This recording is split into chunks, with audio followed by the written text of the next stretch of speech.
Let's see. I should be live. Hey, what's up, everybody? Welcome to the Shake Up. Got another Sunday show. What's up, Aram?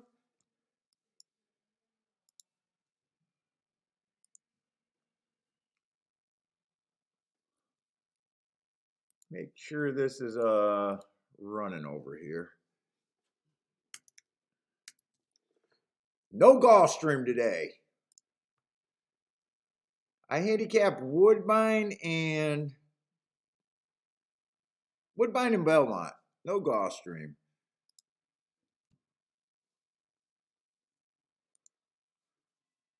All right. What just happened to the chat? That load up. But I am going to be watching Gulfstream. Yesterday, Belmont was easy. Belmont was pretty good yesterday. The inside on the dirt was really good. That's kind of why I wanted to jump on and do Belmont again today. Gulfstream yesterday, I was leery at Gulfstream, so it didn't seem like the inside was that good this whole week. So I kind of stayed away from Gulfstream yesterday. But I got Belmont and Woodbine today.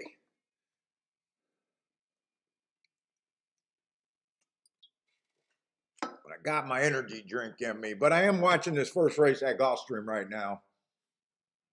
Hey, what's up, Jared? Yeah, I tried to I was marking the card yesterday, hanging out in grandma's room. Trying to play a little bit of Churchill last night. That wasn't that good. I just played around, not too serious, but played 2 or 3 races and I didn't hit anything last night at Churchill. Q Savage, what's up? Jared said you guys killed it last night. I know Ed is on fire. Ed's on fire at I think Charlestown. He said he was doing cartwheels all over his house. I think I read that he hit his biggest hit yesterday, but I might be wrong about that. That could have been biggest hit at the track, biggest hit this year, biggest hit ever. I'm not sure, but Ed's been on fire. Ed L.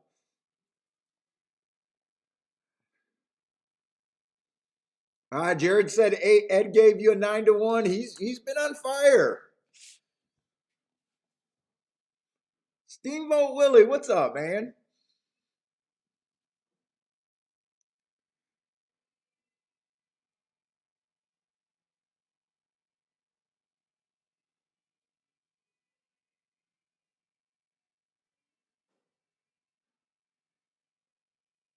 Dude, that can't be right. You said they had a $41,000 try over there at Charlestown. I don't even want to believe that they handle that much money in a try.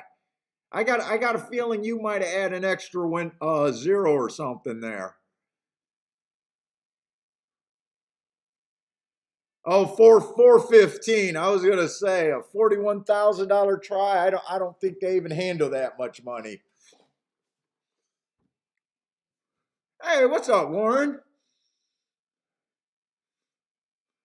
Stevie, what's up, man? Jay, we came back from the walk and I go, oh, is there enough time to make some breakfast? And the answer was no. There was no time for me to make breakfast this morning.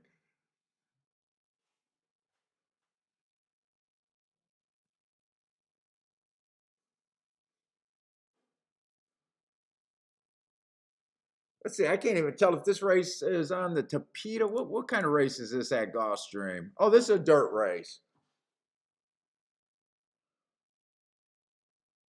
I am happy that it does look like Gulfstream got a brand new clock there, so maybe I can start trusting everything again. What's up, Charles? Oh, today's Father's Day? I didn't even know.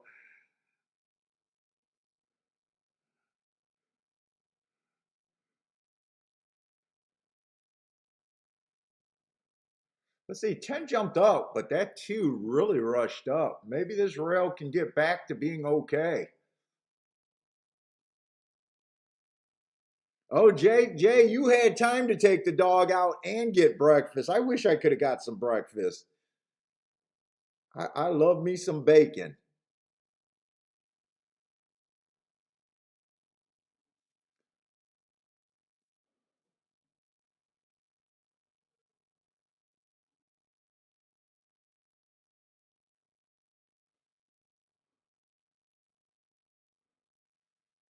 Look at that clock just clicking. Hopefully, it's an accurate clock over there at church or at Gulfstream. Congratulations on them on getting a new timer, by the way. Congratulations. If you throw money at a problem, sometimes gets fixed.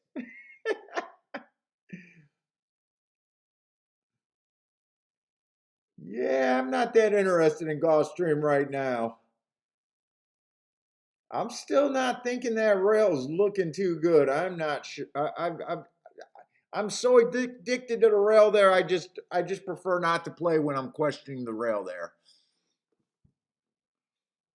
Let's see. Warren will be at Belmont today. Man, have fun. What's up, Sean?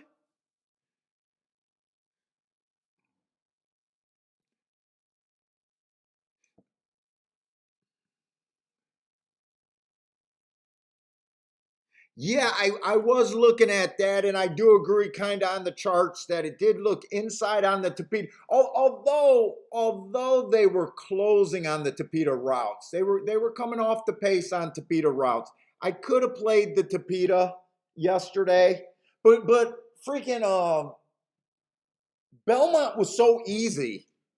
Belmont was so freaking easy with the dirt yesterday that there was no need to play everything else. I had a few winners, all of them 5-1 or higher on the inside. So when I got a bias that looks like it's fucking working, I didn't really have to even play the Tapeta at Gulfstream yesterday. So I put very little action in Gulfstream yesterday. I'm hoping Belmont, that inside looks good and the turf is still doing well. In fact, I was thinking I don't play the pick fives, but I was looking at that pick five, the first pick five at Belmont yesterday. And I thought that if you had that four horse, the rest of it was easy. I thought, but the four was like 25, 28 to 1. I was hoping that one of you would have played it betting off the pace on the turf and then inside on the dirt. The third, fourth, and fifth, I think it was all dirt races and it was all inside. Yeah, so that's why I'm saying if you came up with the four on that turf race, I thought everything else was simple. And I think that paid like 48,000.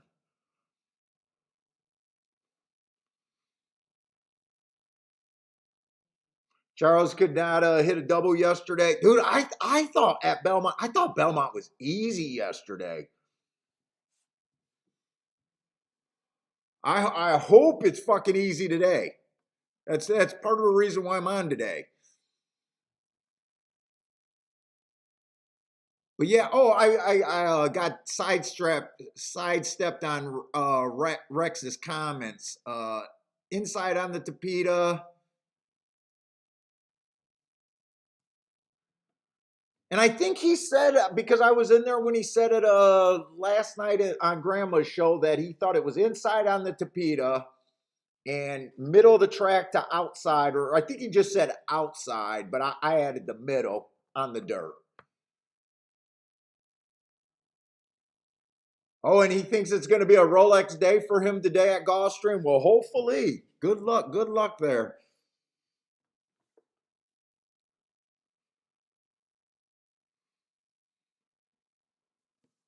Let's see. How much time do we got for here, let me look at the results yesterday at well, I got this in my way.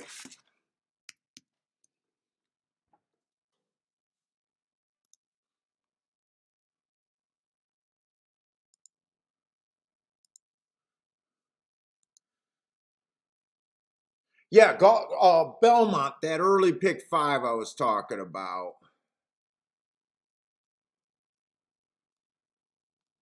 Starts in the first race, or does it start in the second race? Starts in the first race. This was Belmont yesterday. The first race on the dirt, it came in 3-2. I'd say that's pretty inside. The second race was the 4-horse. That's where that 28-1 won. He would have been the hard one. He obviously he would have been the hard one. But he did stalk, and we should be looking at stalkers and closers right there on the turf routes. And then this is why I said it was easy. Oh, the next race, I'm sorry. The next race was that turf race where the 9 won, but that was speed. The horse stalked. We were looking at speed and stalkers on the I did not have that, so it was the 4th and 5th race. The 1-1 at it came in 1-4, the 1-1 at 6-1. That was the inside winner that I had. And then I had that double where it came in 2-1, and I had that exacto, and that was an 8-1 winner. With a 5-2 second place horse. So all the dirt races was inside, and the 2 turf races ran how we expected.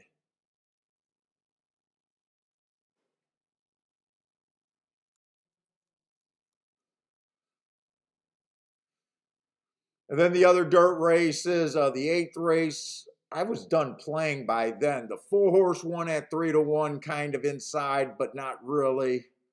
Turf looked like it was coming off the pace when it should, and thought there was one more dirt race. No, there wasn't any more dirt races. But anyways, I am excited about Belmont today. Hey, what's up? Attila's here. Who else?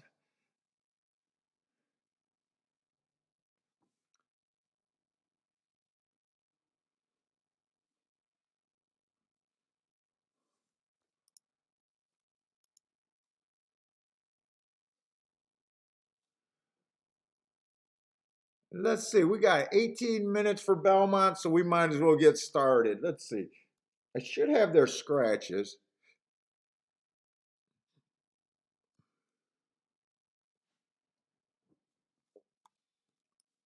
Let me grab the 2 running style reports. Woodbine, I started marking up Woodbine this morning, trying to get that second track. So I'm going to try to do Woodbine, but I do have less marks on there. So I'm really hoping I spot something that makes Woodbine easy today. I need to have the easy button. So really, I'm more excited about Belmont than anything. Let's see, on the turf at Belmont, routes. 43% winners 1 through 3, 37, 4 through 6, 20 from the 7 on out. So there's a little edge to the inside, but I think everywhere can win on. Every place can win on that post position wise. They're only wiring 24% of the time. That's really low. So I'm looking for stalkers and closers there at Belmont turf routes.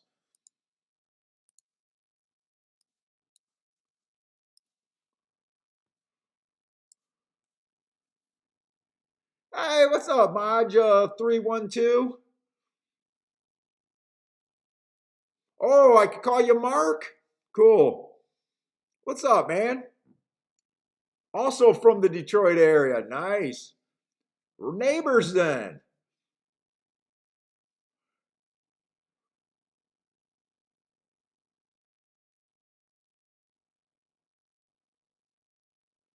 Oh, did you have that $58 winner yesterday? I just seen that only price I hit in cash, the exacta. But that could be from other comments, but that'd be nice. Charles been on fire. Ed's been on fire. Oh, now you're in Florida, so we're not neighbors. Originally from Detroit. Gotcha. Now you're in Florida. God, I want to move to Florida so bad. My wife says no. My wife says no. I'll have to see if maybe I could get a Florida girlfriend that'll let me move in with her.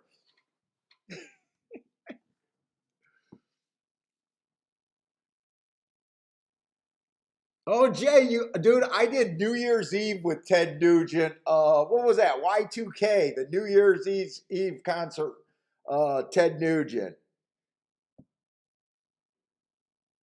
I'm trying to think who was the other bands. It might have been Ted Nugent, Metallica,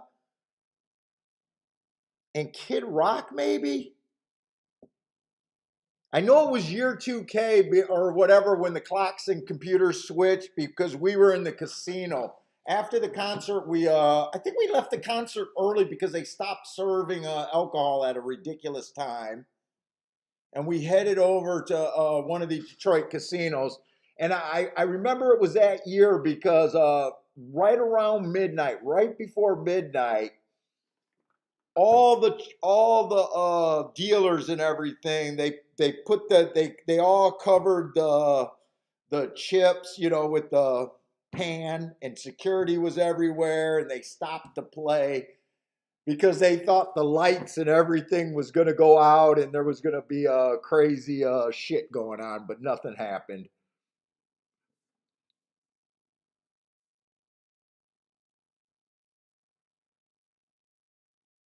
Oh shit, Charles, you had that horse. You probably should have hit that pick fucking five. Well, that's right. I keep thinking that. So the two turf races were, even though I think they fit both in the profile. I'm just saying it because I think the first race, the fourth race, and the fifth race to me were the super easy ones. Even though I didn't cash on the first race because I didn't play the first race, I hit the third and fourth race in the double, exactas and everything. All right, let's start looking at this. We got 13 minutes. And I'm looking for stalker closers, so I would love to see a lot of pace in this race right here. We got Maiden Claiming 4,000, mile 16th on the turf. First time out, this two horse, average slow, slow. Last race, bad rail, early pressing day, asterisk, average, average, average.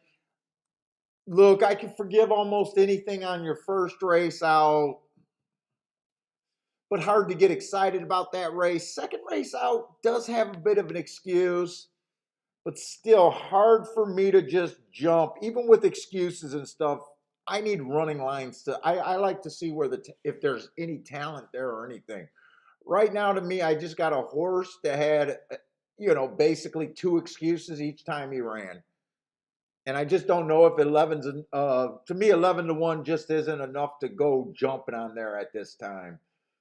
Um, but we'll see because I'm just now starting to look at the race. Maybe I'll come back with that opinion or with a real opinion. Let's see the three horse early pressing day 2 times ago. Slow, slow, slow. So I don't like that race. Last race inside of the track was good. It was on the outside 6 hole. I mean, there's an excuse there, but I can't get that excited about this animal. Never, let me get my pin set up. Never gets in position at the top of the stretch. I mean, just from those running lines, just does not look that interested in racing so far.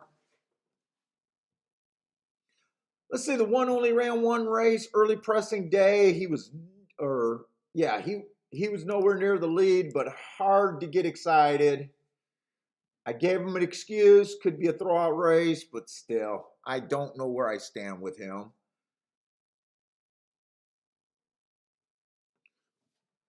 Let's see, Four Horse has three excuses in a row. 3 races ago, inside the track was good. He was in the 4 hole. 2 races ago, bad rail, early pressing day, kind of inside, wrong running style, checked on the turn. I think there's enough excuses to say that that's not a great race, wasn't able to run its best race. And last race, inside, early pressing day, asterisk, outside, no speed. Yeah, I gave the horse 3 asterisks, but I still don't know where this horse fits in.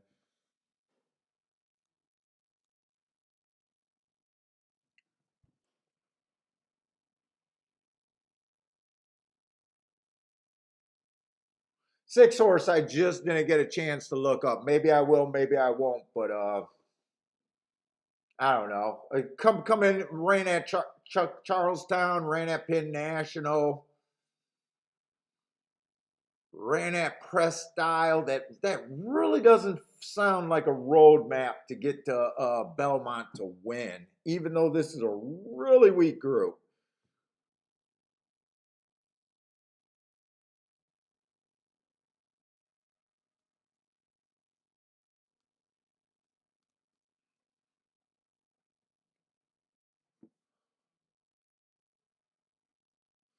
Let's see, 7 at least has a little sign of life. Last race was average, average, average. That's an okay race. That's a pretty good race compared to the group here. 3-1, it is what it is. I'm not crazy about the price, but I do like its last race. 2 races ago, bad rail early pressing day. Was a closer that day, so I like the asterisk there. I like the improvement in the speed figures there. First time out. Uh, is kind of always an excuse. I have no problem with that. I mean, this horse is the closest thing to me as seeing a sign of life with the running lines. 8 and 9 are both first-time starters. I don't do anything with first-time starters. Just ignore them. You know what? 10 horse fits. 10 horse is kind of what I'm looking for. Comes off the pace a little bit. Got in position. Looks like he got in position at the top of the stretch 3 out of 5 times recently. 3 out of the last 5. I could see the 10 here. Right now, 7 and 10 are the only 2 things that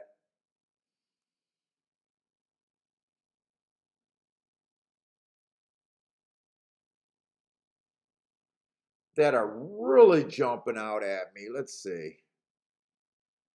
You know, 10 is actually a pretty fair value at 7-1. 11's lightly raced. Might show speed here, and I don't think speed has been real great. Definitely would still have to improve there, but lightly raced and could.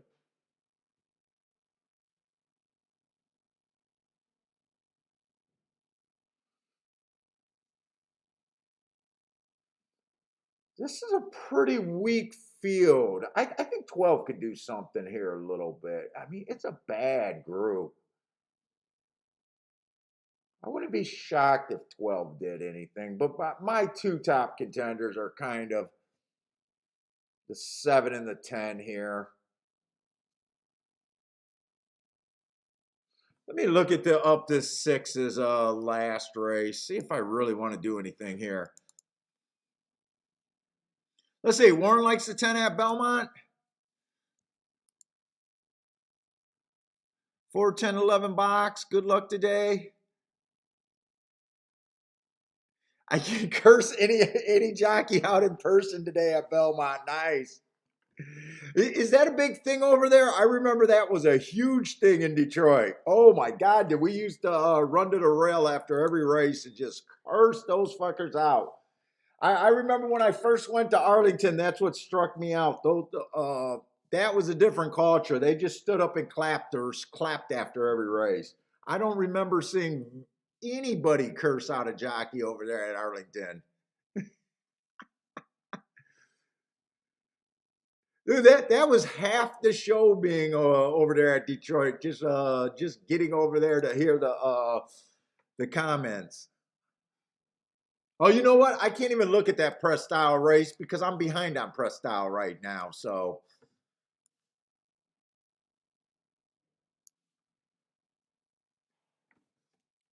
hey, what's up, Matt Gray?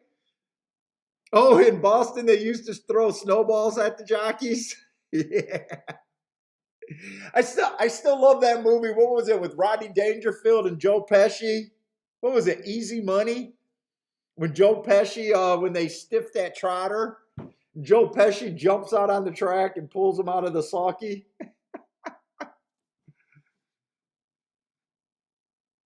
Yeah, Easy Money. That's what it was.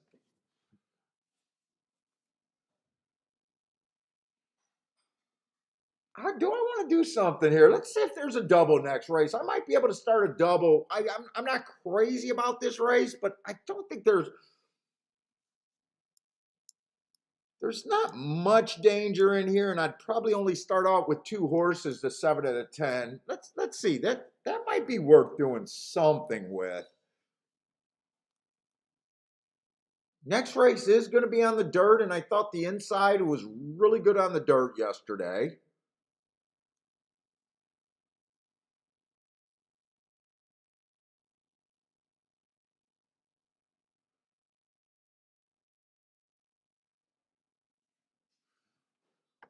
Let's see, where's the 1 in the 1A? One's going to be in the 5 hole. 1A is scratched. I might start out a double here.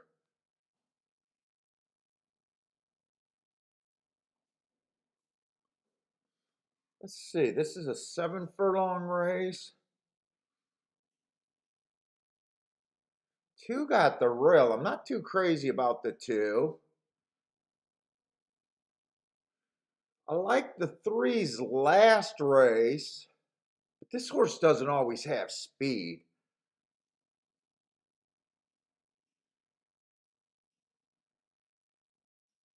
Oh my God, this is a weak group.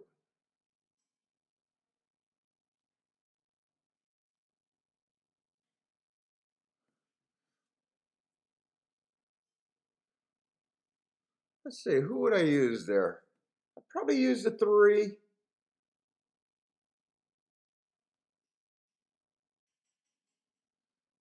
Oh God, that's an ugly group next race.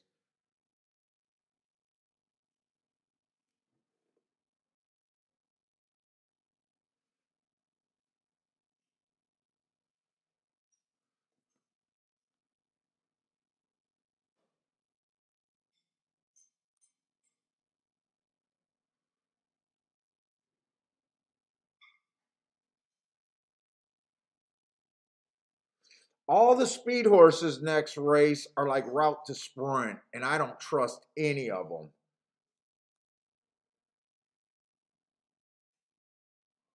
Fuck, who would I know I'm definitely going to use the 2.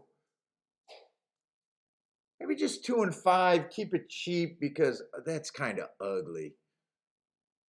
2 and 5.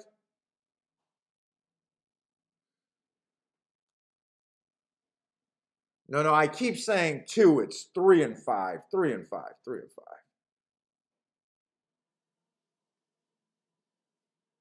Maybe 3, 4, 5, 3, 4, 5, maybe. Let's try that. 10, 6 to 1. I might as well bet the 10 to win because if 10 wins, I don't want to have to hit the double. Let me see. Let me just make sure these doubles are paying anything if the 7 wins. 7 with the 3 is 14. 7 with the 4 is 30. 7 with the 5 is 20. They're all right. 10 of those horses are good. Hey, what's up? El Nevado Invincible. What's up, man?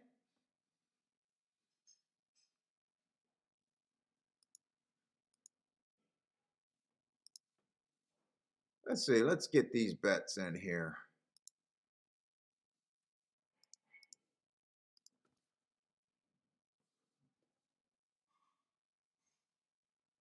Let's see. I want the easy button to start out today. Give me something just nice and easy. Give me a nice little layup to start.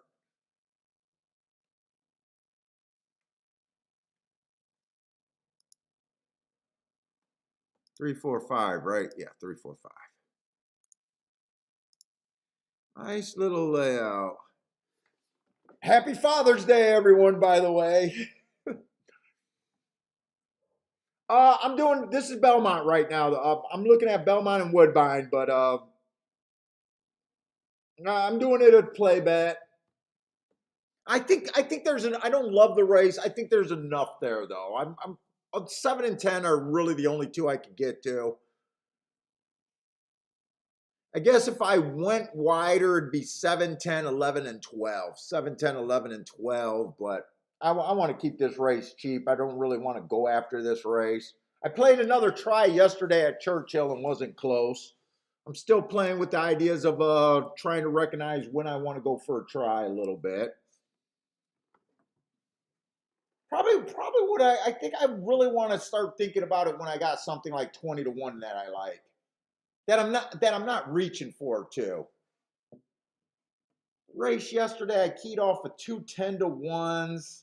I needed them to hit both of them to hit the board. It was a cheap ticket. 5 is, wait a minute, how is 5 scratched in the second race? They let me get that bet. Did that just happen? Hold up, or did I misclick?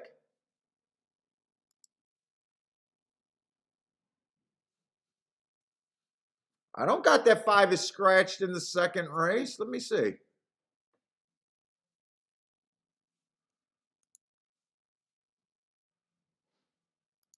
Double, well, let me still put it in. No, I think you're looking at your if you're looking at twin spires, it gets confusing. The 5 is in the second race. They got the scratch there because he scratched this race. 5 is scratched in the first, not the second. Because it'll let me do the bet again. Yeah, he'll let me do the bet again right now. That confuses me sometimes too when they do it like that. Hey, what's up, Ed? Ed's been on fire. Ed, did you stop doing your cartwheels? I said Ed's been on fire at Charlestown.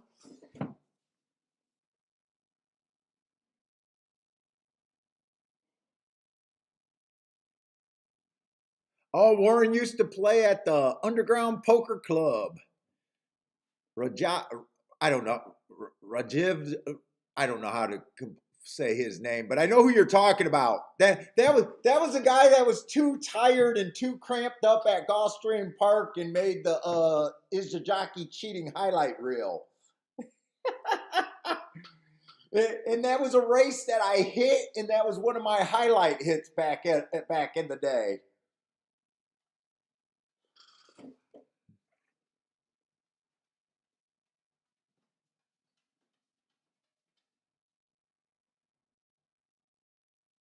Oh, you had a bad beat last night too? Took a little bit of the wind out of you. You've been on fire though, man. I'm happy to see it, man. You're one of the ones that ask a lot of questions, so I'm definitely happy to see you were fired up, man. I think you made 2 or 3 grandma highlight videos over there. And I think they were all at Charlestown over there. I guess you're the king of Charlestown right now. Hey, what's up, Tim?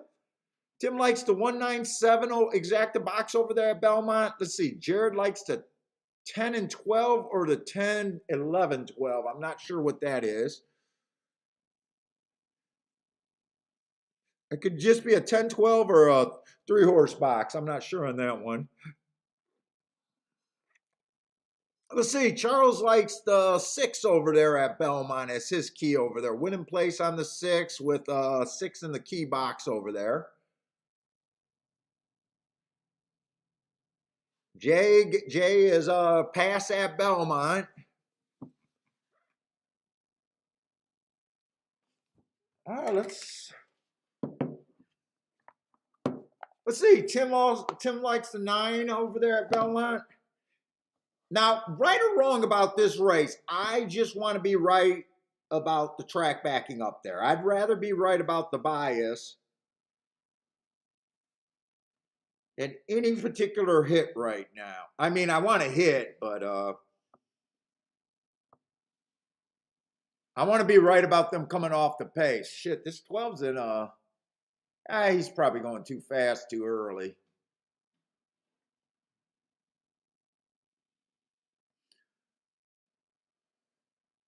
11's in good position. What I say I liked, I kind of liked the 7, 10, 11, 12. I think it was if I would have went wider.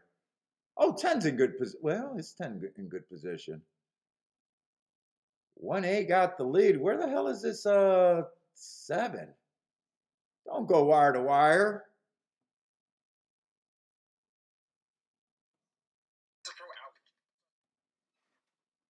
I see 7 making a high catching move, right? Well, he kind of flattened out. 1 has the lead and not giving it up very quick.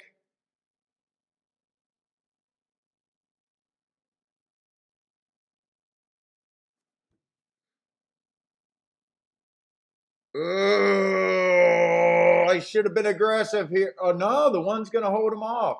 Really, 1's going to go wire to wire. I don't know what kind of ride this 12 got. Or I'm sorry, this 7 got. Oh, 12 got him.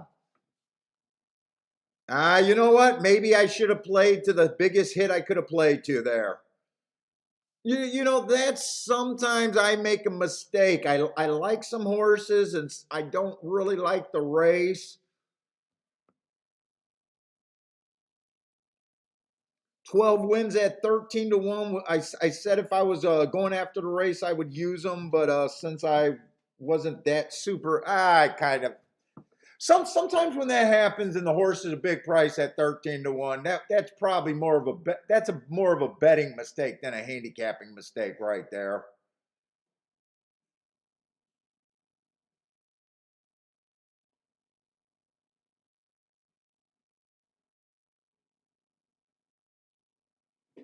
Who was the 1? Almost went wire to wire though. He almost went wire to wire. Didn't really want to see that. 1 would have been hard to come up with. Only ran 1 race. Had an excuse, but that's not normally what I want to bet.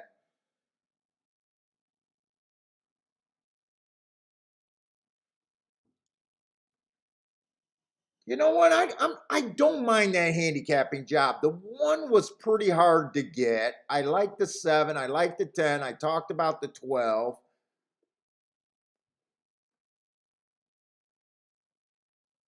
Eh,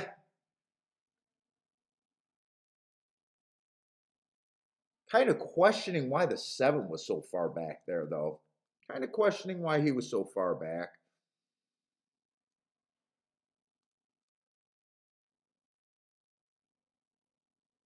Although he only ran 3 races and I mean, came off the pace. You know what? Maybe probably a little aggressive from me thinking he was a stalker, so probably not a problem. Although he does have Pratt on him, and I think Pratt does tend to try to come from behind too much.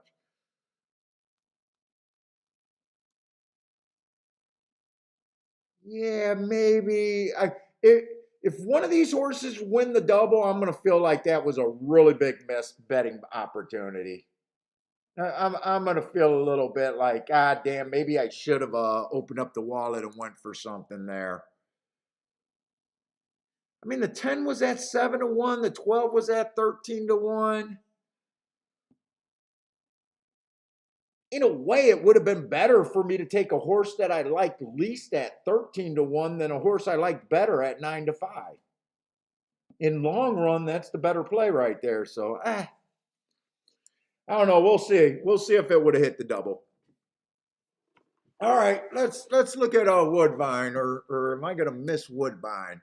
Woodbine, I do have less work done. Let's see, 7.5 furlongs on the turf.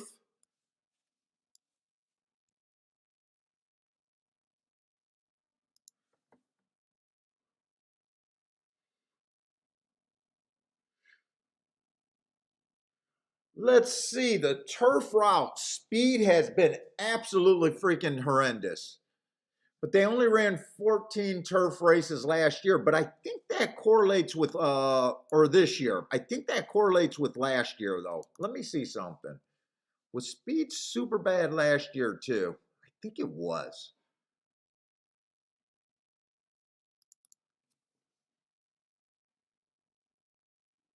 Yeah, it only won 17% out of 126 races, so it was really bad last year, speed on the turf routes.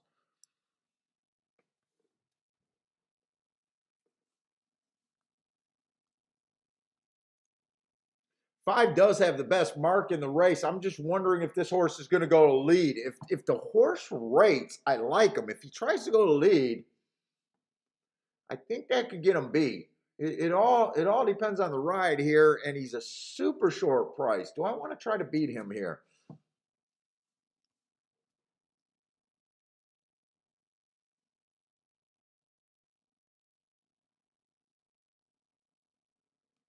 Three would have the right running style.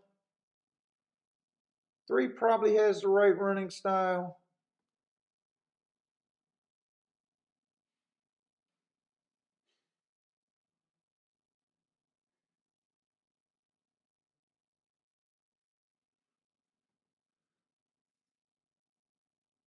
Three would be the main horse I would want to use in this race. I'm just not sure if I really want to play this race. Let's see.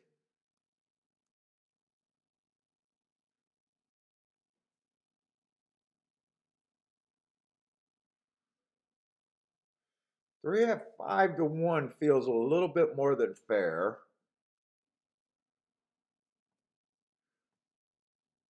5, I think 5 has the race in his control. It's just, is he going to go to lead and get beat?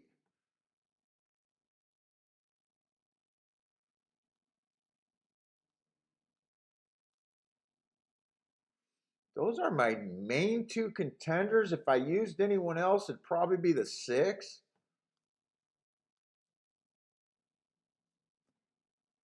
Oh, 6 is, wait, 6 is 41-1 here. Wait a minute. I got to get it.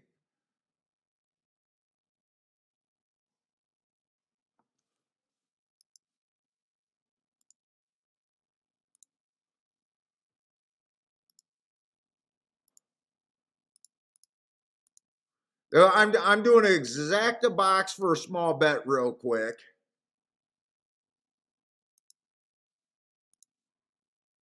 I'm doing this in my play bet category here.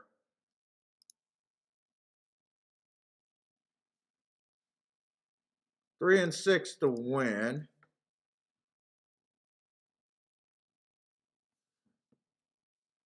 And give me an extra 5-6 straight. 5-6 straight.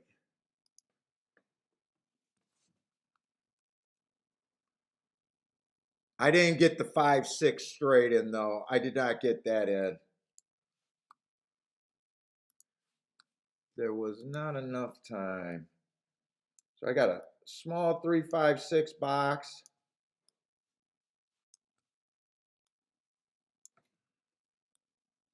And a 3 and a 6 to win.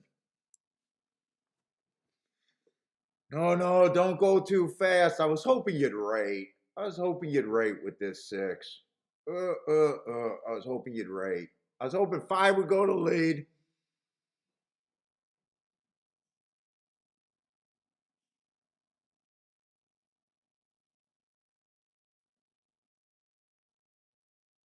Five's getting just a perfect trip.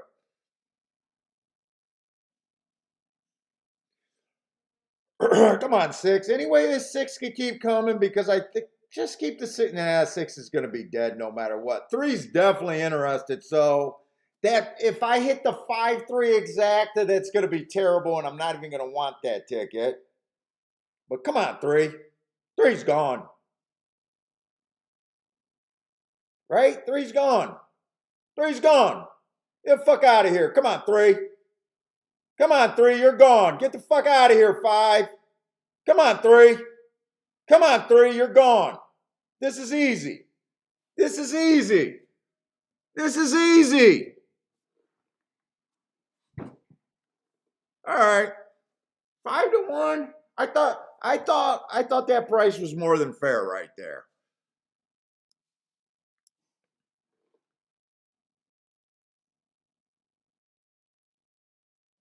Obviously, so this bet, if I didn't see the 6 at 41-1, I would have never done this bet. I probably don't want the 3-5-5-3 exacta box, but that's probably not going to be a great bet. I just seen the horse and knew I didn't have enough time. Definitely wanted the win bet on both of those. Hopefully with the three winning this bet, it's not going to be terrible, but I do know that why I did that bet, and it's probably not great. Probably not great.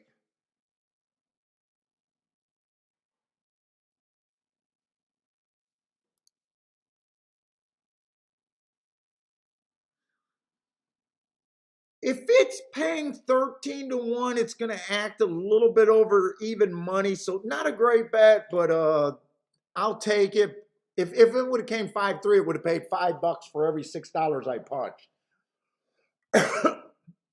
but really I did that bet because I was trying to do it fast and hoping the 6 could just get first or second.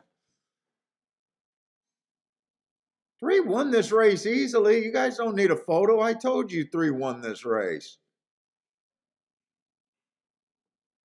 You know what? 6 held on for 4th. 6 did not embarrass going to the lead. I wish he would have ran better, but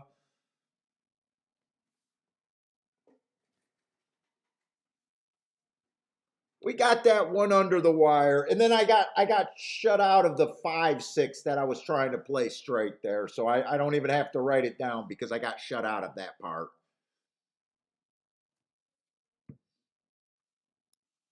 All right, we started off today's show with a little hit. Win ticket's going to be decent though. Win ticket's going to be nice.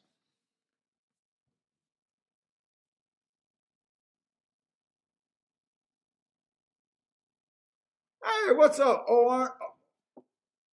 What's up, Omar? I don't know how that sound came out.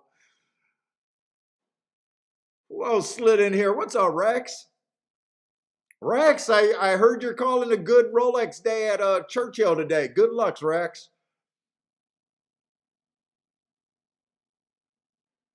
Anyone else slide in here?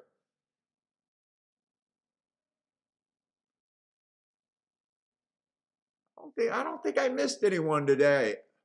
Oh, Darren, what's up, Darren? I did miss Darren.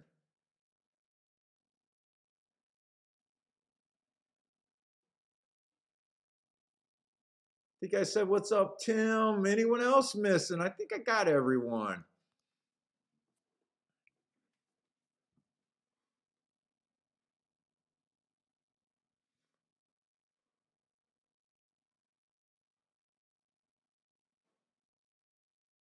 Let's see. Omar says 1 month to Saratoga. Is that your shit, Saratoga? So yesterday I realized that, I said I was going to try to do all the stakes races and all that shit. It wasn't until yesterday morning that I realized that Monmouth had a whole bunch of stakes yesterday. Doing their little Travers run or whatever. That series. I might have to switch to Saturdays. I might have to switch to Saturdays so I don't got to worry about the schedules.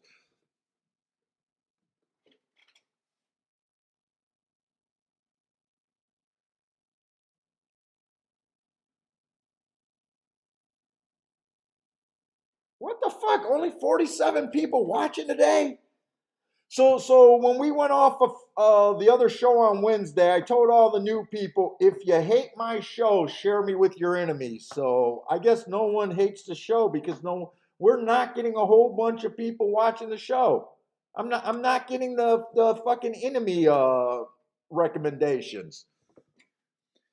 Said if you want me to fuck up your enemy's handicapping, share my show. I'm gonna take it because we only got 47 people watching today. And no one wants to get their handicapping fucked up. Matt Gray says I need a co-host. What, Matt? You can only take so much of me. You can only take so much of me.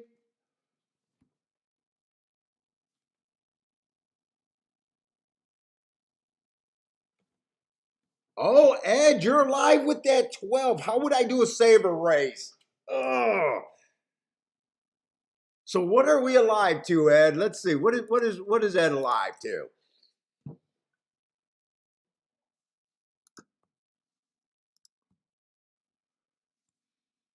So I know, okay, so you just put the 12 with the 3, 4, 5. So you got the 3 horses that I was kind of considering. I thought that race was kind of tough.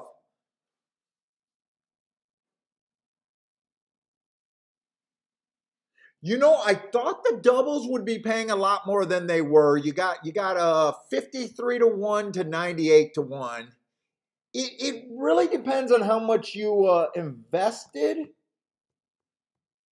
and how much you have each. Like, if you just got them for $1, you probably don't got to worry about savers. If you got them for 10, 20 times, you might want to do savers. Let's see, what can beat you?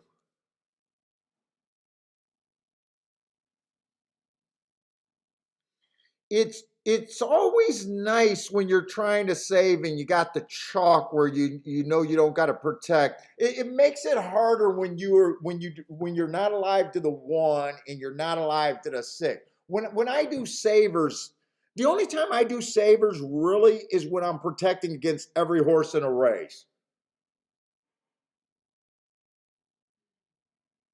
So I would be doing win bets on the 1, the 2, and the 6, but with them being kind of low, it kind of makes the math where it doesn't make sense.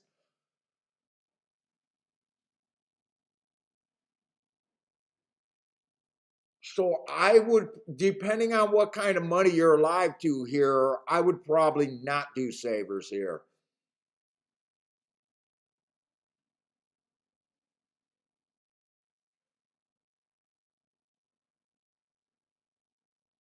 Matt, if you're interested in coming on, man, I'll let you come on. You just got to hit me up and let me know that you want to do it because I got to use the different software. So whenever someone comes on, we usually set it up.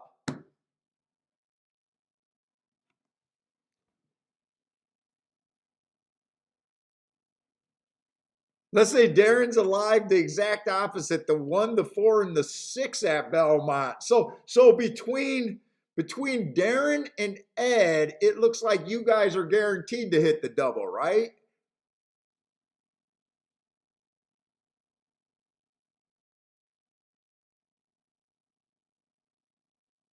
Oh, you could come in person? Oh, you'd come in person. Where the hell is Woodhaven? I don't even know where the hell Woodhaven is at.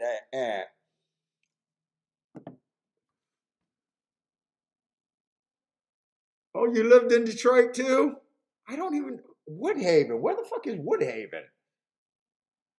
I am terrible with knowing my suburbs and city stuff too. Just south of Detroit.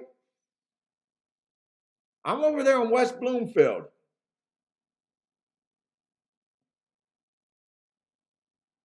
20 minutes south of Detroit. Let's see, north. Oh, okay.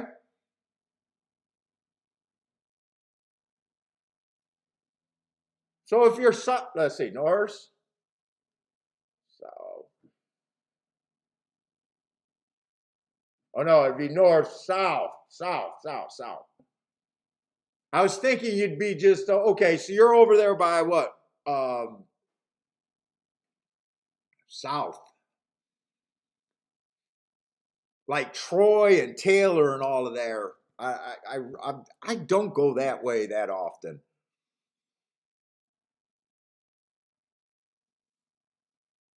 Oh, one of your good friends is Steve's Deli on Telegraph and 15. Okay, well, if you know how to get to Telegraph and 15, you definitely know how to get to my house.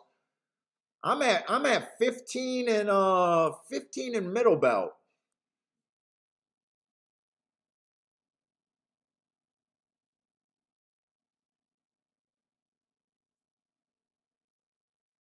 I just don't know. I don't have budget for security. You might be one of the haters that are coming to take me out though, man. I'm a big YouTuber. I got to worry about the YouTube assassins out there. Your friend lives right around the corner from me. We're in an unfinished, dirty ass basement. My house is a half a construction zone, half done, half construction zone here. Yes, Joshua, I'm already done. I hit a winner, fucked up a 13-1 shot that I probably could have been alive to in this double here. But yeah, we're almost ready to sign off, mainly because you got here, Joshua. This was supposed to be a super Joshua show with no Canadians.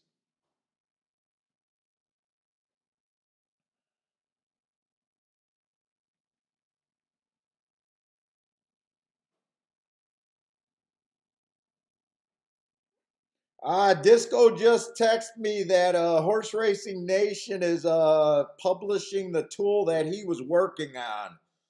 You know that bias tool that I said he had some extra stuff? They're making it public on Horse Racing Nation for free.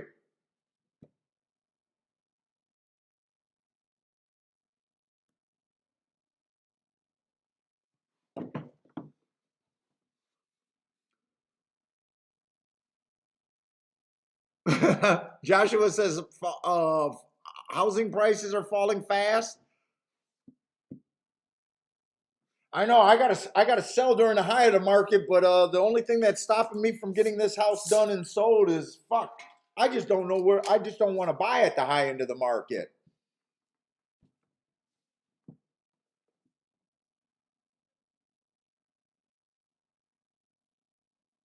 Who is Amber Heard, and why should I know who that name is? Amber Heard. Who is that name, and why should I know who that is? Amber Heard.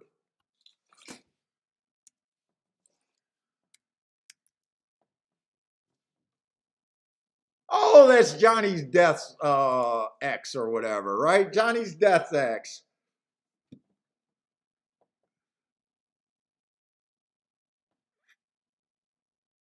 Yeah, and Amber Heard versus. I get it now. I get it.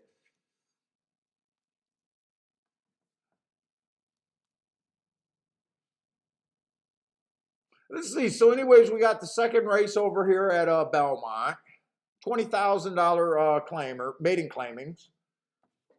The inside has been huge there. I'm not crazy about this race, but I did try to get alive in a double that didn't work out. Should have worked out, but I fucking didn't have the balls.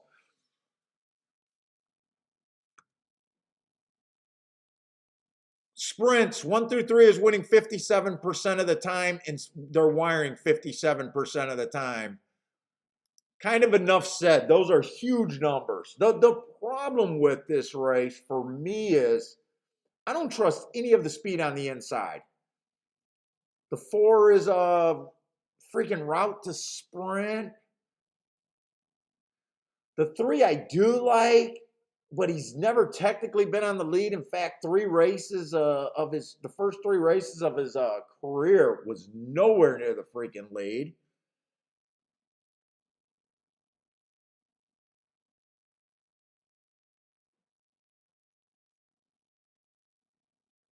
Five's been on the lead at a route.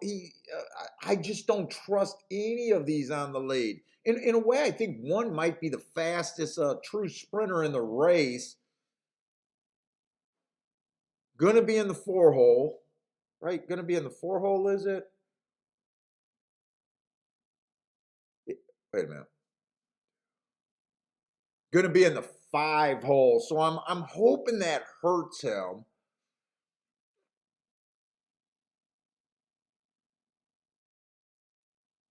Do I want to do anything here? Let's see. El Novato says Belmont 6-3. Oh no, JW. I didn't give up on Gulfstream Park. I've been threatening to. They just bought a new timer because that's how much power I got in the industry. I said I got 1 foot out the door because they can't time a race, and they took a whole bunch of pop bottles back and was able to finally buy the timer. So well done, Gulfstream Park. I know it's rough out there, but no. This week I was going back and forth between inside outside. It was kind of irritating me. Yesterday I had a really good day at Belmont. Didn't really need Gulfstream Park. Uh, So I just decided to do Belmont. I wanted to play Belmont one more time because they're going to be going to Saratoga pretty soon. And I just had Woodbine. So yeah, I'm not bitter at Gulfstream Park. They finally got the timer together. So I just can't do too many tracks. And I don't, I decided to do this last night. So I did not have enough time to even fully mark up what I got here. So, Steve says six. Yeah, people better start watching. So maybe the hater recommendations are coming in. We're gonna get more people watching. Come on, we got to keep the views up at the very least if I'm gonna do more work. If I'm gonna do more work, I got to keep the views going. Oh yeah, yesterday was good. I hit the what was it, the fourth and the fifth race, I think at Belmont. I hit the dirt races at Belmont yesterday. Inside bias, nice prices. Plate gave a little bit back, but a very little bit trying to fuck around at Churchill late night because Parsons and I was trying to hang out with Grandma and them while I was marking up the form. So I think I played 3 small bets at Churchill,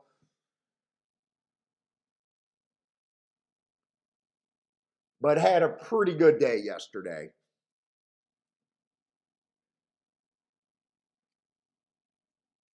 Matt Gray wants to come on a Sunday.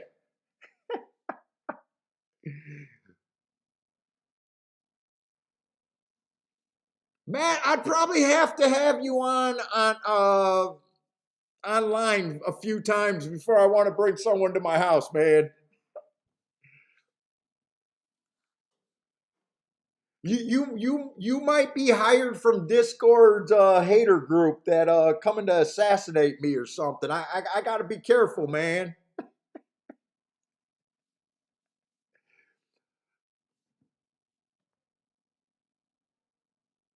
Oh, by the way, did it? Oh, okay.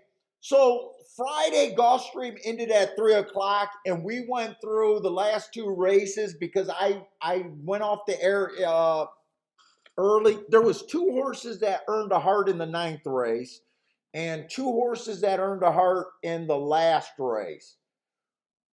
The last race they didn't do anything, but did anyone have that 2 horse that earned a heart in the other race at 17 to 1?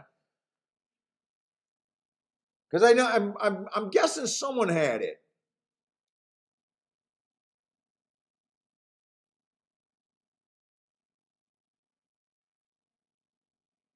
Joshua says, "Hey Joshua, that's why I carry up to 3 guns on me at all times."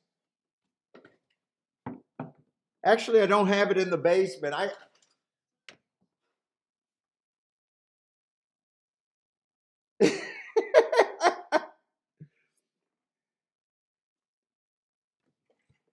got guns everywhere in this house, man.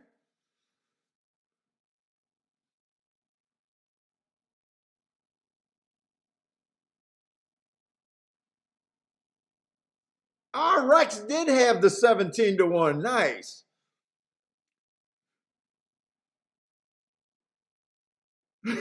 Yeah. Oh, okay. So I did. I got distracted and I did not do anything here. I was worried about the one possibly being the fastest horse and being able to get inside. That kind of happened, but we'll see if he used too much energy. Other than that, it's the 1, 3, 4, 5. This might have been a try possibility right here.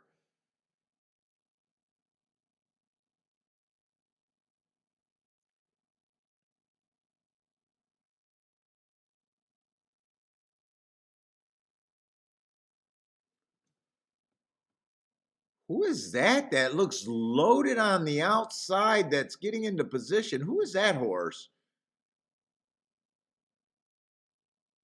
Five's gone. Five's definitely gone. Well, shouldn't have tried jinxing horse. 5, 4, 5, 3, 4. Those are the tries. So Ed, I hope you didn't try to save your double. Come on, 4. I think 4 is the better option for Ed, right? Come on, 4. Come on, 4. Get it home. All right. I mean, I didn't play, but we knew what we liked there. I feel a little chicken shit at uh Belmont right now. Now, I didn't sit out that race on purpose. I kind of got distracted having fun and bullshitting. I just got distracted there, but I'm definitely happy with that. Let's see. Darren says, fuck yeah. I know Ed got to be happy there. That has to be the best option for the double and the exacta using those numbers. All right, Ed just wrote out the double. Beautiful, beautiful. Yeah, sometimes you just got to ride them out, man. Sometimes you just got to ride them out, and if you didn't like it before. Now I do savers, but the only time I do savers is when the money makes sense and I'm protected against every horse. Jared got the double. Hey, what's up, Lou?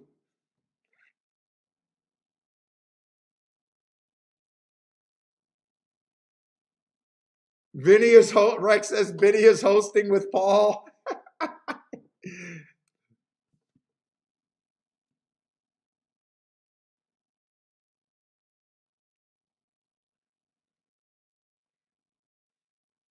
Oh, Jared, 5 would have screwed you.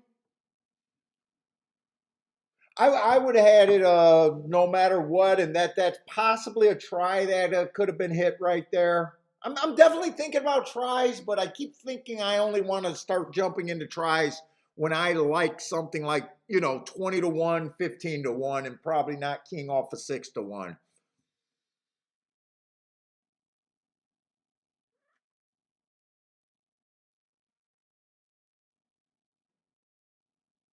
Hey, what's up, Lloyd?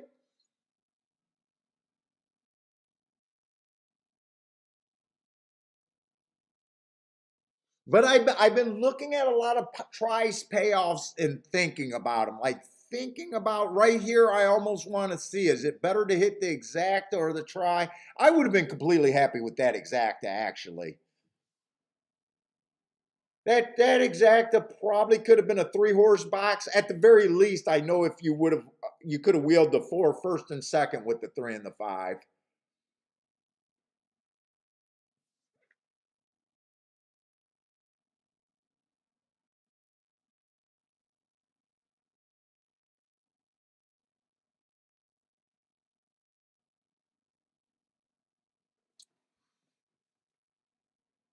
Now, don't get me wrong. I'm saying I'm a little interested in the tries for extra. My main part of the bets will not change. Don't think that I'm saying, oh, I'm thinking about switching to tries. It's a little bit extra. And that's why I think I want to do it when it's the higher value. Like I still want to hit the exact, you know what I'm saying? Like they're more of a little extra thing. It's not going to be, 50% of my plays or anything like that. It's going to be, 10%, 5% on the low end. Until I get enough data to tell me that they're good for me.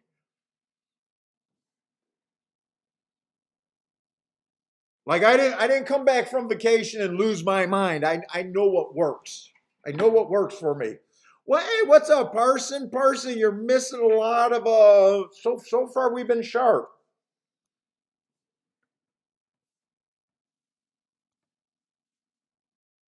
Unlike this is the exact opposite from Churchill last night.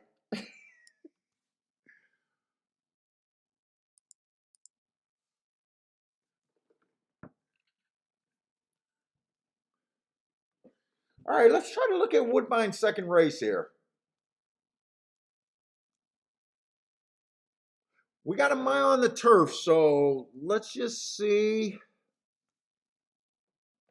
Right, Woodbine, mile on the turf.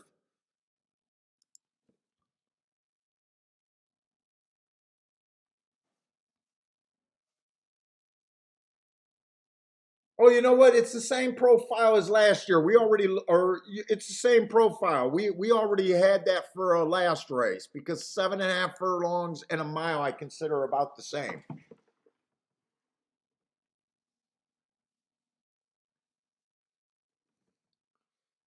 So we got $10,000 claimers. Let's see. Let's see if we can get another layup with a bunch of speed in this race. Yeah, probably. I see a bunch of stalkers possibly, but I can't say I got a ton of speed here.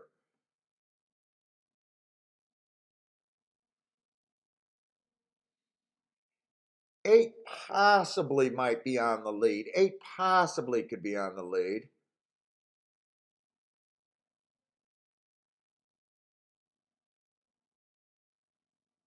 I think the 7 fits, but it's the favorite.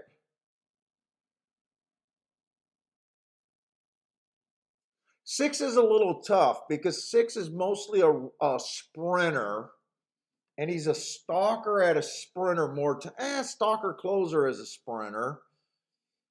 He could possibly try to go to the lead in this race, which would mean I wouldn't like him.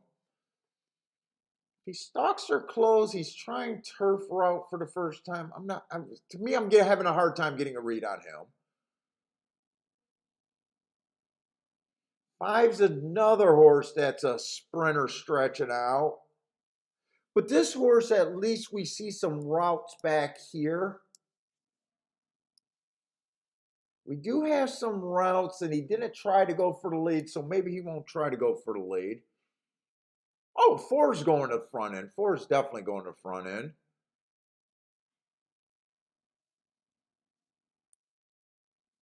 4's making a pretty serious drop, too. Ran a nice race last race. Stalking closing day, tried to go wire to wire, ran against the bias, dropping in class.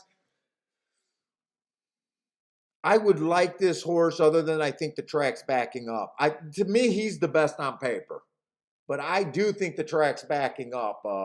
At least that's how I want to play this race, if I play it at all.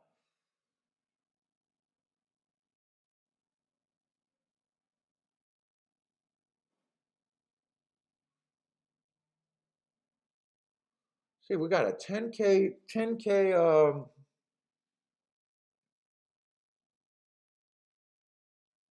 One went wire to wire last race, but that's not his running style. That's not his running style. I think that horse is going to rate.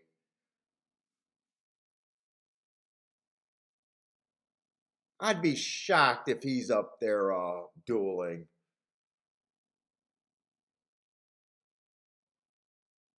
This is on the turf.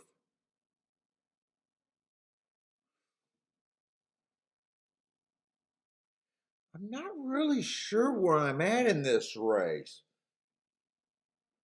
Like 4, I want to play against. Well, at 7-2, I don't think he's. I think he offers value.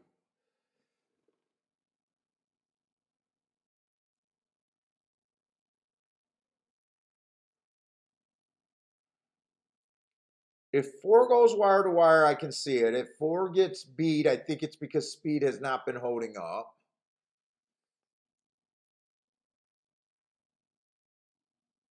I think the 8's probably going to try to put fractions on here. If the so if they go wire to wire, I think 4 has the best shot. If they come off the pace, I think 7 has a very good shot. I think 1 has a good shot.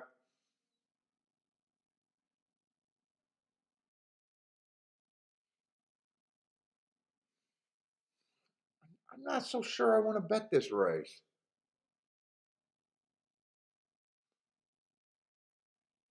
I think I'm sitting out this race.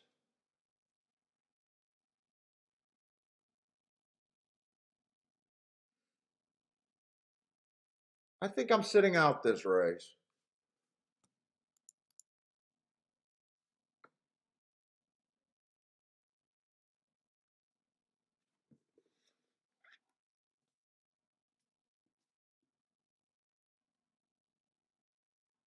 Let's see. Matt Gray says you can build a try around the 6 at Woodbine.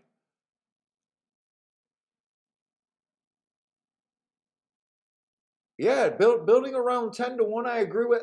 Myself, I don't care for him. I like the running style. I don't like that he's stretching out. He's just not my type of horse. He wouldn't shock me, but I I'm having a hard time deciding where I'm exactly in this race. But I would approach the try like my theory for playing tries would be exactly how I do everything else. I want to have the meat, so I want to find the horse to build around, and I don't want him to be a favorite. I don't ever want to build around some low price horse hoping to find the value. I want to build around the fat. I want to build around fat.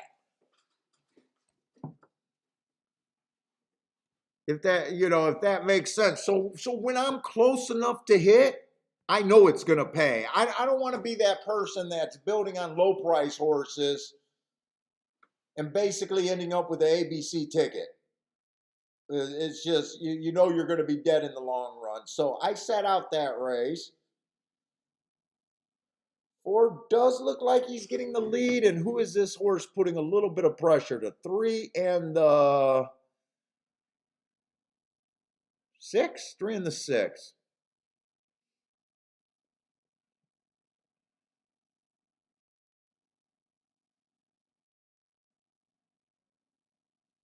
If I was a jockey on this 4, I would just be trying to super relax right now. Just super relax right now.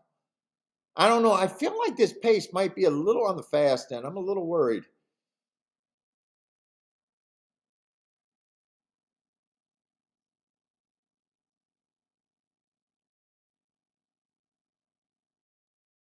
And they sped it up. They sped it up at the second call. They went 24 and 3 at the quarter and 23 flat at the half. So he has been having to ride. I think they're going to come and get him on that pace. It's just my thought right there.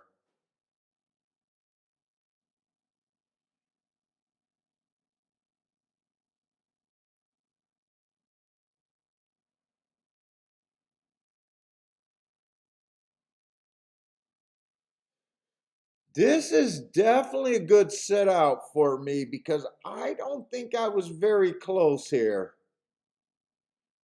387, that's definitely going to be a nice exact, a nice try. 387, that's going to be real nice, but I know I wasn't that close to that.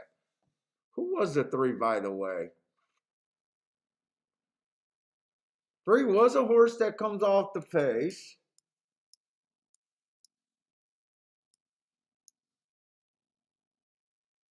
I definitely got no problem with him winning. I thought I was leaning towards the 4 was not going to go wire to wire, so I don't have a problem with him quitting badly.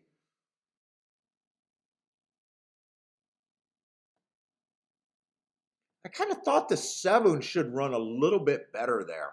I'm, if I was to be disappointed in a horse there, it'd probably be the 7. And 8 ran pretty damn good there. 8 ran pretty damn good there. All right, but I did no bet there, so.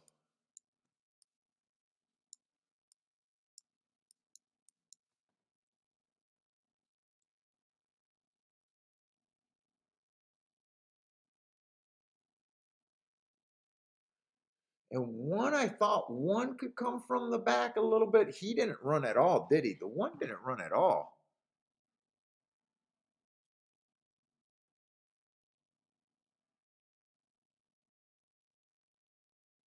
No, 1 didn't run at all. Okay. Circle the 3 there. Did I circle the 3? Yeah, I circled the 3 in the first race.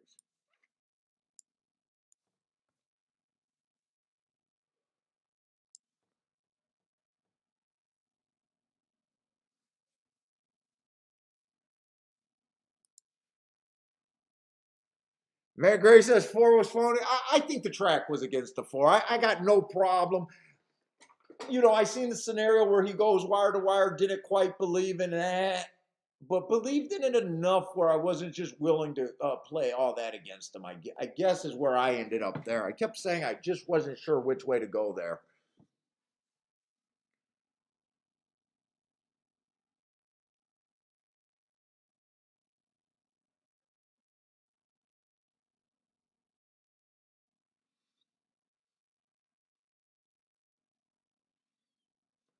Parsons hit a win place bet on the 4 at Churchill Downs. Sorry did not get the post.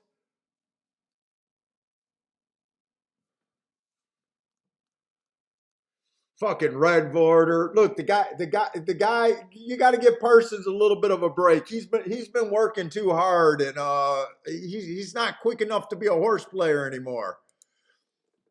He he's too tired from working at all the shifts.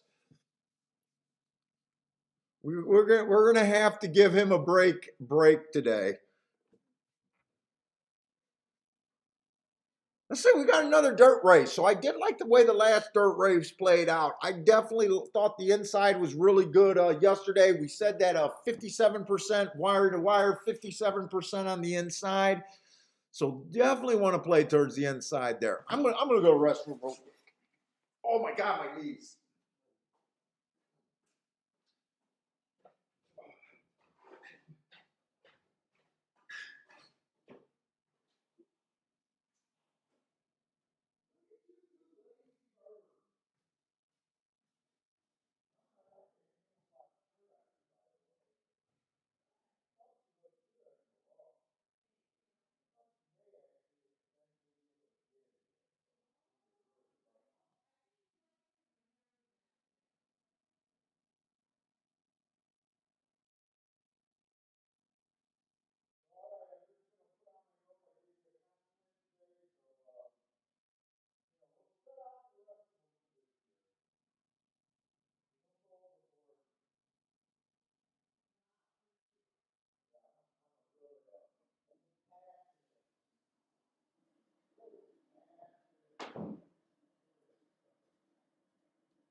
Woo! All right, where we at? Belmont. Attila's here. Who else is here?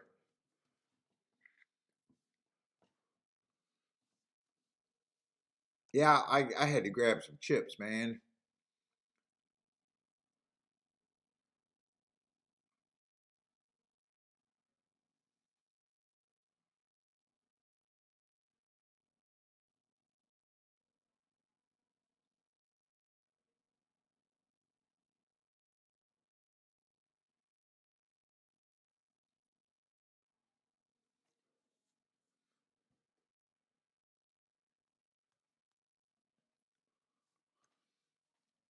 And by the way, what has Gulfstream been doing the first couple races? By the way, I'm still going to keep my eye there because we will be back to Gulfstream without a doubt.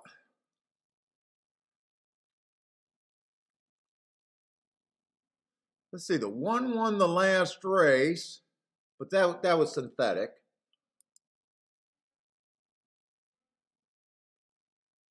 The 7 won another dirt race. Now I don't know post positions or everything. I'm just looking at results, and 5 won the first race on the dirt. So I'm questioning the inside there. This whole weekend I was kind of questioning the inside there. So I'd rather play where I think I got it locked in at, or more locked in. Hey, what's up, Mr. Hobby? Happy Father's Day. I got a prime rib roast on the smoker. Nice. Don't want to waste $100 piece of meat. Ooh, on the smoker. Nice. Uh-oh, I don't got a lot of time to dick around other than I know I like the inside here. Let's see, but I got some shippers here. So let me try to look up some of this stuff real quick. Come on. I knew I was going to run into this a bit. Let's see. Pimlico is what I'm looking up. 528. I think there was 2 horses coming out.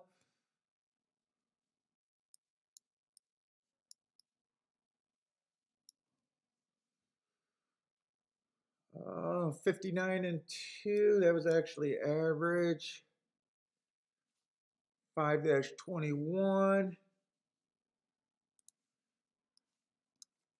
Speed favoring day. Big ol' asterisk there. Now, they did come off that race on that dirt race, but it was an inside horse. They did come off the pace there. I know I said speed's winning like 57% of the time, so I do got to note that.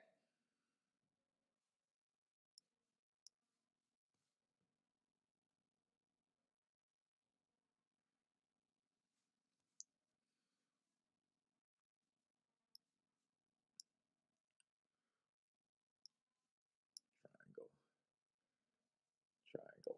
That's a nice race. Let's see, anyone else? Let's see, going back to June of last year is going back too far. I don't care about that.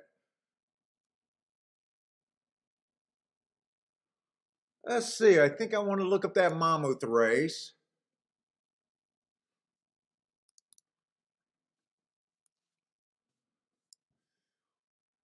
Shit, is Scotty doing a show today? That's probably where everybody's at. They're on Scotty's show. I watched Scotty yesterday.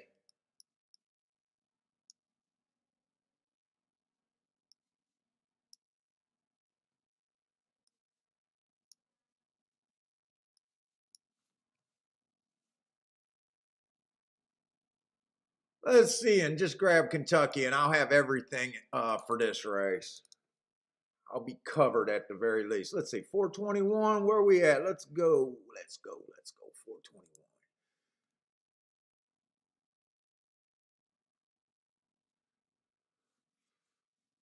Speed. I think I got to write that down because he did go wire to wire and look pretty impressive. So let's just write that down because when they run with the bias, you want to downgrade them sometimes. Or that might explain why he runs his best speed figure. Just by knowing that little bit or thinking that way there. Or all your competition is just looking at that speed figure going, ooh, that's nice.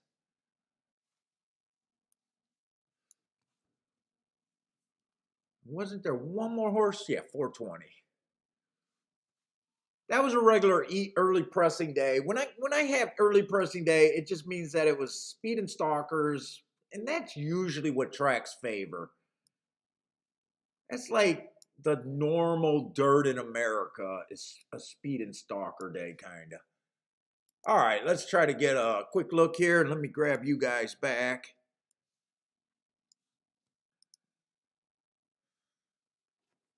Oh, come on, Matt. Scotty's a bum. Come on. Come on, man.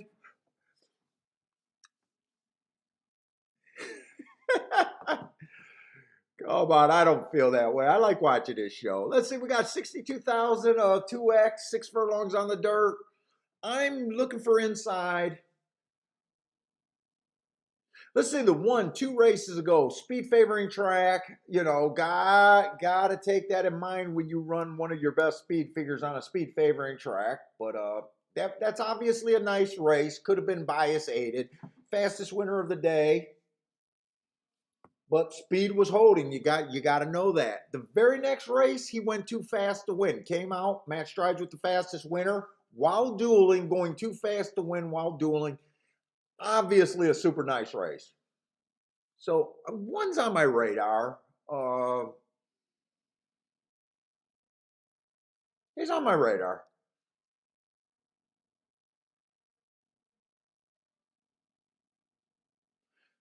Two horse doesn't look too bad. Doesn't have the super nice marks. Let's see. 3 races ago, Matt Strides with the slowest winner for the first 2 calls, but ended up being the fastest winner at the 6 furlong mark that day.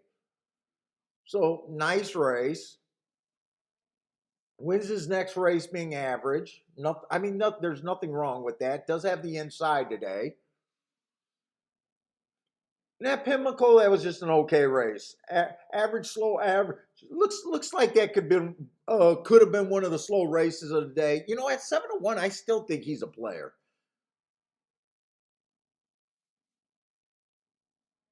3 just broke his maiden. Wow, 3-2 sounds a little aggressive. How did he win his maiden special weight? Then he won a stakes race. Then he runs a maiden. Wait, what? Guys, what am I missing here?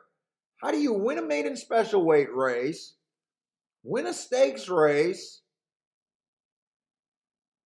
and run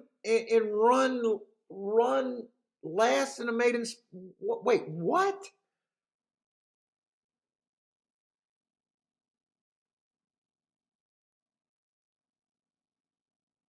Dude, this has to be a mistake or something. I don't understand what's going on.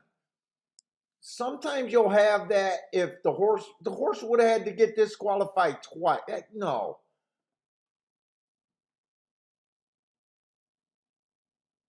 Yeah, but if you win a stakes race, you still don't get to go back and win a maiden special weight race. Once you break your maiden, a maiden by definition is you never won a race.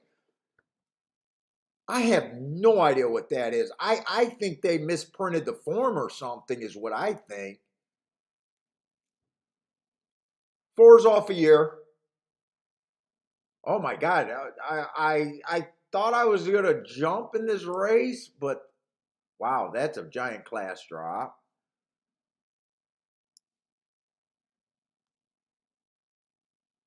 Dude, that horse alone makes me not sure where the hell I'm at in this race. I thought this race was nothing but 1, 2, 3.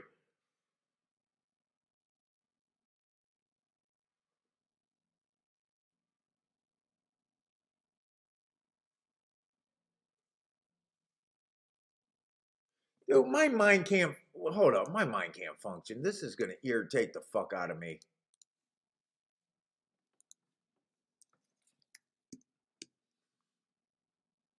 It doesn't even make sense. There's no way that horse qualified for that race. Why is no one being arrested? What the fuck's going on?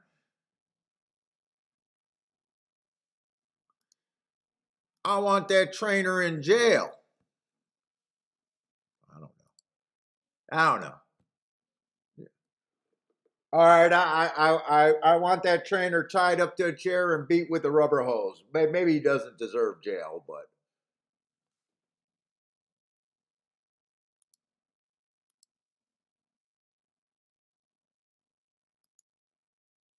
this horse could not have been in that race. In my small brain, I can't function without looking it up. That's mislabeled. That's mislabeled.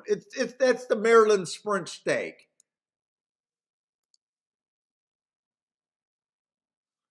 All right, we don't have to tie anyone up and beat anyone with the holes there. This was a stakes race right here. I think this race is just 1 through 3. Four's the other thing that took my mind off of it. To me, well, they're off. To me, I'm thinking this horse has been off a year. He really doesn't have to sprint here. They really don't have to try to win this race.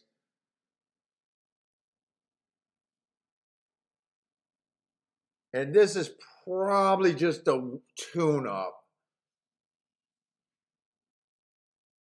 Oh, and the 6 gets the lead here. So another outside horse getting the lead here.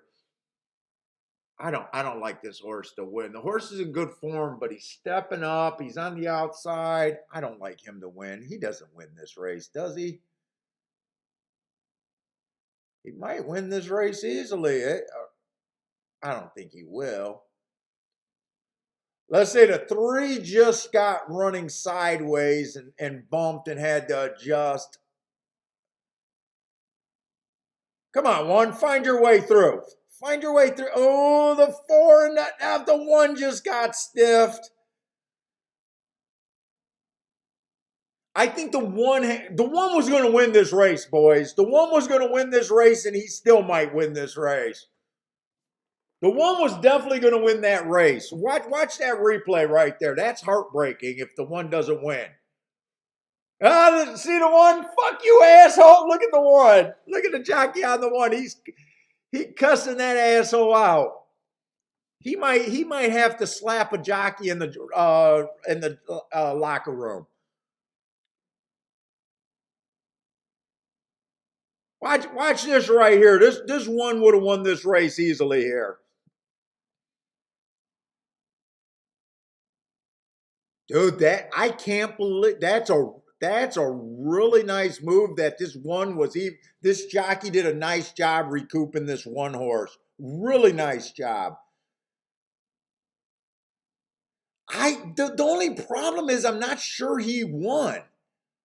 The 6 might have held on there.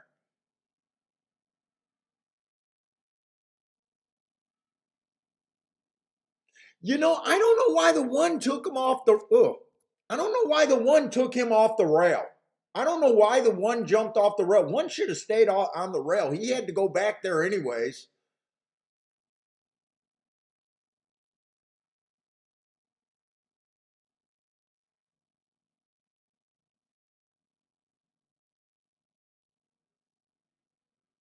Dude, 1 must have lost that photo on the smallest of head bobs. I'm telling you, on the smallest of head bobs there. The problem is, I think the 1's going to lodge an objection on the 1 and or on the 6 and the 4, and I really don't think it's neither of their faults. I think 1 tried to go up a hole that wasn't there. I think 1's pissed, and I think he's going to lodge an objection, but I don't think he's going to win anything. But I do believe 1 was the best horse in that race today.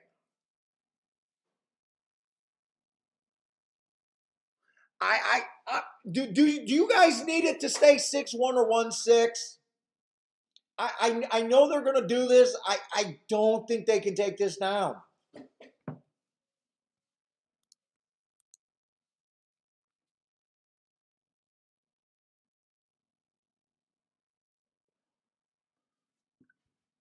I think 1 should have just stayed on the fucking rail. I mean, I don't think it's the jockey's fault because he has, you know what? The 6 did come, they might take him down. Maybe, let's see that again. Oh, this is bad if you needed the 1 to win. This is so bad if you needed the 1 to win. And by the way, the 3 got taken out of the race earlier.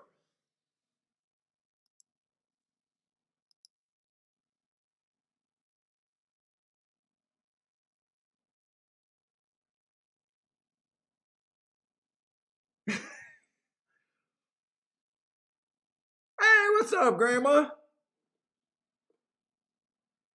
Navajo Psychic, what's up? Are 2 ladies coming at the same time? Grandma and Navajo coming at the same time?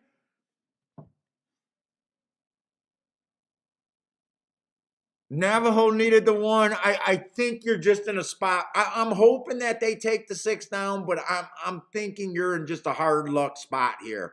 And you had the best horse at the best price.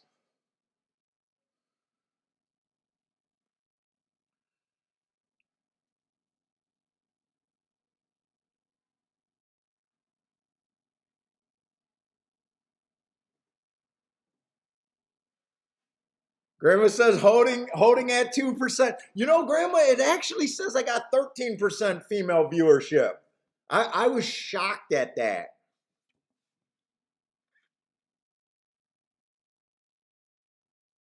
Lou says 6-1 exact is small, only $72. Jared says 6 is coming down. Man, I hope so. Because I was thinking of doing something with the 1, 2, and 3 there. I did have enough time to look at doubles and stuff. I think I'm missing out on Belmont right now today.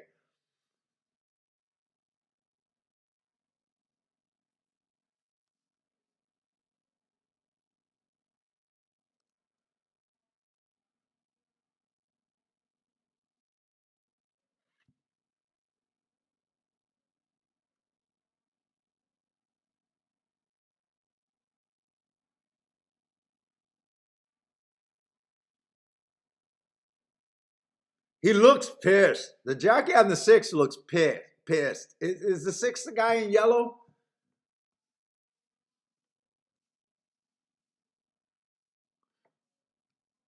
Franco looks pissed over there.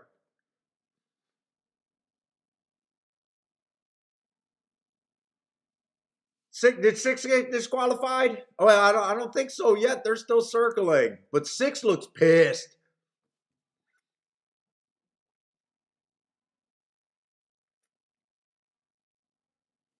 Who's on the 1? The guy on the 1 looks calm. He looks like, yeah, I was fucked. I had the best horse. It is what it is. Eric looks like it is what it is. Franco looks more worried to me right here.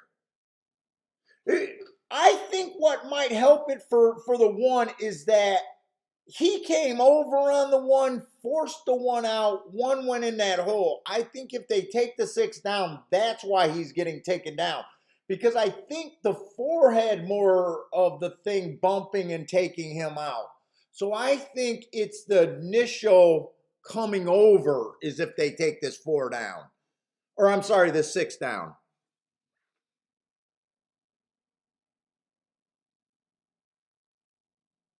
Let's see, Warren wants the 6 to be up, so there's this sounds like this is going to affect a few people. Navajo needs it to be taken down. Warren needs it to stay up. And it looks like Jared needs it to go down too.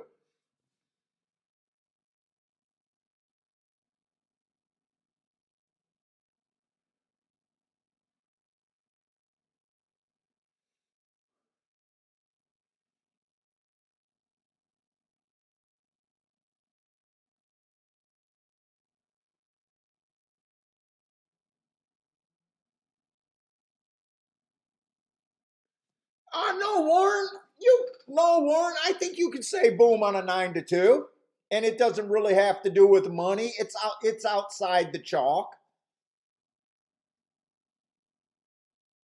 Not 9-2 win tickets can definitely move your bankroll. The 9-2 is fine. 4-1 is fine.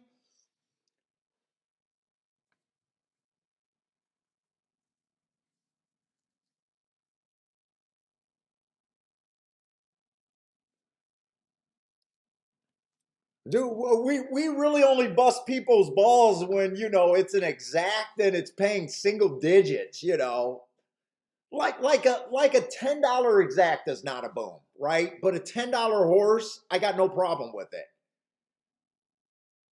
Because when you're saying exactas, you need 2 things to happen. Is that a good range to be playing? Is it a good range to be playing? So is it good to hit a $10 exacta when you need to run first and second? Even though a $10 horse is the same, will you be better off playing $10 horses? Absolutely. So yeah, you're fine. Hey, what's up, Ryan? Grandma says new subscriber. Who's the new subscriber that I missed?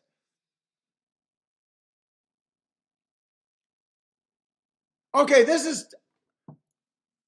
Oh, what's up, Cyclotron? I didn't see you join us. What's up, man?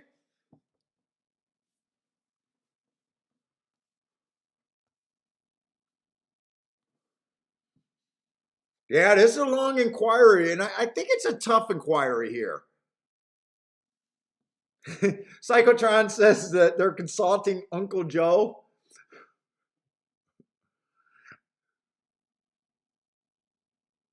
Oh, you're watching the zombie guy.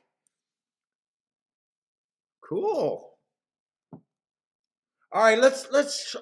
As much as I want to keep watching that because I got an opinion there, but let's go over to Woodbine. We're handicapping super good today.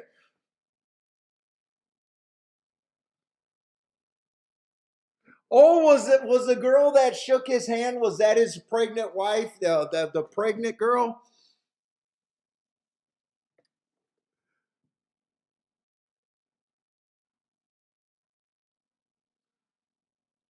Navajo definitely wants the six to be taken down. I think it was Warren is saying no. Oh, this goes. This is a tough one. This is a tough one. Is that Boris? What's up, Boris? Boris from Turkey over there. What's up?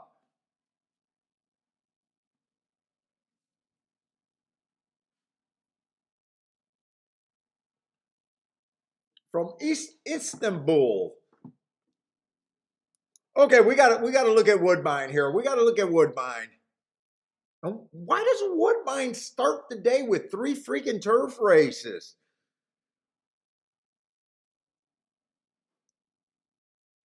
I'm a little shocked to see 3 turf races coming out. They're coming right out the gate. Turf, turf, turf.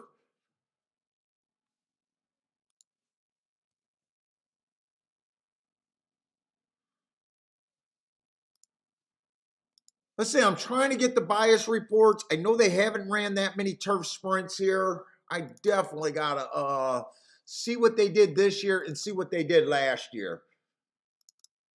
We definitely got to check it out. Come on, open, open, open.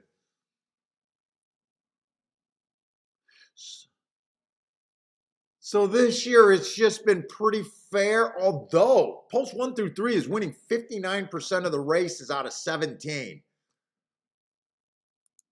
Yeah, I'd say at the very least that looks like that could be an inside bias, but after 17 races, it's a little tough.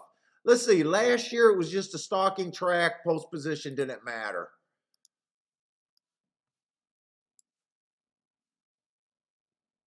Let's just look at this race and see what we might, if we got anything here anyways. So I think Team Psychic, Team Navajo Psychic, and Team Jared are upset. Sorry, dude, sorry about that. I believe you guys had the best horse. But in a way, other than that 6 crossing, I don't believe 6 did anything other than that. I think it was all that. And I think that decision was a fucking coin flip, which kind of sucks.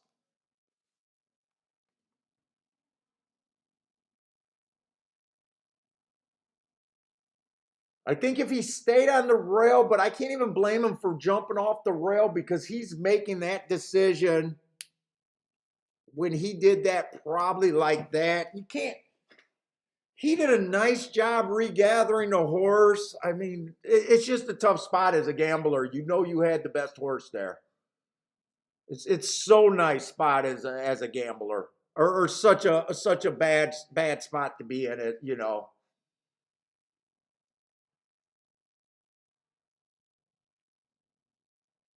I really don't know how to approach this. I'm going to be watching this. Hopefully, that 59 on the inside looked pretty tempting. Let's see, this 3 ran on a bad rail last race, went too fast to win. I do love that rate. Wow, he's 4-1.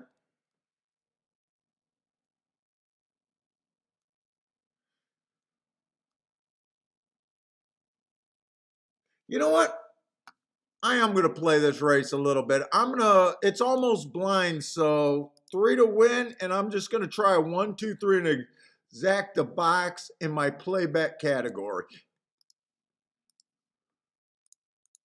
Will I even get that one in?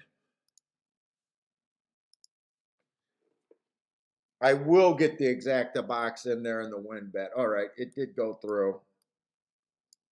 3 to win. 1, 2, 3 exacta box. I'm going to write last minute here because I wasn't going to play this and I really didn't. I just want to remind myself, win or lose, that I really didn't have time to go, that I didn't really have time there. Although I do got the 3 on the lead at 5-2. He went down to 5-2. Come on, I needed 1 or 2 to run with them. 3's done. 5's in nice position. Come on, 3. 3's done.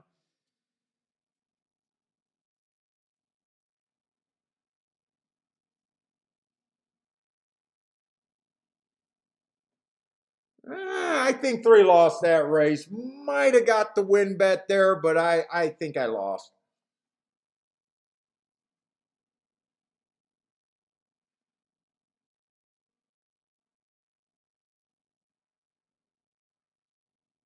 Hey, what's up, Paul? Oh, no, I never look at Fort Erie. Fort Erie is the Pin National.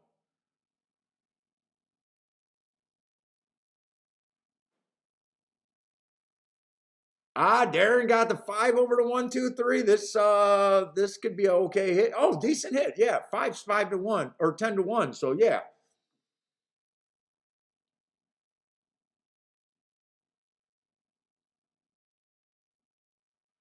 Let's see. Cyclotron says 3 got the bob. I'm kind of hoping, but I'm not.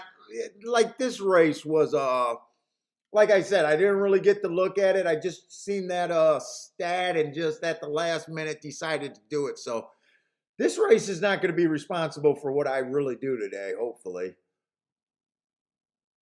Wouldn't mind hitting the win, but I'm not going to let it upset me if I lose this race. I thought 3 was going to give up completely here. He actually kept fighting a little bit for me.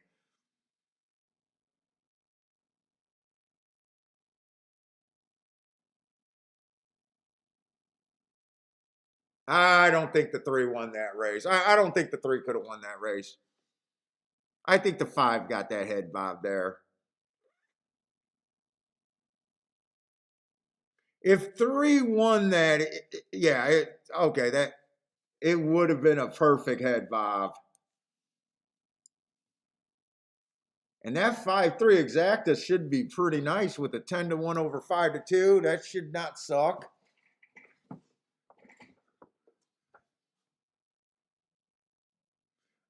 No, I've never been to Saratoga, and so far I don't have any plans to go. I wouldn't mind going, but I'm a lazy traveler. I'll get lost in the back airport.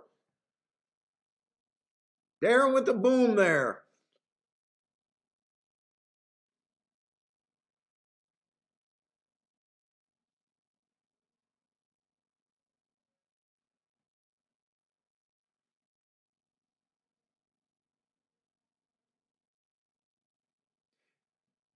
Yeah, and if it comes down to making a summer trip, I'm always going to go Florida, Saratoga.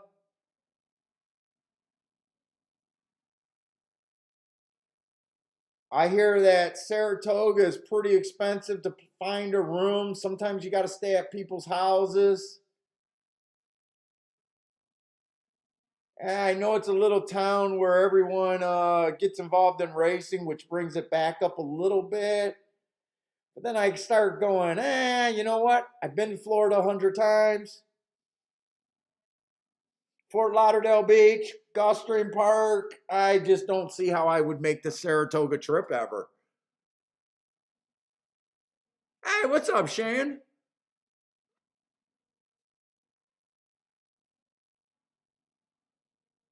Like Saratoga is everything that I don't like to do on my own. Go to old man sit down bars in the evening.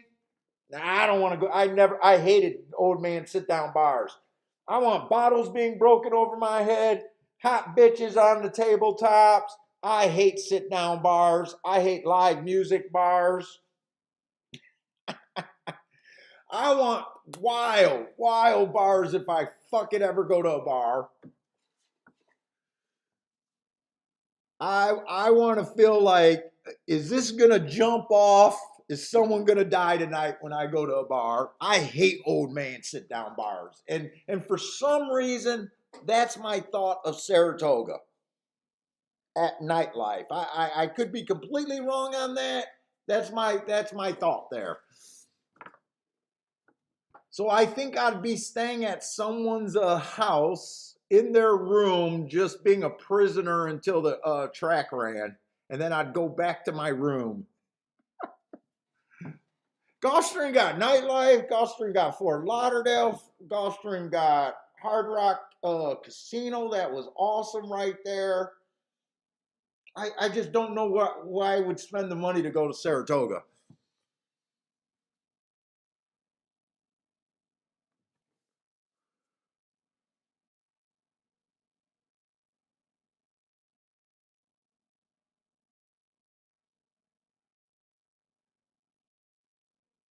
Florida loves guns. New York, I can't take my guns. What the fuck?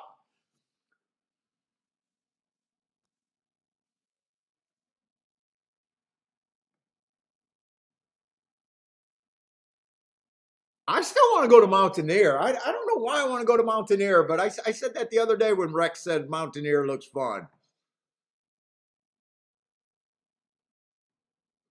Matt Gray, you got to powder your nuts in Florida during the summer. You got to bring the powder. That helps.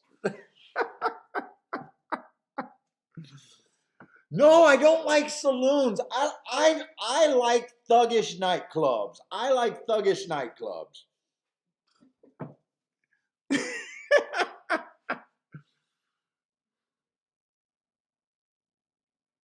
Matt Gray says, you know what, Matt Gray? I haven't been to a bar in Detroit in so long, but freaking Harpo's, I would say, was kind of like that back in the day, at least enough. Uh Frankie's was more of a hick time, but or in Westland, but there was enough fights in Frankie's to have fun. It wasn't necessarily a thug bar. Royal Oak was like, not an old man bar, but the Royal Oak Music Factory or whatever I used to go to. That was an old auditorium with like 2,000 people dancing on a dance floor, body to body checking people the whole time. So, not an old man sit down bar. Matt Gray. My wife went to Frankie's to find a husband. I always got that to rip on my wife. Well, you married someone from Frankie's. What the hell were you thinking of?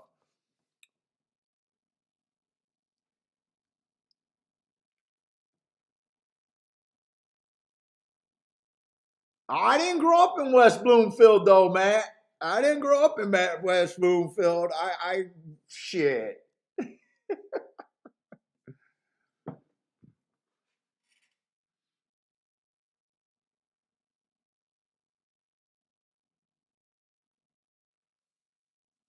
Yeah, but the nightlife is bad, though. Yeah, I know, but okay.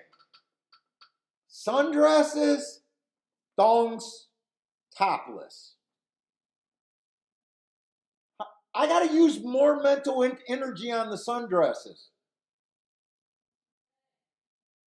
I mean, come on, sundresses, Fort Lauderdale. Come on. That's not even close. I don't. They can't look hot enough. They can't look hot enough. That scale is. I mean, wait a minute. Wait, no, wait. Wait. Which way is the good part? Actually, the good part is this way. Florida would be that way, right? I'm doing my scale wrong.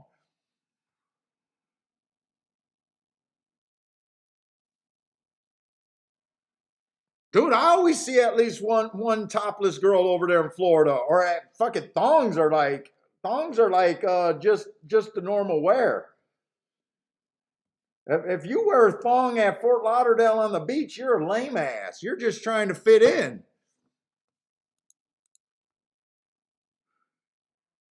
Paul, see, that's the other problem. I don't like stakes races. I don't like I want to play the cheap races. Grandma says this is better than girl talk.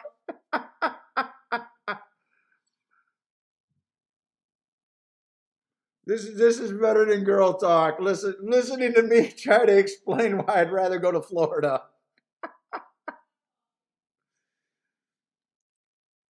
Justin says male thongs. Yeah, you might see some of those in Fort Lauderdale too.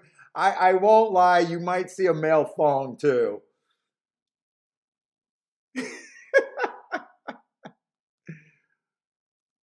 There's something for everyone. All right, we got to get back to handicapping. I think I lost the show on that one.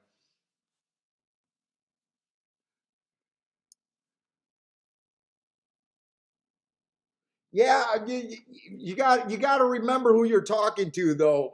I'm not the biggest stakes player. In fact, I'm only playing more stakes because of the show. Really, hey, what's up, Thad? I could go a long time without playing stakes races if I was left to my own devices.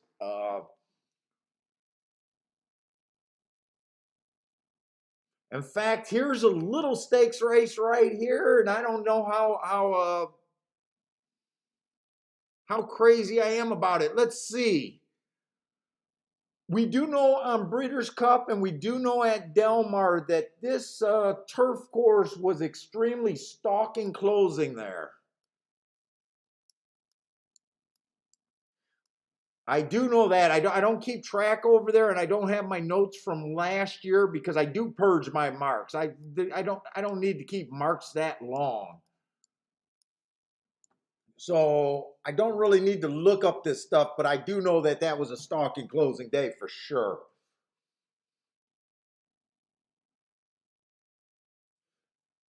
Think he's gonna. I think today's a stalking. Well, wait a minute. Wait a minute. Wait a minute. This is a sprint race. I was thinking this was a route. Sprint's been running a little bit different. We've been doing good with speed and stalkers.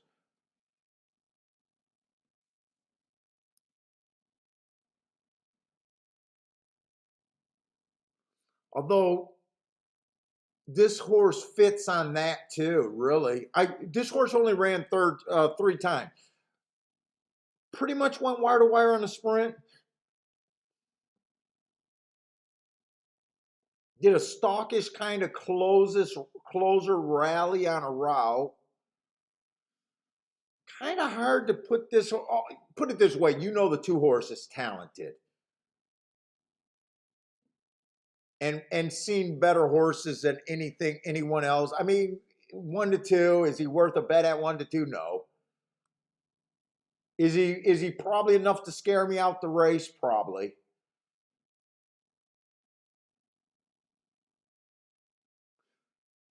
Let's see. The one, all he did was break his maiden. Hey, looks like a speeder stalker. Let's see. 4 races ago, that was a pretty good race. Technically, wait a minute. This horse has never even won yet. I mean, that feels like a stretch. Hasn't even won yet.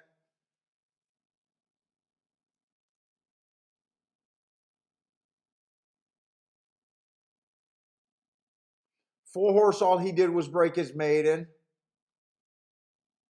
I mean, two's resume. I mean, I don't even. We're not even handicapping when I just say that the 2 looks like the best horse here. I'm not interested in trying to do anything this race. I'm just not. He intimidates me, and I think it's well deserved. I think this race, to me, as long as they did a nice job working out and getting him to this spot, to me, he should win this race. I can't do anything in this race.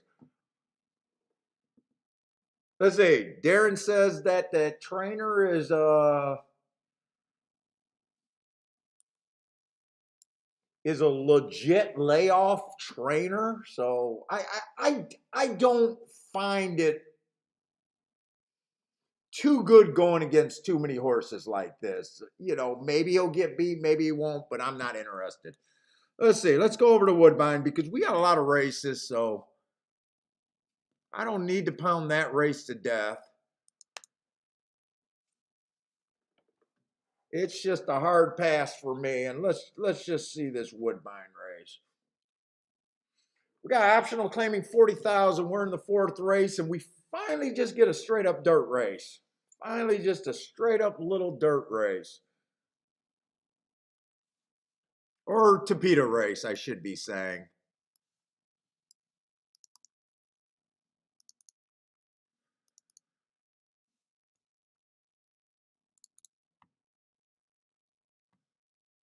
Let's see, and this year on the Tapeta, it has been a little bit heavy towards the first six post positions, but that's a pretty wide area.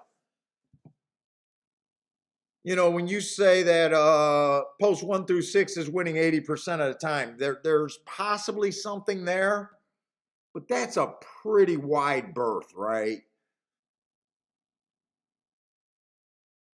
Speed's not crazy good. Stalkers, closers seem to have the advantage so far, but there's only been 30 races. Let's see what they were last year.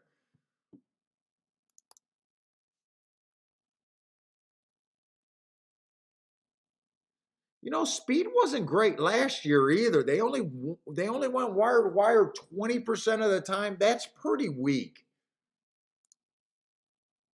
So that is lining up with what they did last year. So I'm going to look at this like that's what it is. That speed's not super good right now.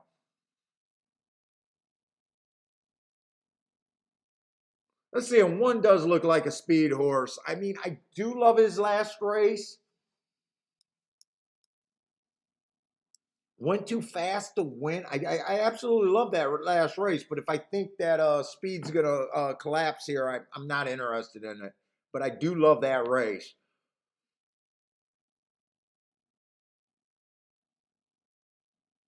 Two's a little tough for me to decide what to do with. It was a stalking day, stalking closing day. He won stalking. Match strides with the fastest winner, 1 tick slower than the fastest winner, average at the finish. Uh, 1 for 1, did nothing wrong, but is stepping up in class, stepping up, you know, against winners and stretching out. I'd say a little hard for me to take on those two things. I definitely would need close to double digits to consider. Let's see. Three's another sprinter stretching out. I just don't think Andy's a speed horse. So I like the race. 1 tick slower than the fastest winner for the first 2 calls. Average at the finish. That's a nice race, but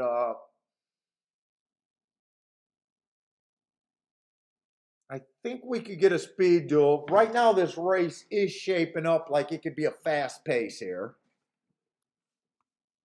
Put the little arrow for stepping up in class.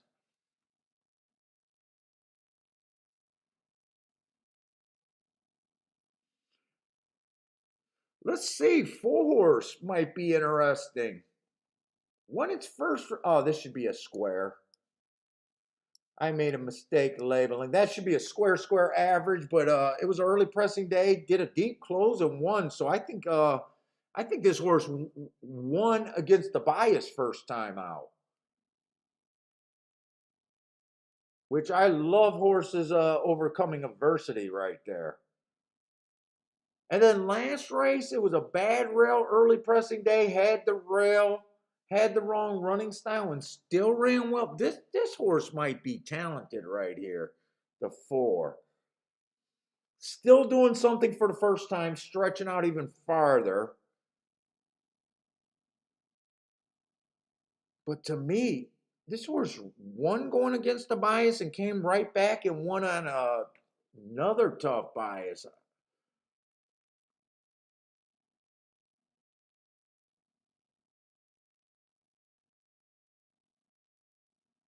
5, I'm going to say, does fit coming off the pace here, if you believe the tracks back it up.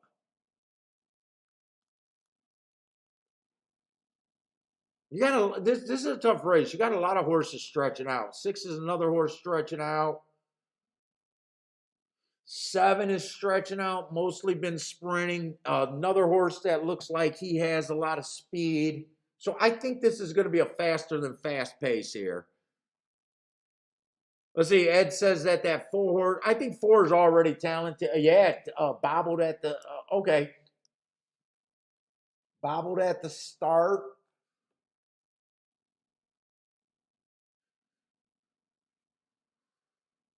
4 and 5 looks like they fit pretty good to me. Now five's a short price. Four got some more upside, but hasn't ran at the distance kind of deal.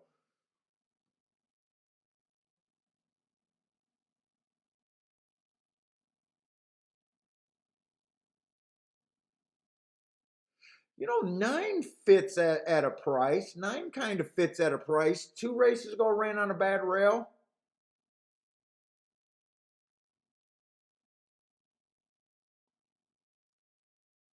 And 10, if 10 doesn't go to the lead like he tried 3 races ago, this horse can fit. Let me see, what do I got there? 10, I think it was 9.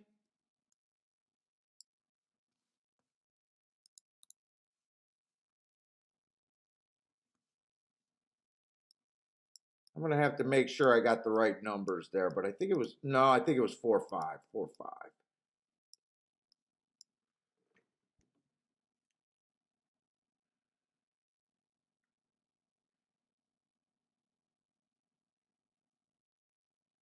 Let's say watching Belmont right now. This horse might win the race, but he's not going to win like a 1-2. Didn't have to work that hard. That race came 1-2 over 3-1. 2-8. That Belmont race came in.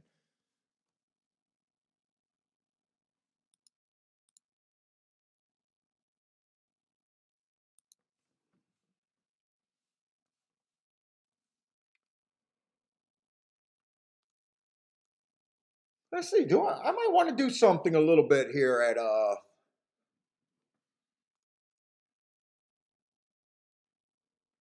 Man, they got a lot of turf racing over there at freaking holy shit.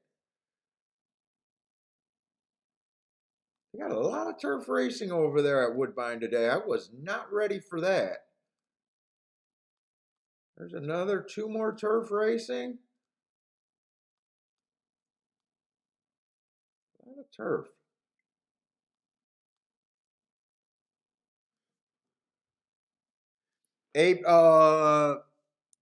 Charles, ABC ticket over there at Belmont. Yeah. I think, didn't we say 8 was the horse that I thought we talked about?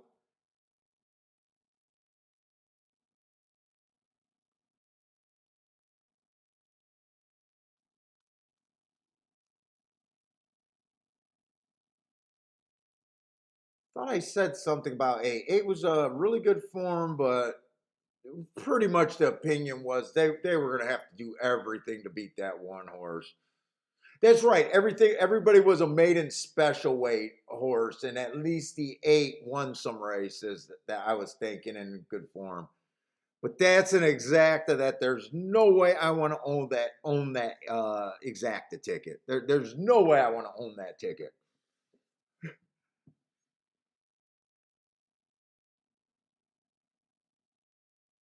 You got to go up to cash that ticket, and you might owe the track money.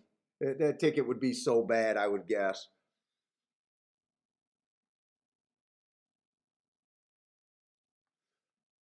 Let's see this Woodbine race. Let's see. What was I in the 6th race at Wood? No, race 4 at Woodbine.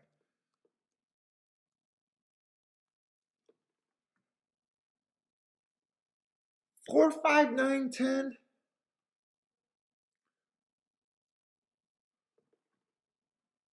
Let me just make sure those are the numbers. 4 is definitely one of the numbers. Yeah, 4, 5, 9, 10 is what I'm somewhat interested in there. One stretching out, probably going to go to the lead. I love that race, but not 2-1 and thinking he's going to be on the lead. This is where sometimes, you know, I don't want to do the marks and I might be getting cute trying to beat the one horse here.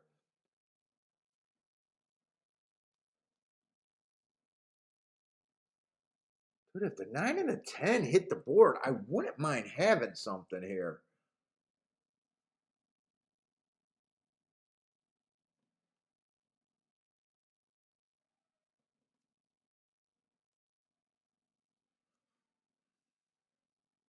Four, 5, 9, 10. I think I'm going to play this race.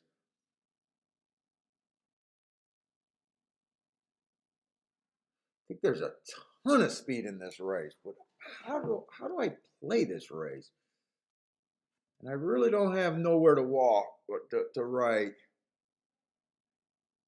To me, the safest keys would be the 5 and the 4. But I think I want to go for the biggest hit possible.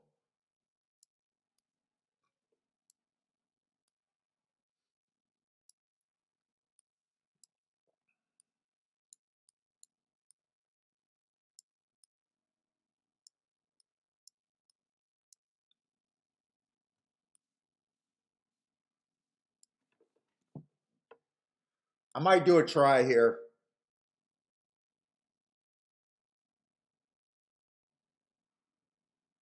I think this try can pay.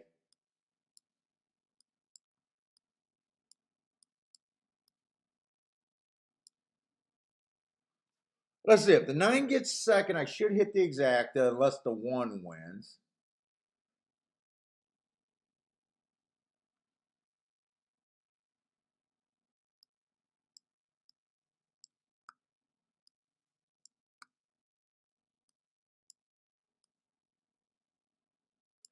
I'm not gonna. I'm gonna be hard headed and not use the 1 to win.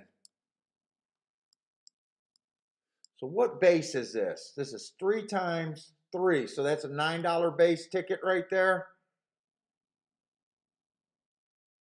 for a dollar. $9 base ticket. I'm gonna play that. Try to hit the exacta. If I don't miss the exacta and the 9 got third, I think I could probably hit the try. Probably. $9 base ticket. I could catch that a few times.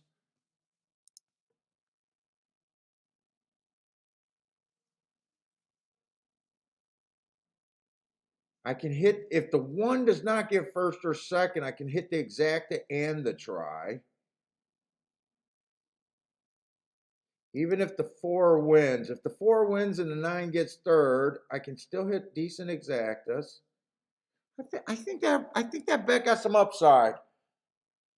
Now the exacta is going to be the main part of the bet. The trifecta, I'm going to play it for a few times, but you know, I'd rather hit the exacta, I guess. Well, absolutely, I'd rather hit the exacta.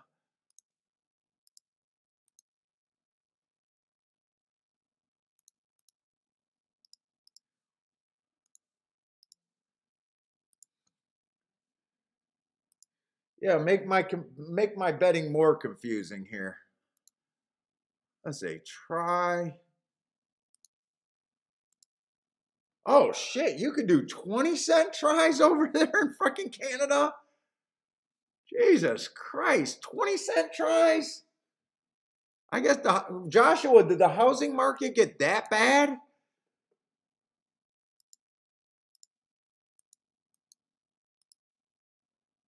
Dude, that's probably bad for try players because they can go so wide. That completely changes my edge. If I even got an edge. Let's see, a $3 ticket costs 27 bucks. $3 ticket costs 27 bucks? That sounds about right. $3 ticket.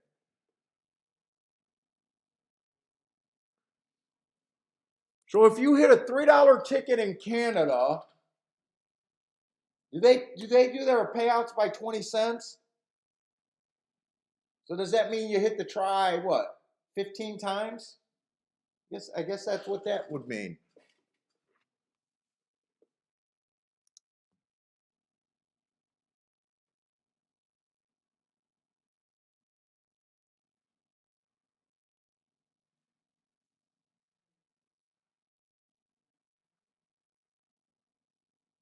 The housing market just crashed and they got 20-cent tries over there in Canada. Jesus Christ.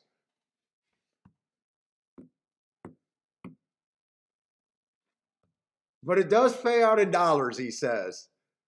Let's see, Mr. Hobby likes Woodbine 2510. Hey, what's up, Elliot?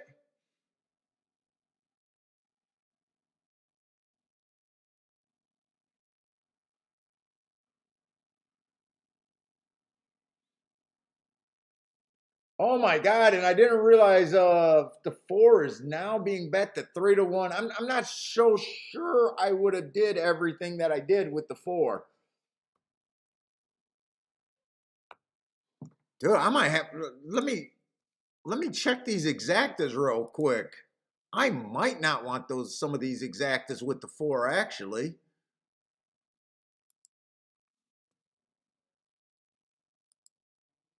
Holy shit! When the fuck did that happen?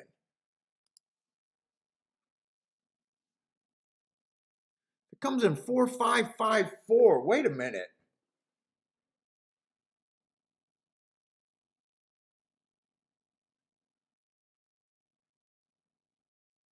It comes in 4-9. Okay, 4-9, 4-10 I want.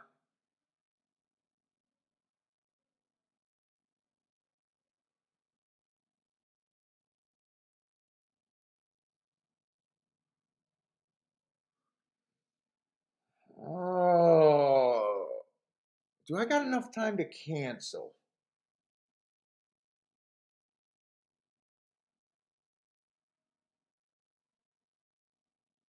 I got enough time to cancel those tickets. Hold up, hold up.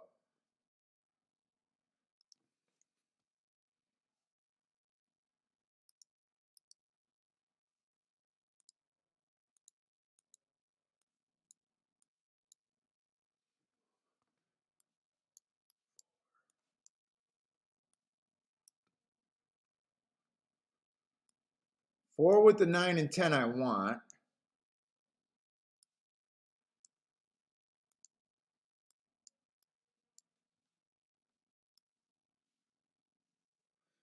Four.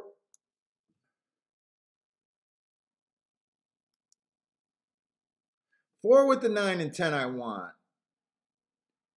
All right, that's how I'm going to put them in. 4 with the 9 and 10. So I canceled my ticket, so I got to do both of them with the 9 and with the 4.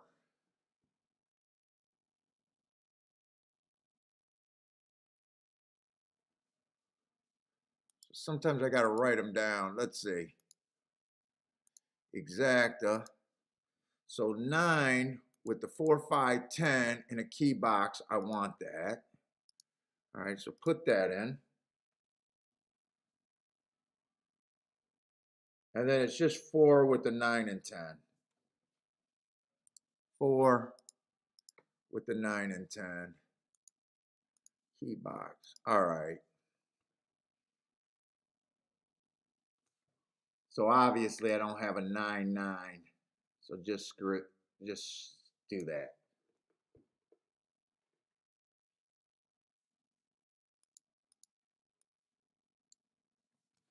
All right, they're getting in the gate. Now it's probably going to come 5-4-4-5, but I don't want that combination. I guess if it comes in 5-4-4-5, I need to get the 9 in third.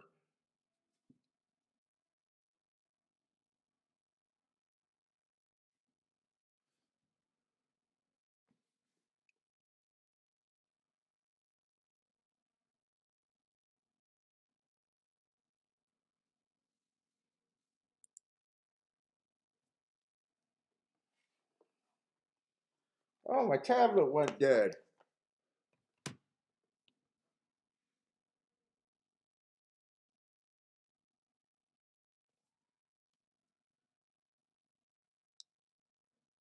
Elliot likes the 2 over there at Laurel. Good luck, Elliot.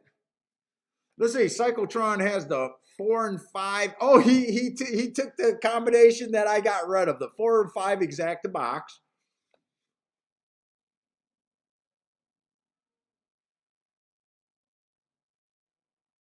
Let's see. Mr. Hobby likes the 2-5-10. Let's see. One is rating today. The only reason I thought the one was going to the lead. Shit, this one's should be probably be tough now.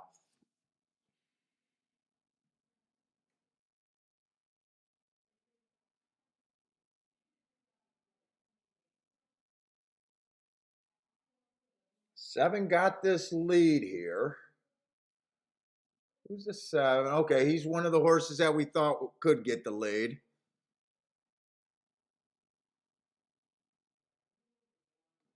Boom, boom, boom, boom. Where's this nine? Seven just rebroke a little bit. 24 and 3.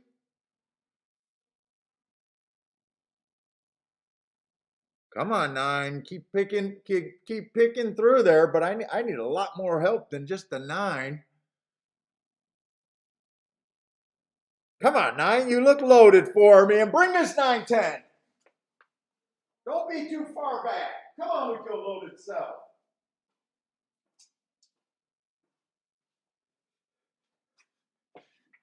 Ah, three's too far in front.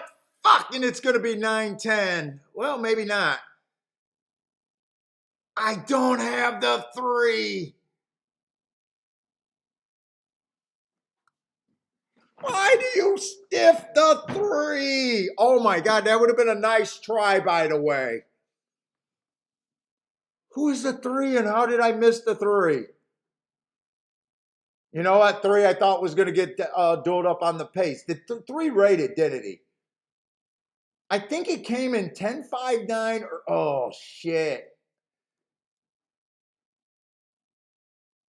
I didn't like the three. I didn't like them.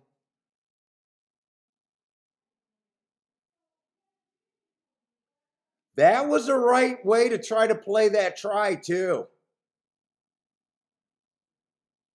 Because it would have been 10-5-9.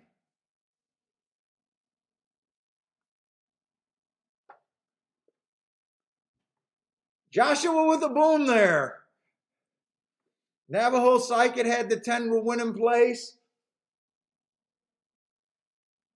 Fuck, I completely wasted that 10. I did not like the three. I thought the race, I thought the 1, the 3, the 6. I need to watch that race. I'm hoping that the three rated. Okay, I can see that the 3 rated.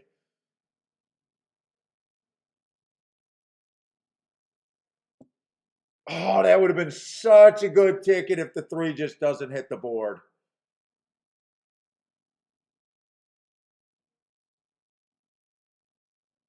Such a good ticket.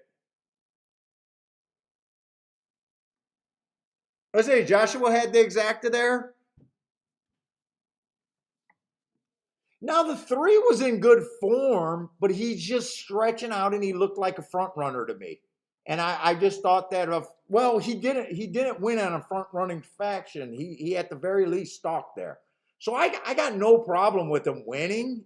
I mean, he just beat me that way. I just didn't care for him. It is what it is. But I always say you judge a handicapper by their shots and what they're doing and why they're doing it. So I feel no shame with this 10-5-9 running like that. I just missed the 3 horse. That's not a problem to me.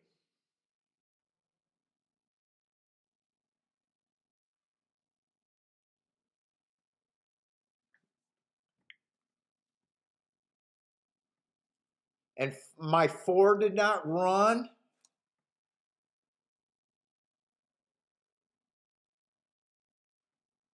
Hopefully I got enough time. Well, I'm going to have to run over to Belmont, but I really wanted to see where that 3 came from there. I really wanted to see and made sure that he stalked.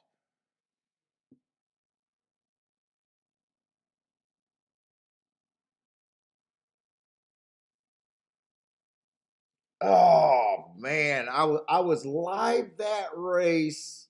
I was so live and so dead at the same time. So live, my underneath was so good, but I just did not see the 3. At least I don't. Well, he did show a nice stalking trip last race, but still stretching out for the first time. You know, I can't get mad at myself here. That was a nice stalking run. But was he trying to stalk that race or go wire to wire? You don't know before the beginning of the race. It is what it is. Oh, that's rough. That's rough. I knew I liked the 9 and the 10. Maybe I should have keyed off of them and went wider. But I used, you know what? I used the horses I wanted to use. I used the horses I wanted to use. So it is what it is. I'm going to lose a lot of races. I'm going to lose 80% of the races. So, God, 19 to 1 on that horse. The exacta paid 150 to 1, 165 to 1, whatever that is.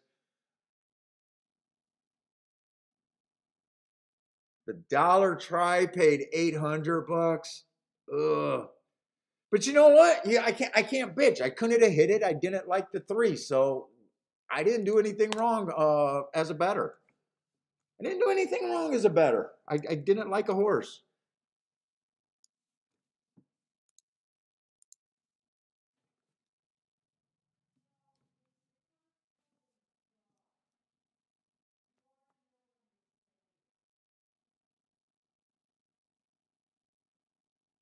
Yeah, hell of a payout for the exacta and try. Cyclotron's got a 13 to 1 winner over there at Laurel. Nice call. Navajo, what did Navajo get? Oh, she got the 10 horse. That's right. She got the 10 horse.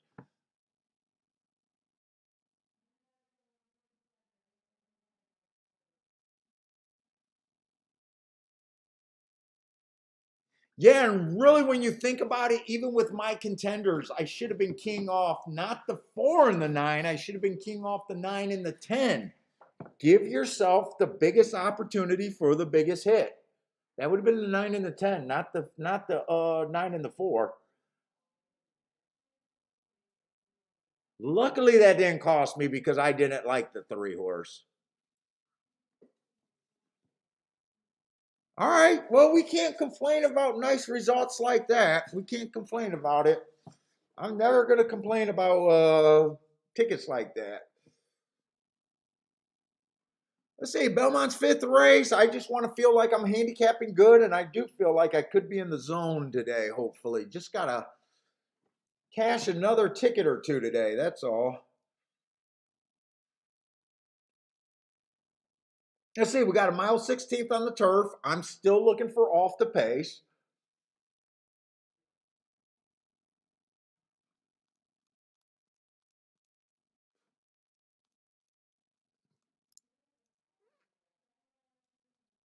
Next race is going to be on the dirt.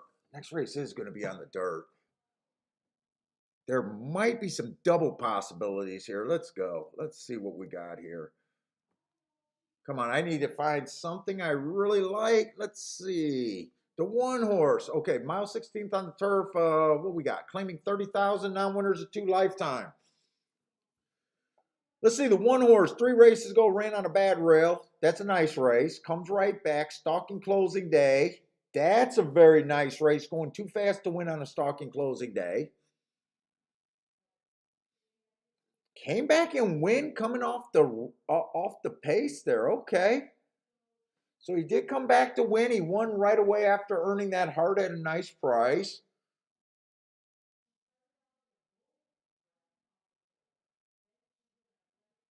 Has ran 3 decent turf races.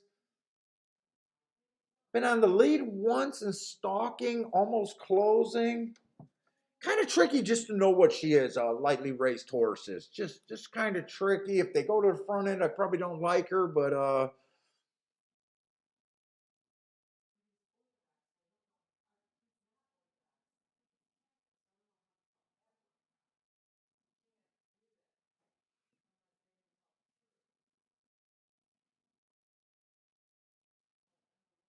let's say 2 horses weird. The only race that this horse won. All right, the only race this horse has won, I don't know if I got enough time to look it up. I don't got enough time to look it up. Was at Fairgrounds, and we know how good that rail was and speed was. I'm guessing that's why this horse went wire to wire. Because this horse before that never showed an ounce of front speed.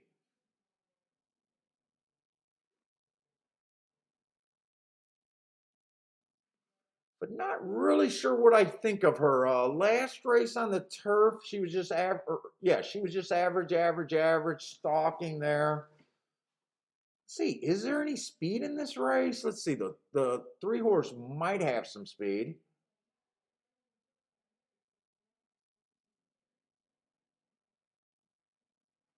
Right now, I'm just seeing a whole bunch of stalkers in a race, and no one's like really getting me like too excited. I want to get excited because I think I want to play a double to the next race.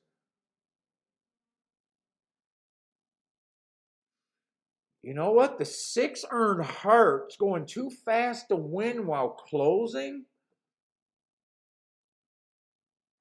Nice, 2 to freaking 1.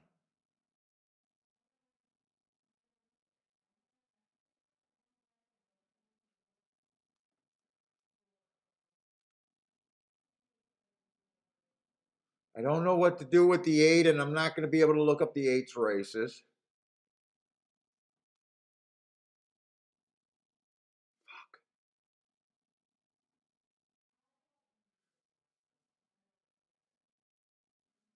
Going all the way back to November, but I don't mind that race right there on the 10. I think I'm going to try to get alive here.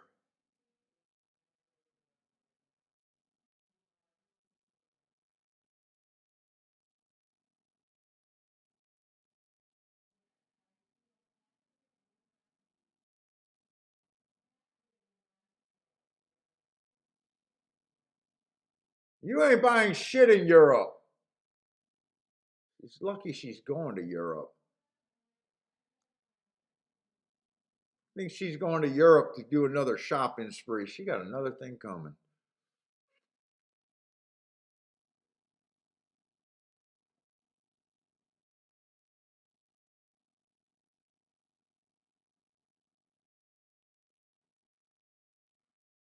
Well, I mostly want to use the 10 and the 6 here. 10, 6, and 4 a little bit. I think I just want to get alive to that dirt. 6. I think I'm going to weigh these two.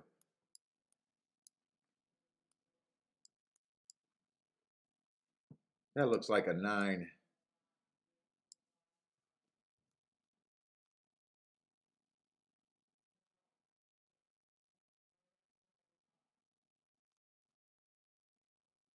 I'm not really going to be able to handicap this race. I think I'm just going to play 1, 2, 3 about almost freaking blind.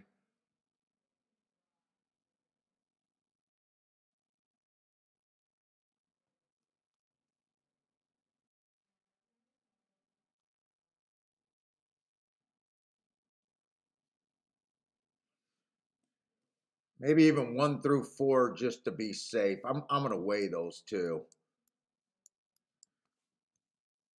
Am I going to be able to check these doubles real quick? Just give me a minute to check these doubles.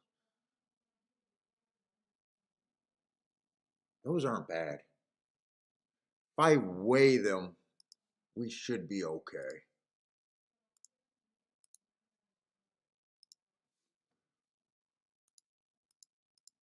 Whoa, they get to that gate fast. Hold up. Punch, little fingers, punch. Punch, little fingers, punch. Unless I got nothing but losing tickets, then I hope I don't get everything in. 4 and 10 to the 1 through 4. You know what? That would be a decent exacta box.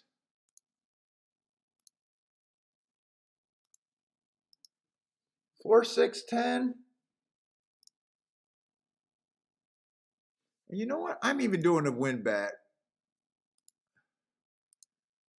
10 and 4.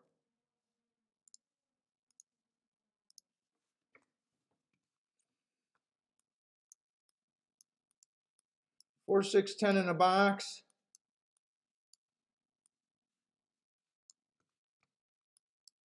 Let's see if this one works out. 10 and 4 to win. Quit giving me that arrow. They don't give me the arrow when I want it. All right, what we got going, guys and gals? Let's see. What's up, Laz? Laz likes the 10 over there. What's up, Elliot? On the dirt, Elliot, I definitely think it's been inside. Probably started out the day with I think $160 double that I messed up myself, but some of the people hit it. I know I probably should have hit that. I gave out the 12 in the first race and decided to go down. But anyways, I do think the inside's been good. That horse, the horse in the second did come off the pace, but it was an inside horse and kind of I just liked him at 6-1. But yesterday I definitely thought that inside was good, and I thought Speed and Stalkers on the dirt. So that's why I definitely want to try to get it live. Come on, 10. Ooh, and they got kind of a slow pace. So can this 10 just pass this 5 and no one else come?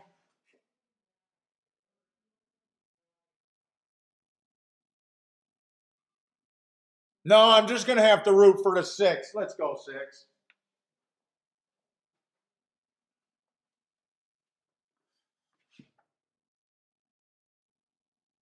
Come on, 6. Just finish. I can't watch. Just finish the damn race, 6. I can't watch.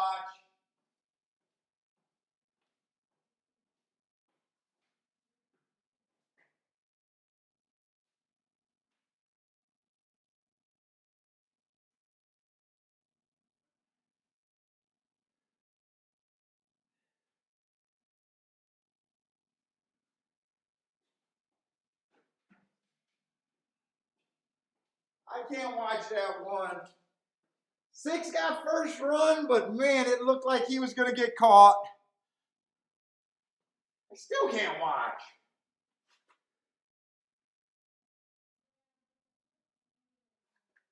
I think I'm okay. 6 got it. Not going to hit the exacta, not going to hit the win bet. But I did weigh those doubles. And the doubles were 6, 4, 10 is what I used. Came in 6, 9, 8. 6, 9, 8, 5. 6, 9, 8, 5. So I'm going to lose the win bets. I'm going to lose the exacta. But those were both afterthoughts. So hopefully I'm right about the inside. And I think I got some nice tickets there.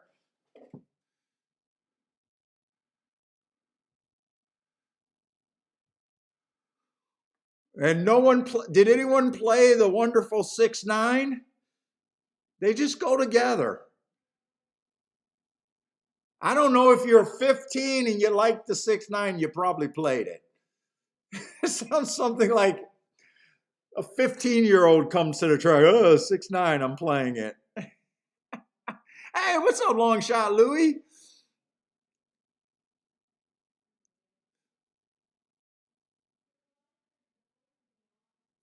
Oh, Warren had the 6, 8, 9 exacta box. Hey, Warren, this is like the third day in a row where you had tries and played the exacta. Not that I'm trying to instigate try play.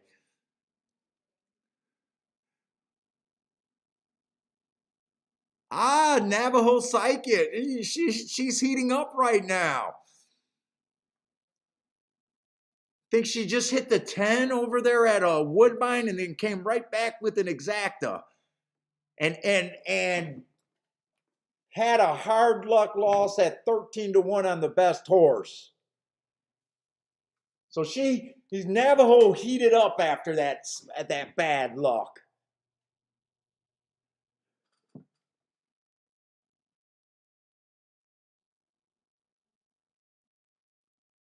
I'll be right back, guys. I want to grab something to drink.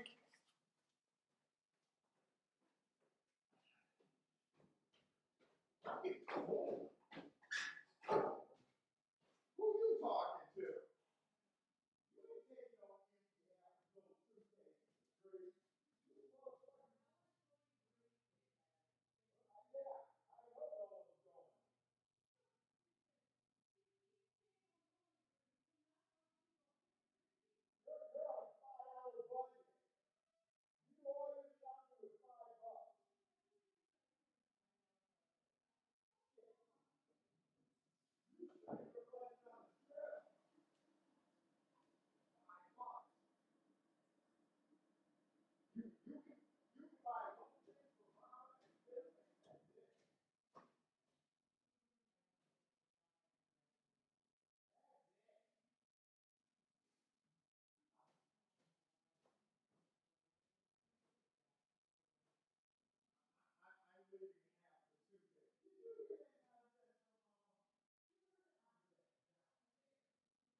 You're not getting yelled at.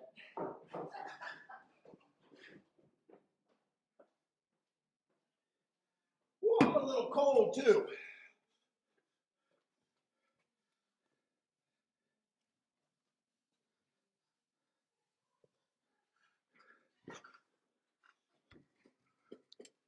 And why did I think that 10 was coming off the pace there, by the way? No, I thought he was coming off the pace. He was just closer to the pace. That's the 9 that ran second. He came off the pace. He came off the pace. 6 definitely came off the pace there. 8 came off the pace. Okay, so they're doing kind of what we think. And why did I like the 6 so much? Oh, okay. He was a heart horse. I was wondering why I decided to weigh the doubles instead of going for the biggest hits. That's why I didn't say that I love the 6, but obviously I weighed him more, and I was wondering to myself why I did that. It makes sense. He stalking closing day, going too fast to win. Okay,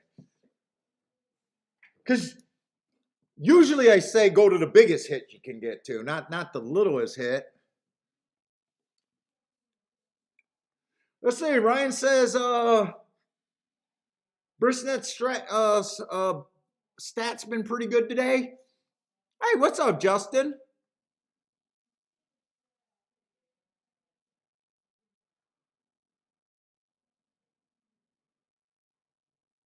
And I want to see what these doubles look like that I'm alive to. I glanced at them. I usually base them off the favorite. They're not bad. 17 to 1 on the 1, 65 50, to the 2, 57 to the 3, and 28. So most of them are good. Most of them are decent. The 17 to 1 is probably the borderline one, but okay. Let's go back over to Woodbine. Did Chantel just how is Gulfstream doing today? Chantel just rode a vom. Was that on the dirt or the poly track? Because I'll tell you what, I already said why I decided not to do Gulfstream today is because all week this weekend I was thinking that the outside was good, and you guys know that I'm addicted to the inside there. So I could have played outside, but you guys know that I'm going to start the show always going, oh, is it inside? Is it inside? Is it outside? So I just didn't want to deal with that. That was a synthetic race. What has the dirt been doing there today? Well, the 2-horse won the race before and paid $9 on the dirt. That was in synthetic. That was, oh, so they had most of the race in synthetic. In fact, they only ran 2 races on the dirt. The first race, it came in 7-4-2. 7 was a big favorite, though. You know what? I'm having fun at Belmont and Woodbine today. And you guys are probably sick of it just being automatically Gulfstream every day anyways. Maybe it's good to have a little bit of a change up right now. I just didn't want to go back and forth. Is it inside today? Is it not? I just didn't want to do that. And Belmont was so fucking good yesterday. Belmont, I felt like I should have been arrested. Hey, what's up, C-Money?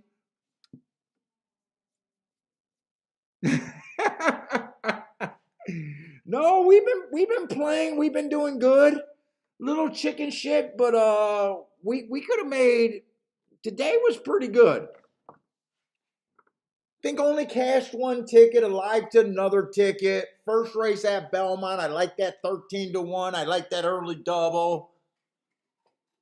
Kind of got shut out of the second race where I had the 3 horses, so I'm proud of the handicapping today. Probably should have been winning a lot more money though right now. And you guys are supporting the stream. Our last show, I was a little disappointed with not so many views. But then when I was looking at the analytics, I was feeling a little disappointed. And I was looking at that analytics. But I noticed that you guys were staying on for 3 times longer than normal. So I had to take that as a pretty solid victory. I was like, okay, all right. So maybe, you know, some of the days you're getting more clicks, but that's because the same people might be clicking in and out for whatever reason. So I took it as a really big positive that you guys stayed on longer. Even though it didn't look as good on the account.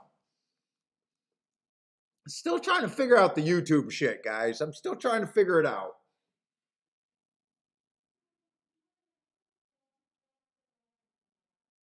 Jay says, crap, it's that C-Money guy. I know, I was trying to keep Joshua and the Canadians out today, but Joshua joined us today. I don't know how I can ban Canada over there. I tried to come up on the down low, but Joshua found us again.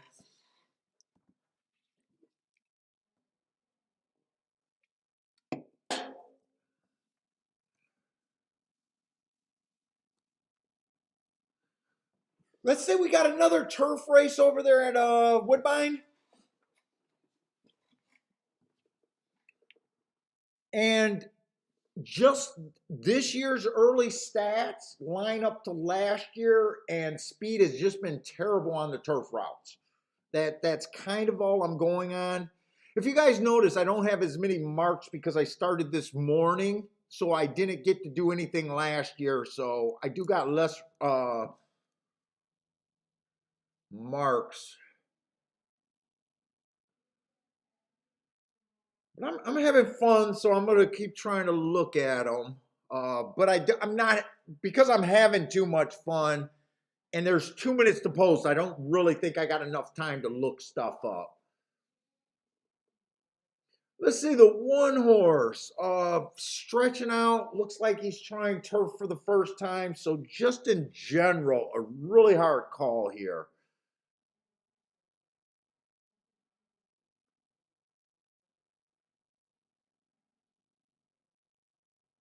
Yeah, I can't get a read on this, especially, you know, with him stretching out, he might be closer to lead. He has been on the lead a couple times. 2 looks like he might be a front runner. Remember, I think the track's backing up. And that's kind of what caught me from, that 3-horse. Why I didn't like that 3-horse that beat that, would have been a juicy try with that 25-1 shot.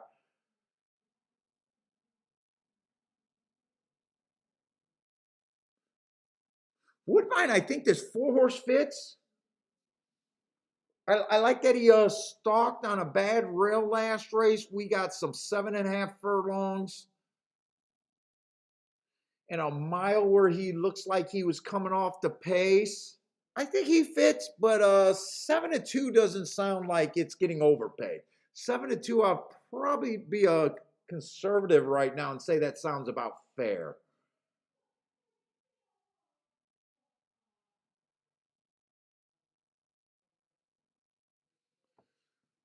I don't think the 5 ran a terrible race last race. I had that at inside stalking closing day. He was in the 7 hole. Kind of getting mixed feeling. Is this a fast stalker? I know. I don't think I'm going to be able to play this race. And 3-1, not really any price wise, not really any price upside. I don't like the 7 because I think the 7's going to the front end. 8-horse, I had no marks on, but the 8-horse does fit this race to me. And 8's 8-5, so I'm just going to cheer for the 8, the 4, and the 3. That's kind of where my head is. I know that's a complete ABC ticket, but I'm not willing to play this race. So, I like Ryan with the emojis over there. Philly on a Philly theory with the grandma question mark. How do you get a grandma emoji there?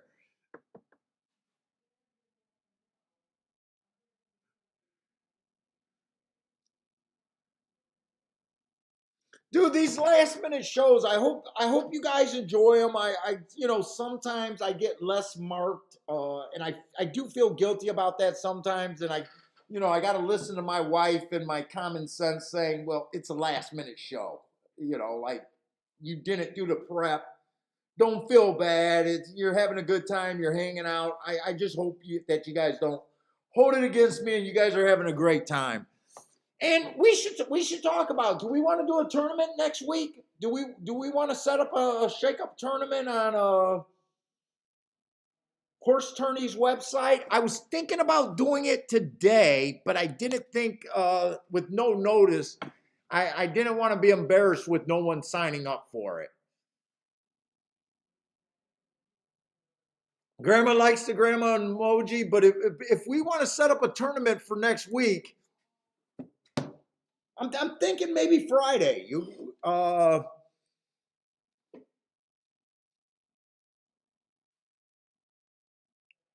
probably keep the price at the minimum of $10 buy-in. I'm not getting any money. It's just going through Horse Racing Nation, or not Horse Racing Nation, horsetourneys.com. You'll have to sign up there and deposit there. They handle everything, so you won't see my grubby little hands on anything.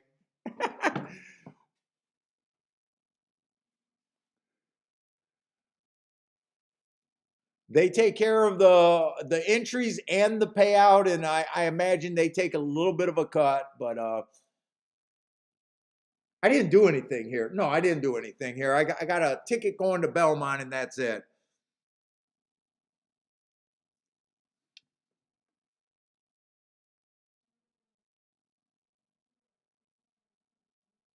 Oh, Grandma says, maybe, or would you guys rather not waste a Tuesday or Thursday show and let's do it on a weekend? You guys rather do it on a weekend?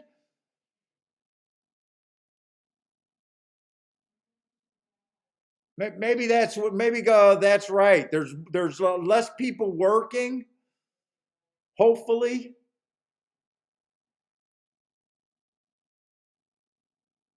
No, Grandma, I'm throwing in a mug to the winner just as an extra bonus. You're actually paying for cash. It's going to be a horse racing tourneys tournament. So whatever the entry, they'll give you a cash payout, and I'm just gonna send a mug to you. So no, you're not playing for a mug. Ryan said he had a great time on Grandma's stream. Let's see, it came in 6-8. I'm not sure how the 6 won that race. Boom, boom, boom, says Charles at Woodbine.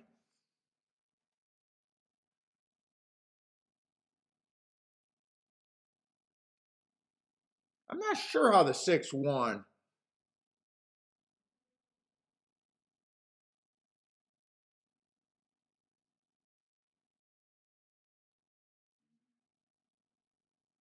Iram says boom.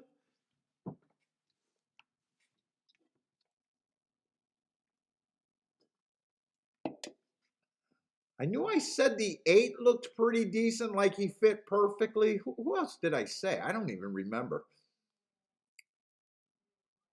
Wouldn't it have been the 1? It would have been. It wasn't the 2. It wasn't the 3. It was probably the 4. Probably the 4.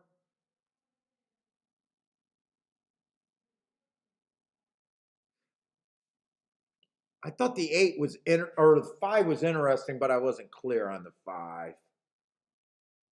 Thought the 5 might go to the front, it might not. 6, I would have thought the 6 might have went on the lead. So let's see. Lloyd Dutch the 4 and the 6. Ed says Grandma has a great show for all you nighttime. Yeah, I was joking with Parsons because Parsons was on the line with me, and I was like, those are the hardcore ones that I can't keep up with. Hey, what's up, Frankie Tubbs? No, let's see. Just outside of you guys, Grandma been sponsoring me a lot. Damien sponsor me often. Mr. Hobby's been throwing some, just the extra. Ed sponsored me last show. I think Warren threw me in a little sponsor, but dude, just everything. The extra sponsorship from you guys, the extra just clicks, the extra watch time from you guys, just everything has been making me feel pretty good about doing more shows. In fact, I'm thinking about getting a scrolling and doing something for when you guys sponsor me too, to put it up on the things and give a little bit more credit than just saying your guys' name and thanking you. We really do appreciate that. I mean, it really does feel good when I mean I'd still be doing the show and it's not necessarily, but I mean in this society that is how we show appreciation. I really want to get the show to where I don't even want anything from, you guys. I really think that I wish I had a way to, to go to the people that should be paying for horse racing education. Grandma, I got to figure out how to do that damn merch link. I got to figure it out. Grandma, I'm the slowest guy. Hey, what's up, Hector?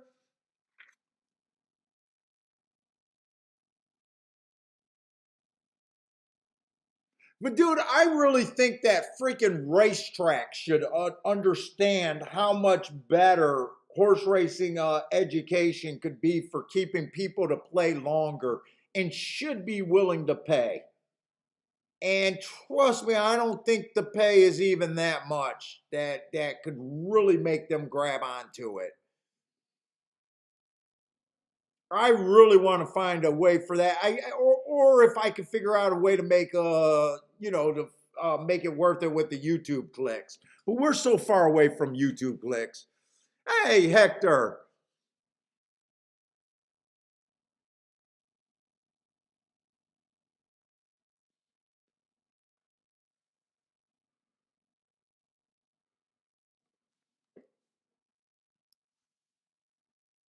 Maybe if we bring a lot of people to horse racing tourneys, maybe we can figure out how to fucking approach them. I have no clue, but right now, I'm just trying to do some things to make the show fun and breathe more life and bring more people. You know, I think Spencer came up with the idea for the tournament, and I thought we'll try it, and hopefully we can make a really fun show about it. We can make it, make it really fun. Oh, I got the 1 through 4, pretty much blind. I think the inside's been good. Uh-oh. Do I got the 1 through 4 or the 2 through 4? Or 2 through 5? Wait a minute. I got to make sure I got the right horses here.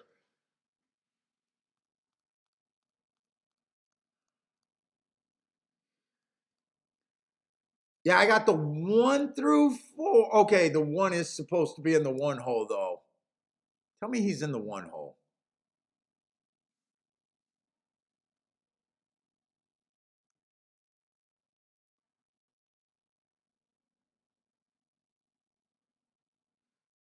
So I bet 1 through 4, but I wanted post 1 through 4. So the numbers I actually bet is 1 through 4. I'm trying to figure out if it should have been 2 through 5. But it looks like the 1 is on the rail, so that is what I want.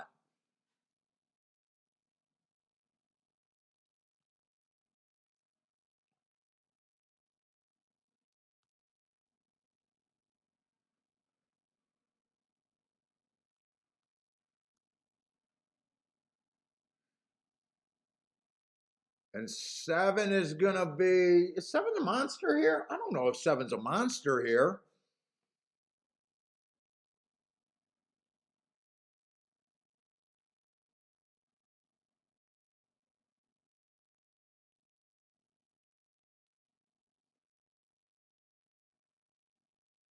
I mean, he's beat these horses, he's lost to these horses, he's on the outside. Ooh, that's a nice crowd over there at Belmont.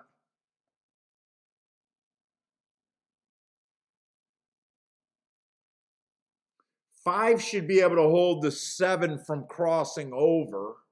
5 should be able to keep the 7 from crossing. Well, I was looking at this race thinking he has speed, but he doesn't have speed. He's a stalker more so. He doesn't. He has got the lead in 1 wire to wire. I need the inside to be good here. I got the 1 through 4.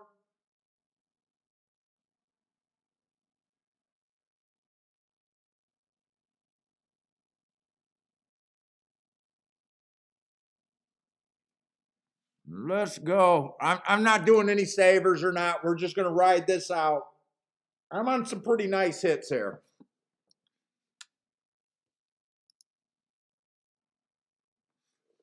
Oh, Parsons says Irad. Oh yeah, Irad did get suspended over there in Royal Ascot. They did not take his shit. They said, take your grinning ass and go back to America.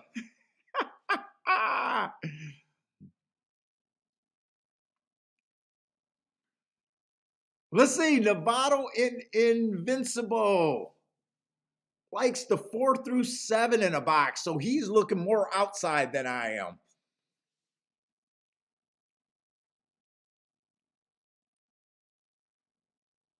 Oh yeah, that's right.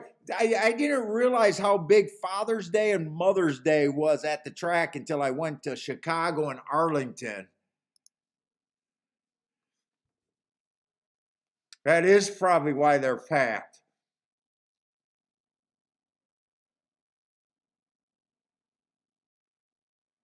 Let's see, Paul's taking a place bet on the 1.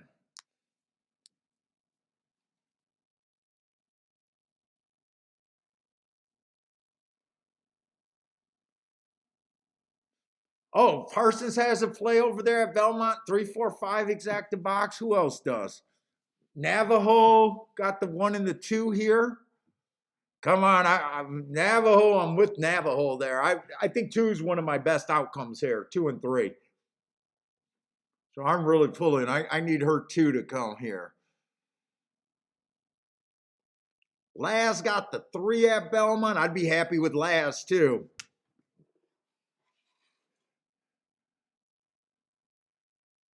Let's see, Frankie Tubbs likes the 4, 6, 7. I don't got to worry about Frankie because it's not a turf race.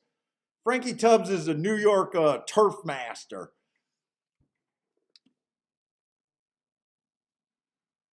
So I might have a chance. Come on, keep this 7 from the rail. Come on, 2, have some speed. I think 1 comes off the face.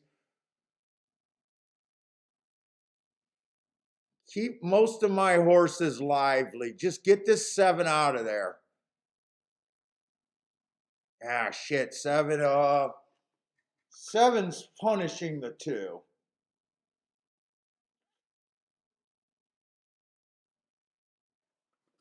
And the chicklet guy is going crazy with the 4.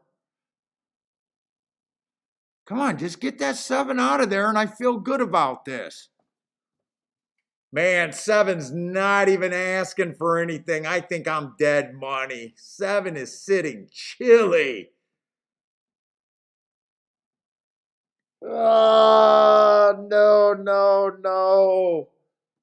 Yesterday, I was stealing candy from a baby. Oh, my God, this 7 was a monster against this group. I said he didn't look like a monster, but he had another thing to say. Dude, he won that race on a hand ride.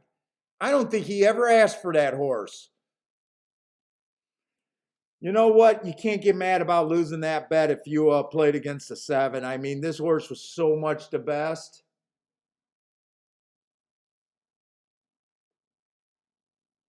I mean, I even seen where he got beat by these horses before, and they just weren't able to compete today. I thought the inside was better today.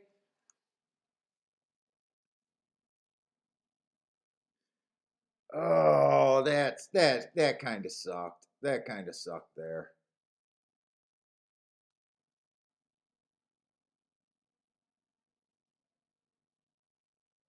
What made him so good today? I mean, he did have the best front speed. He did have the best front speed. That's probably what it was. He just had the best front speed. And they didn't have another legit. Let's see, the 2 had to duel and just wasn't good enough. Yeah, I can't get mad. The 2 ran his race, the 1 ran his race. 7, I don't think his 7 even had to use the whip. You know, just got beat there. I just got beat by the chalk. Man, he did it easy. It almost feels a little embarrassing that he did it so easy when I really didn't think that he was that big of a standout.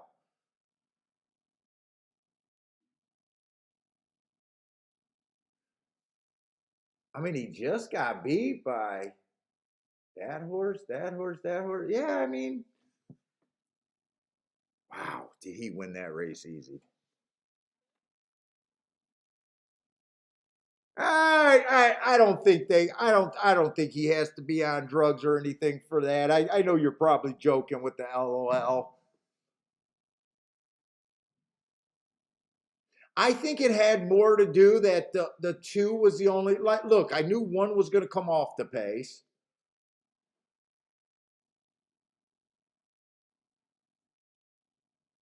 2 was just that $10,000 claim. Yeah, I think he just had a speed advantage. Although he's just a $25,000-$30,000 horse. I don't know. It's rough. I wish it ugh. Hector's done for today.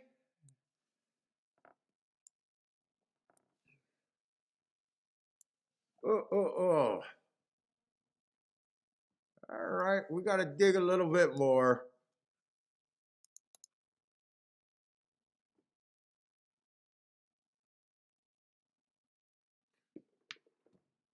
Did we see any other dirt races today? Was there a clue that something on the outside could win today? Let's see.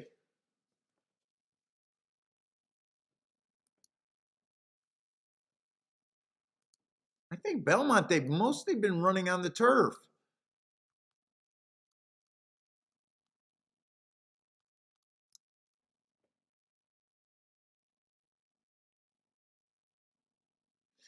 The 6 horse did beat that one earlier today that should have got disqualified, or we were hoping to get disqualified. He did go wire to wire.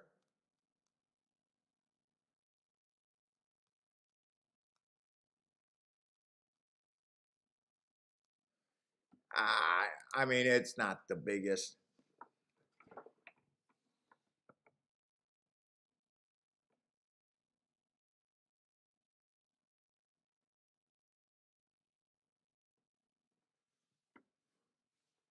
What do we got left?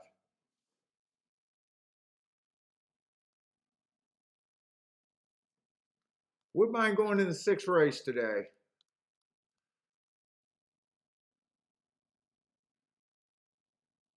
Ooh, finally a Tapeta sprint race. I think this is the first Tapeta sprint race today.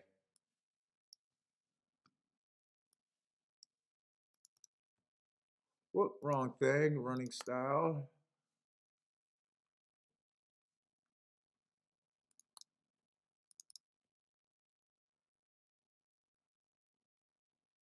Post 7 on out looks like it's been having a really tough time. Speed and Stalkers is all you want over there. Let's see, one is out, claiming 25,000.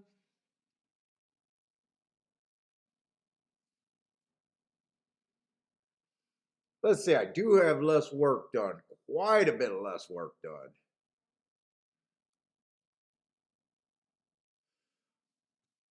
This is the weakest race this horse has ever been in. And used to fit, but you got to go back a ways before this horse had speed. What do I want to do?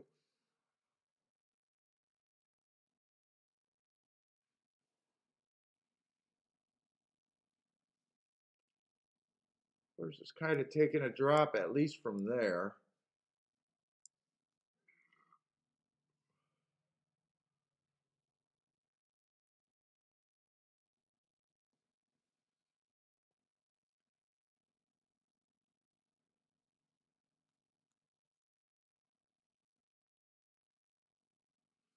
This horse is a route to sprint. I probably don't like that horse. Hasn't raced since September, even a bigger layoff than most.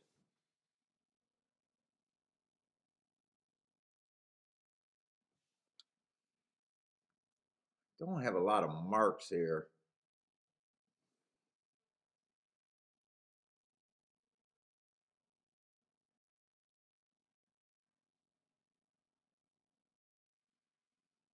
This is a favorite, huh?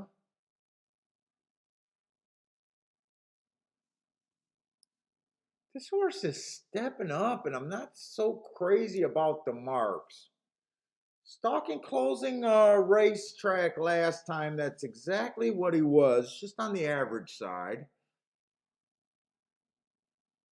Before that, one at even a lower level on a bad rail day, early pressing day, had the 8 hole with the right running style.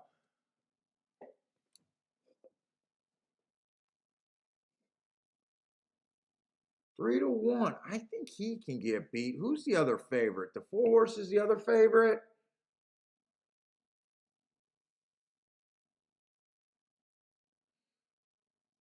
That's not the scariest race right there.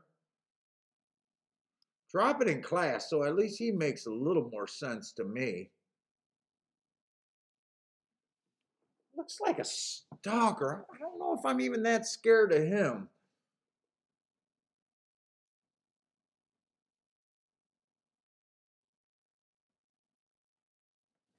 What was this horse doing in November? Did this horse at least look fast or anything?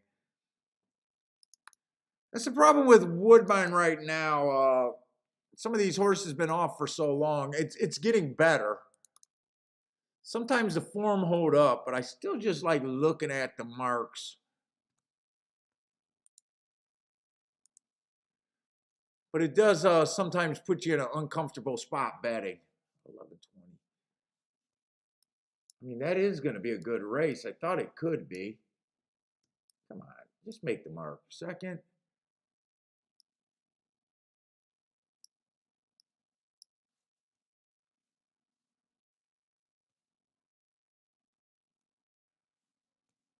Bad rail early pressing day.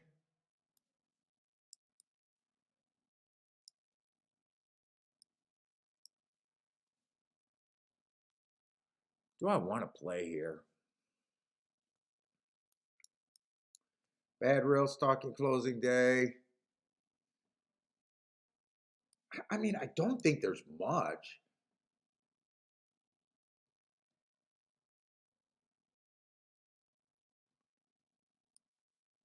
Horse I'm mostly interested in is the 2, by the way. That's the horse that's jumping in my mind the most. Trying to make a case for the 3 horse in my head, but 2's the horse is the one that I do like. I see some races there that might look like they were good. Stocking closing day right there. That's a pretty good race right there. It's just, does this horse have form? His last race was so bad. Sandwiched at the start. Wait a minute. You know, it'd be better for me to watch that replay than going back half a year and saying he had good races. Let me look at that. It'd be better for me just to go look at that replay. Let's see, exclusive search. He would have been the 8 horse sandwiched at the start. Watch the head on and see how bad it is, because he did. That was a bad race.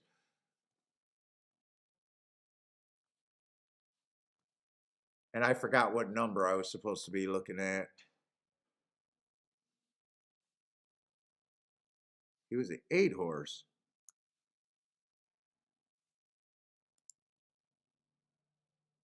Yeah, he got sandwiched at the start. Maybe that's why he didn't have his front speed. There's not a lot of speed this race either, is there? He's definitely interesting to me at 5-2. Or 5-1. 5-1, not 5-2.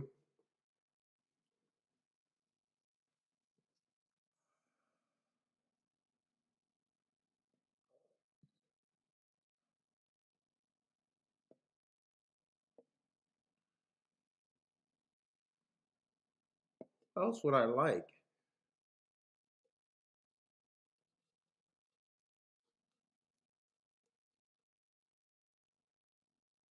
This is the only other horse with any speed, but he hasn't raced since September of last year. That's even freaking longer.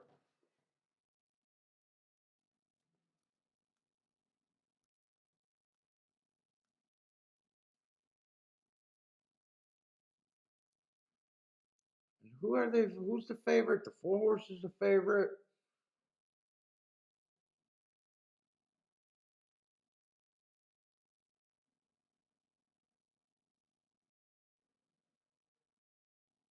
I think I'm gonna play this a little bit.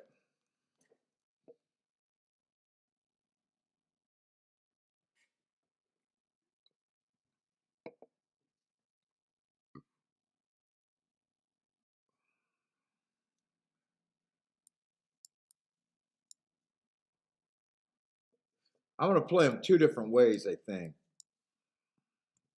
I want to play the 2 for more money.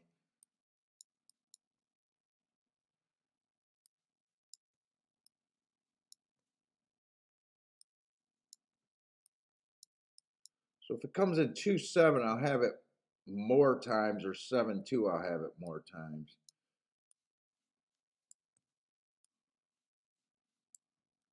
I want to hit the exacta there.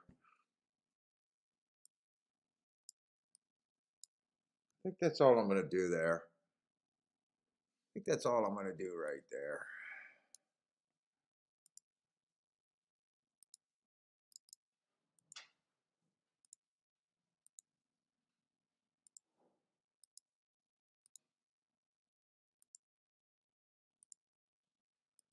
4, 7, and 8, right? 4, 7, and 8. Where's my little?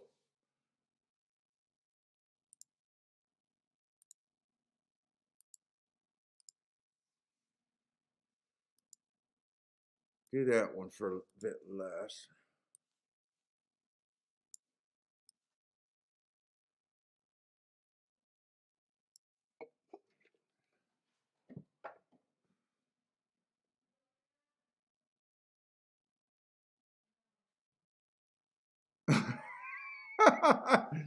Charles says, dude, that's what I say about all biases, man. As soon as you think you got it as soon as you think you got it perfect,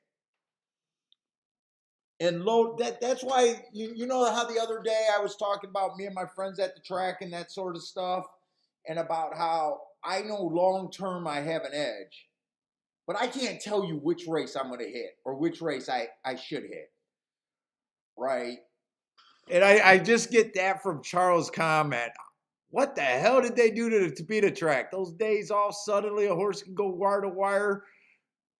When I bet they had a ton of new sand and roll it over and over, new coat of wax.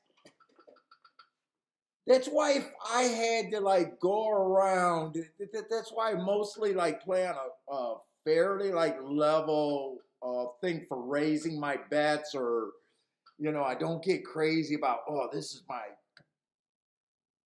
best bet of the day, that kind of stuff. I just know at the end of the day, end of the week, end of the month, end of the year, I got an edge, but I can't ever.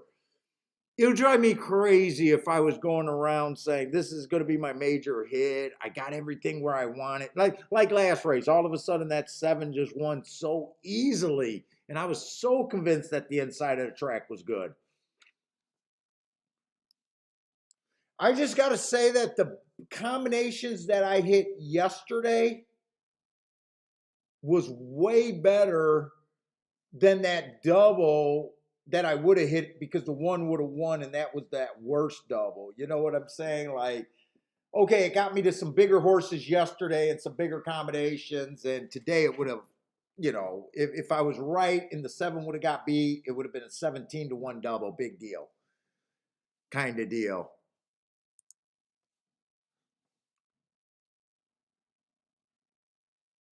Let's see. Last says for the West Coast players at Santa Anita, 159 exact the box and 5 to win.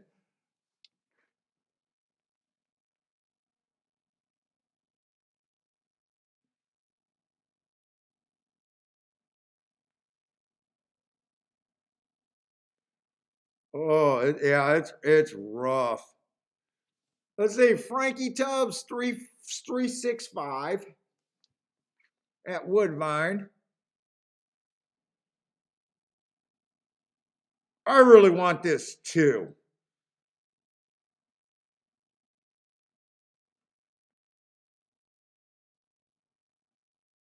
I like what I get. 2772 would be the best possible outcome there for me.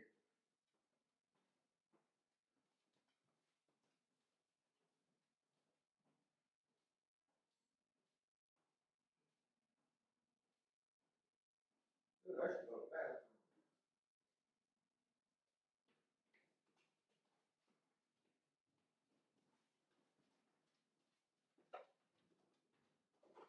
Oh, my knees, my knees.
Okay, I got that. 8-7's actually good.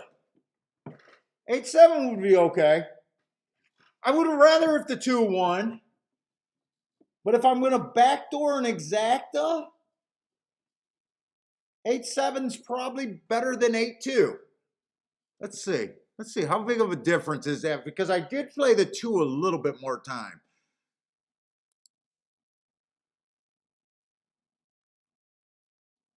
Ooh, 8-2 is paying 50 to 1.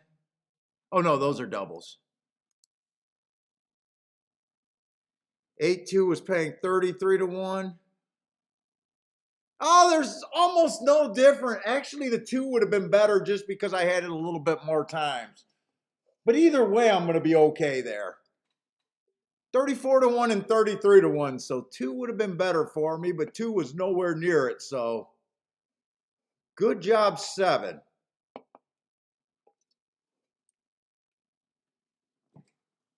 I'll take that. That's a bit of a win right there. Anyway, 7. No, 7 did not win that race. 7-8 would have been. You know what? Doesn't matter. 8-7's paying 34 to 1. 7-8 is paying 35 to 1. There's no difference. I didn't do the win bet on the 7, so it makes no difference there. Lloyd liked that 8, but decided to pass that race. Hey, what's up, Nicholas? Nicholas Anderson, 78. If that's your birthday year of 78, I'm a little bit older than you. That's what the 78 is for.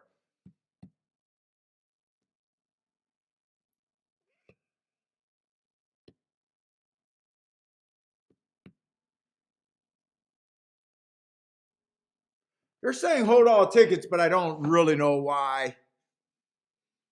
Let's see, Charles, boom, boom. Okay, Charles is heating up again. I had to go in on Grandma's show to make sure there wasn't a burning bed going on at Charles' house yesterday. He was so hot on a Friday. I told him not to get any water and not to cool down, but I had to peek in on Grandma's show to make sure that he didn't catch his house on fire. Because that man was hot Friday. And it looks like he's heating up today. Looks like he's starting to heat up a little bit today. Paul says, Paulie, look at Belmont. All right, yeah, that photo or nothing bothers me over there. It's $1 difference. But 35 to 1, 34 to 1, whatever I'm getting back times how many I had, it is not a bad thing.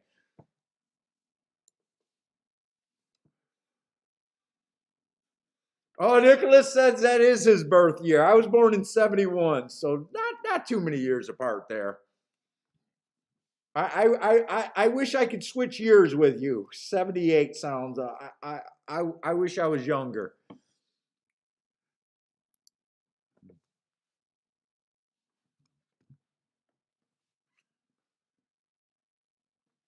And we're the 7th race over there at Belmont on the turf. I'm still looking for Stalker's Closers there. Stalker's Closers been doing pretty good on the turf there so far today.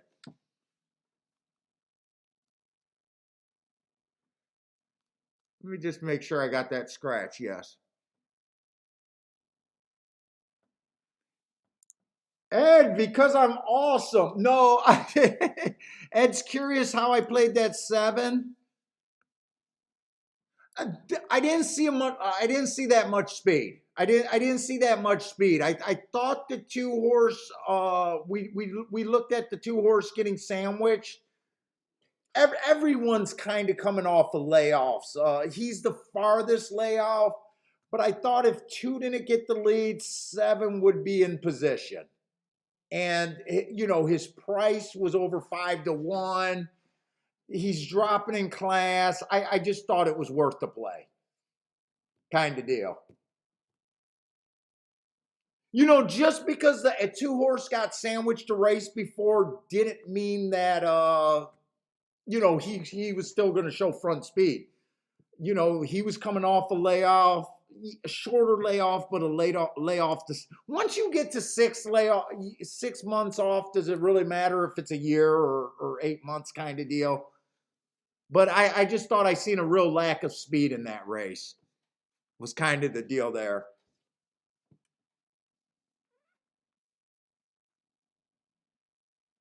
Let's see, Long Shot Louis got a 2-1 exacta box at the Belmont. I'm looking for off the pace. Let's see, this is a 45,000 optional 2X. I mean, one fits. Big getting in position, but I don't know. Don't like them, don't hate them. Yeah, 6-1 probably sounds where I'm thinking right now. Let's see, the 2 might be on the lead.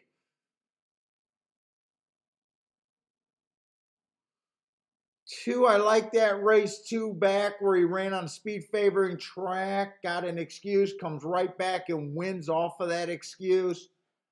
But I think the track's backing up. So even though I love races, I'm not willing to, like he's not for me, I guess is what I'm saying, even though I like the race. 3, I love his last race, but he's a front runner. I just don't believe speed's holding up. This is what happens when you're a biased player. Sometimes you see marks that you absolutely love, but you still can't play them. Nice price on him. I just don't think they're going wire to wire. If I thought this was a speed or a fair track, I'd be all over the 3. All over them. I just don't believe it.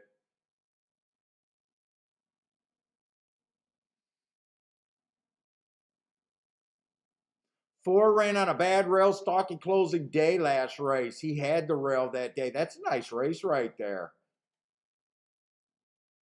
He's a little tough because sometimes he's really close to the pace and sometimes he's super far off of it.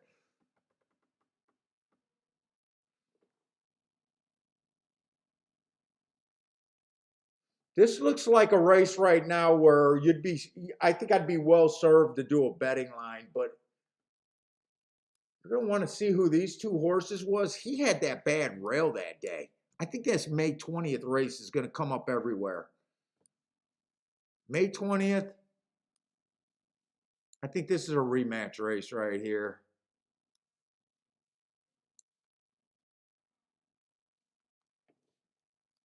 I think there's going to be a few more horses coming out of that race.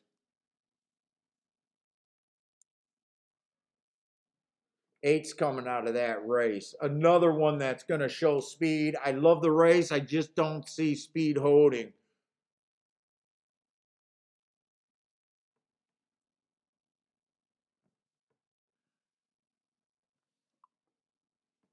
Let's see their post time real quick.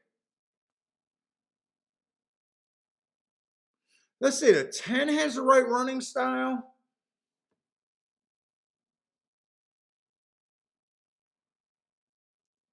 I think the 9 has a right running style. As a bettor, you're always in a better position as a bettor in a par mutual pool when you can throw the chalk out completely. This is a race where I don't think I could throw out the first or the second choice. How many times have you heard a handicapper says that? You're in a better position when you could throw out the freaking chalk as a bettor. It's not about the horses you like. Dude, 5 fits this race. 5 has the right running style, and so does the 4. They're going to tempt me to bet this race. I think I was going to try to sit out this race because it is a tough race. But I don't think I can ignore the odds on the 5 at 32-1. I think I at least got to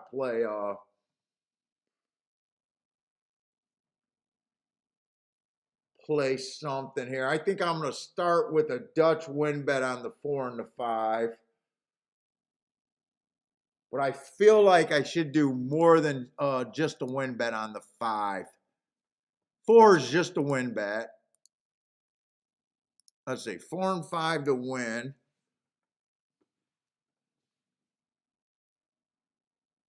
And actually, if I had enough time to put a try together, I would with the 5 in the second and third position.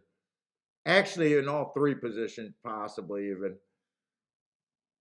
See, I don't want to do a place bet, but if I don't come up with an exacta, it's going to be a place bet on the 5 also. In fact, I'm going to put a place bet on the 5. It should be an exacta, but I don't think I'm going to have enough time to sort out my thoughts with this.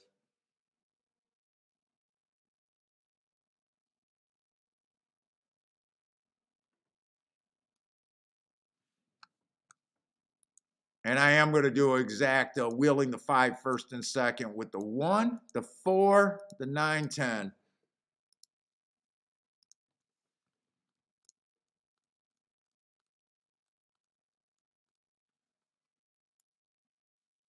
Five with the 1, 4, 9, 10.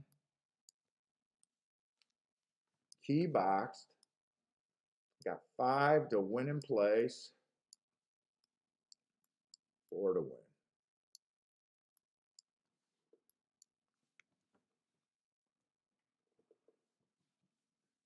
I really wish I had a couple more minutes with that race, but because I mess around too much and I never know what I'm going to do.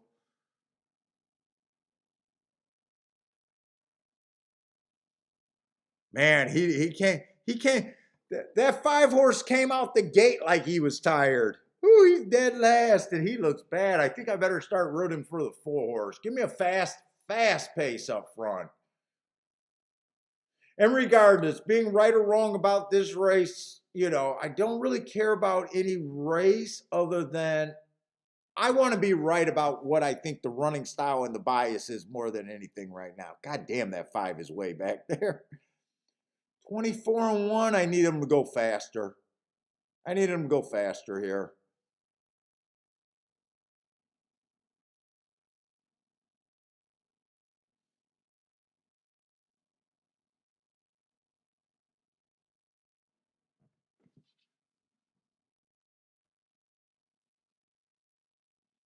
Five just ran with all of these races and he wasn't even that far off the pace. Now he's 33 lengths off the pace and he was off a step slow that day and taken up. What the fuck was he today? What the fuck? How are you that far back?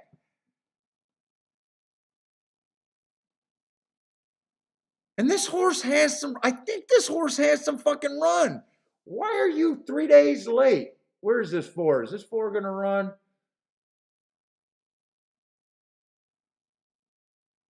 Yeah, I'm just going to be wrong. Come on, 4. I think 4 is going to get maybe second. No, he just got passed by the 10. 4 did not embarrass me, but 5 did not. What? I mean, 5 was just there. Why were you 20 lengths off the lead? You were closer last race, breaking a step slow and taking up.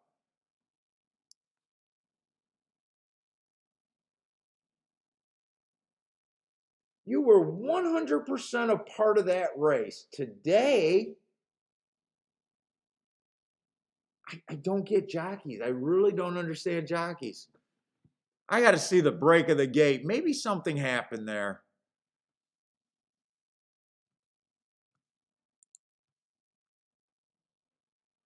Who won that race? 8 got the lead. 10 was flying, but did the 8? Oh, I think the 10 won that race. So 10-8 maybe? 10 was one of the chalks, so 10 was a bet. 10 was one of the chalks. I'm circling the 10. I'm pretty sure the 10 won. I seen someone up there got no 10, but I'm pretty sure the 10 won.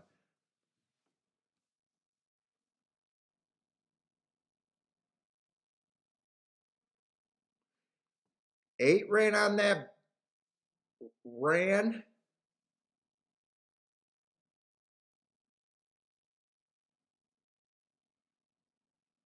I think 8 probably got second. I think it was 10-8-9 is where I think that came out. 10-8-9, I think is the result there.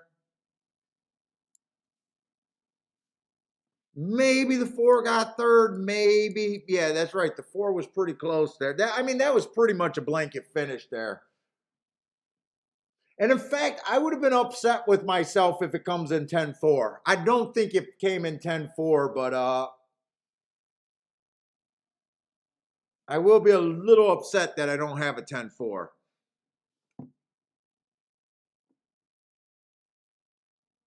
I think it's 10-8-4. I think it's 10-8-4-9. Paul had 50 to win on the 8. That hurts. I just don't. I think the 8 ran good. I just don't think they're going wire to wire. I mean, I'm not even sure if he almost went wire to wire.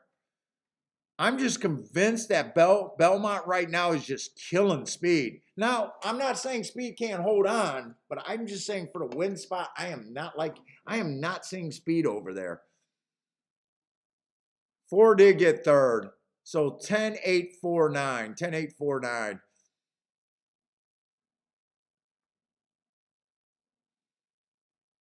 That was a rough beat too, because 10 got it by a half a nostril.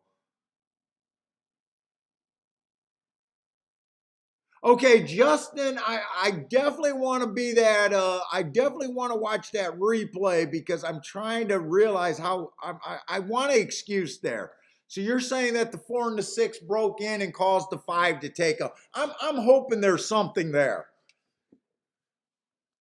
I'm hoping there's something there because I got a little excited about that 4 running that race. But at least I'm going to get excited about a 40 to 1 shot.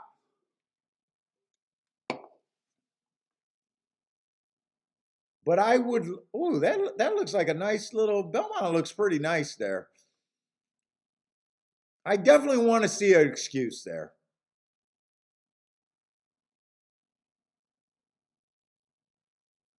Okay, Paul's telling me that the 8 stalked and sat second, then took the lead. Perfect trip. Nice exacta, really. 10-8 paid 29 to 1. That's pretty solid. 3 to 1 over 9 to 2. That's pretty solid for so that exact is basically $60 for $2. That sounds a little overpaid, actually.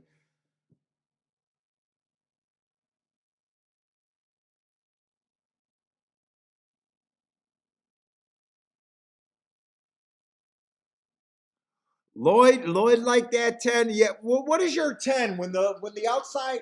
What is it when the outside posts are taking money? Lloyd, I think that's what you like when they're being bet down from the far outside. I think I've seen you put that up before. Take notice. Win, win, win.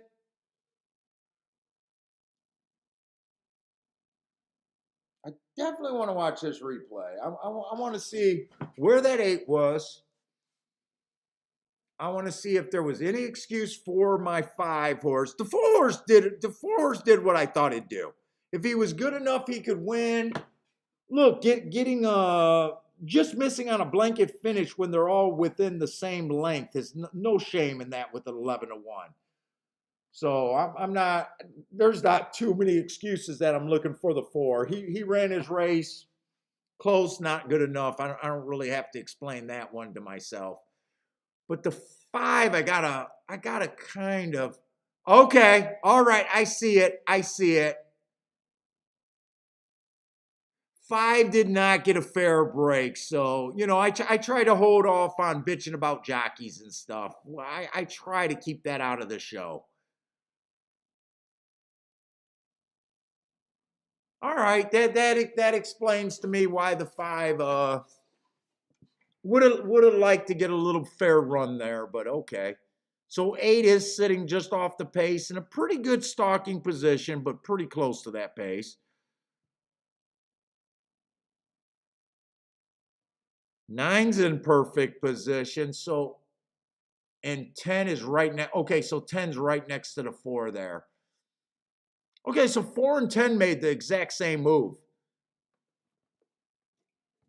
Let's see if 4 got into any traffic where the 10 might not have. Let's see if there was a difference in the traffic between 4 and the 10. Because they're kind of running the same race, those two. They're both closers today. That looks like they're 5 lengths off the lead. Let's see. They're both making their run at about the same time. Does 4 have to wait and 10's able to close? Let's see. 4 has an angle, but I don't think that's a big deal. 4 and 10 are still right next to each other. They're just a horse race between the two. I don't think the 4 has an excuse. I think the 10 just closed a little bit better. No, 4 they both ran their race. 10 was just a little bit better today than the 4 horse.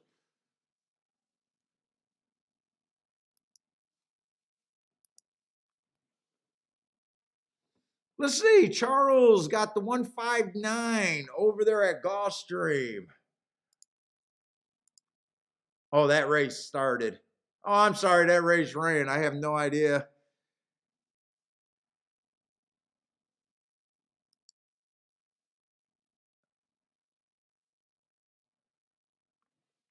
I thought that was one of your angles when the outside horses are taking action to the outside. I thought that was you. See, I pay attention.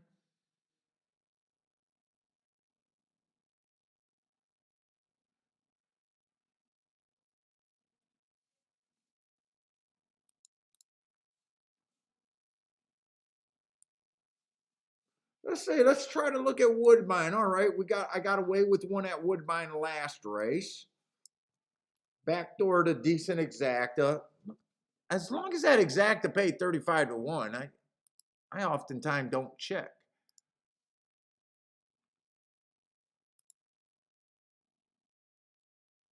34 to 1. Okay. $34.30 to 1. Put it that way. Holy shit, another turf race. They probably ran more turf races a day at Woodbine than they had since the start of the meet. I do believe in the off the pace bias right now. It's just a little bit tough with so many horses stretching out, the layouts, and guessing if these stretch out horses are going to be off the pace or not. I think that's been the harder task than I think the call about them coming off the pace has been right all day today. It's just can the sprinters stretch out and have the right running style in that one race they for sure as hell did. So in a way that makes me a little uncomfortable, but this 6 horse, usually horses that close do not earn hearts.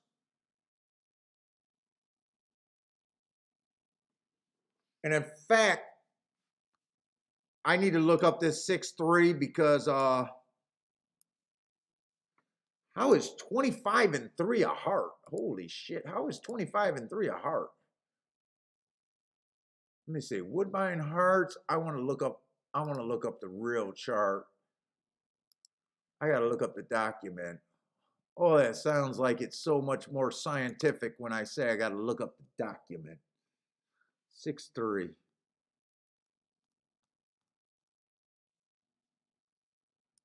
Makes me sound more important.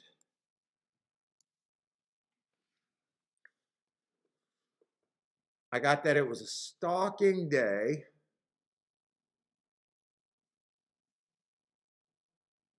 Yeah, that's a heart. Holy shit, that is a heart.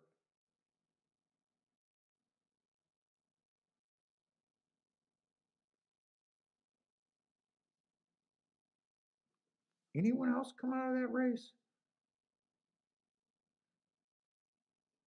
So the 5 and the 6 both earned a heart coming off of that day.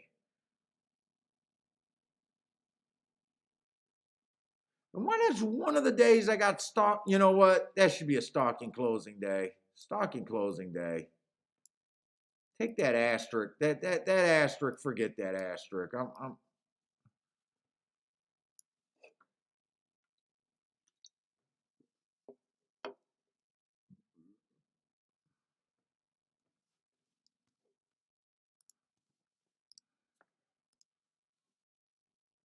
Let's say 3 minutes, so I can't dick around.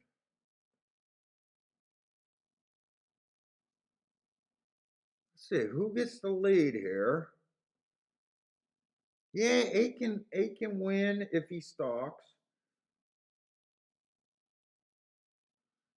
A lot of horses look like they come off the pace.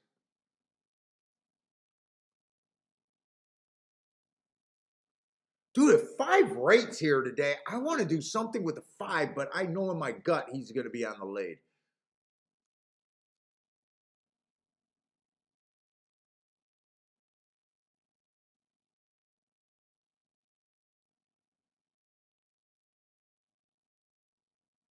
Oh, so one's the favorite there. Wait a minute. I don't like this one.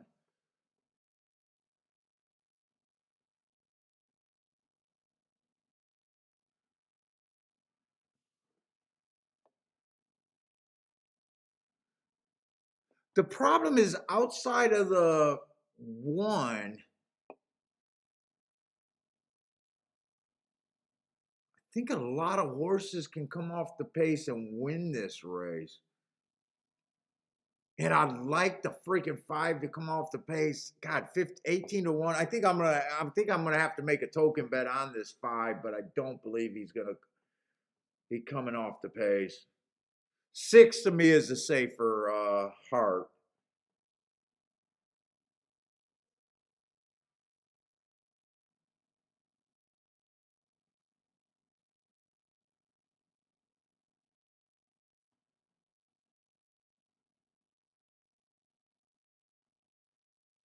Any certified turf horses here?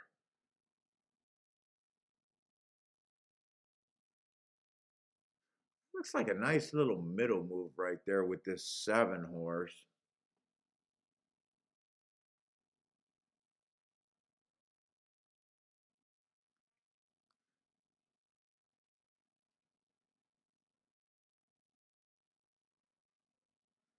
Three's the only certified turf. Oh no, two's ran on the turf also. Man, I want to use 2, 3, 5, 6.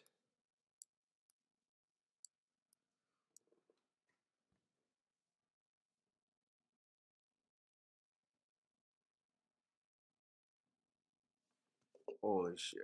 Bet that 5 and 6 to win at least.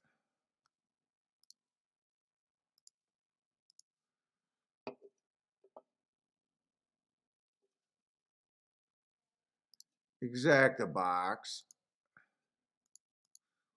2, 3, 6.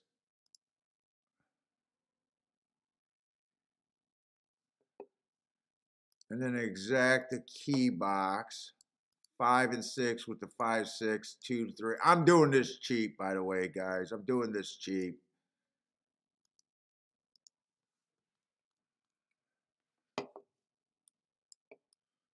Cheap, cheap, cheap. 5 and 6 to win. 2, 3, 5, 2, 3, 6 in a box.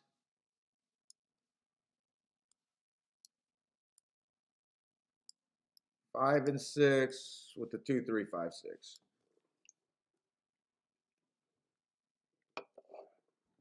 Just don't let this one go wire to wire. Oh no. 5 definitely went to the lead. I thought he would. Now I just need the 5 to press this one and make sure no one goes wire to wire here. Well, actually, I want someone to go wire to wire because only one horse is capable of going wire to wire. It's the 5. But I need this. I need this one not to run. Jesus, I need this one not to run.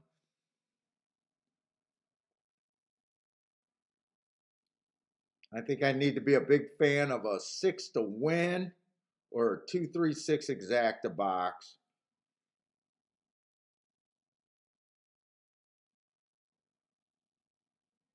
Come on, 2-3, bring the 6, keep this 5 going. Come on, go away with this 1. You don't have to run. It's nothing in it. You're 7-5. They're not even betting you today. Just go away. Just go away with this 1. Just go away. Let my 5 roam for a little while. Just go away. Just go away.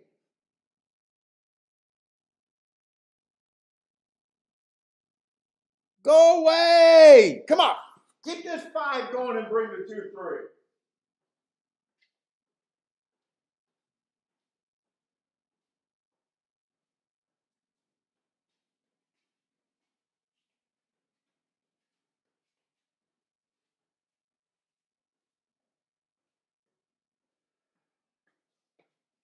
I know they're going to beat the 1.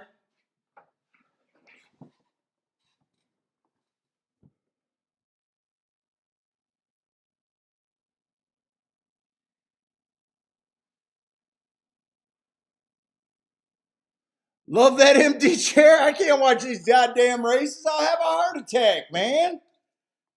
I have no idea what happened. I'm thinking it might have been the 2-3, 2-3-6. I'm hoping the 5 held on. Don't tell me that's 2-9. 2-5. 2-5. 2-5. Oh, 2-5 is a good thing. That was a 2-5. Get the fuck out of here. The boy can handicap. The boy can handicap. Get the fuck out of here. It's a fucking handicapping party on the shake-up. Oh, fuck out of here.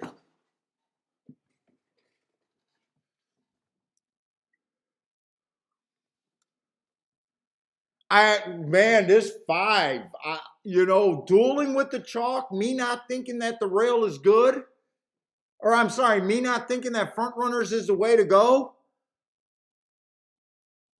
I want to be greedy and say, why couldn't you have won? But Jesus Christ, this horse did nothing wrong in my opinion.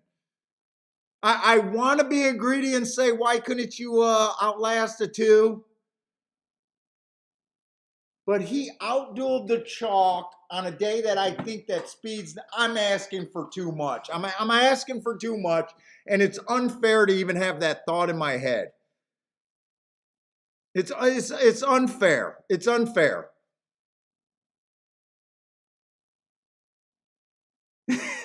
Dancing Paul. Dude, sometimes you gotta say, it would have been better the other way around, but I'm so happy, and the horse showed more guts than probably a cheap horse should have. I mean, when you really think about it, yeah, he ran well. Yeah, it would have been nice to get the win. But I don't think speed's holding up. I don't think speed's holding up. I'm going to be happy that that's the ticket. Grandma, those are the happy dances I want to see you with your hip. I want to see Grandma do some shaky, shaky.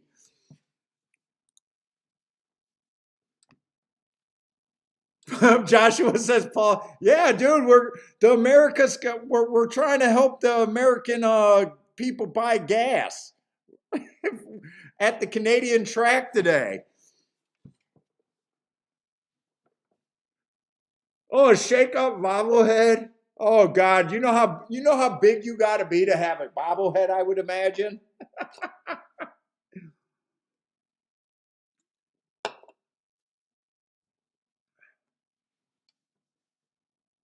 I was really expecting to hit the 2-3 or the 2-6 exacta. But we'll get the exacta right here. 2-5. Grandma can do the Tootsie Roll. You know what? Last night I did my workout and my feet and my knees were hurting so bad. Oh my God.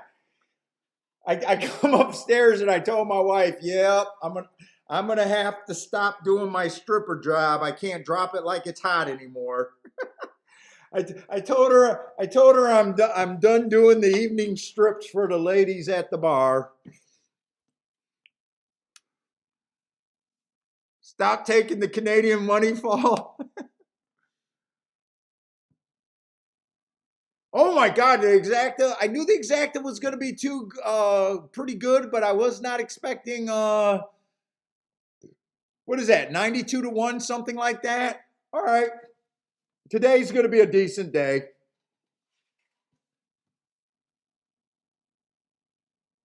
Today's going to be a decent day, and thank you, Five. And I'm sorry, Mr. Hullabaloo.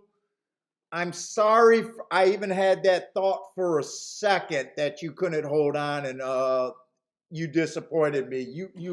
You did not disappoint me at all. Thank you very much.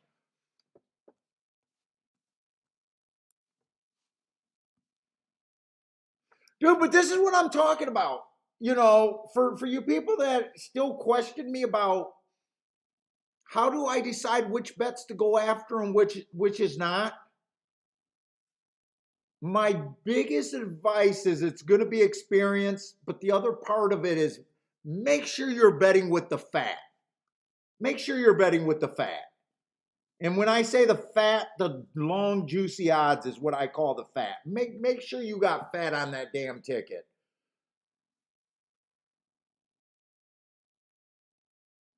Oh, Joshua says Canada has the lowest takeout for the exacta. Charles got the exacta 10 times. Nice, Charles. I'm with you, man. I'm with you, Charles. We're splitting it. We would have it if we were near each other. We'd have enough money to go get some drinks tonight.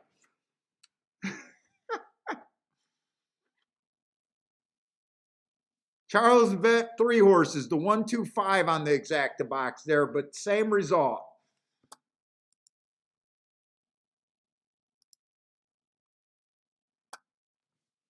But that's one of the biggest advice that I could give handicappers. We're all able to.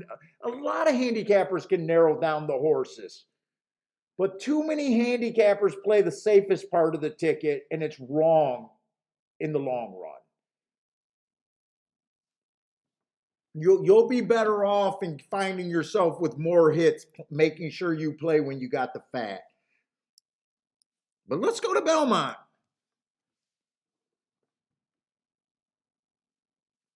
Grandma says Charles is on fire. Get Charles on the show.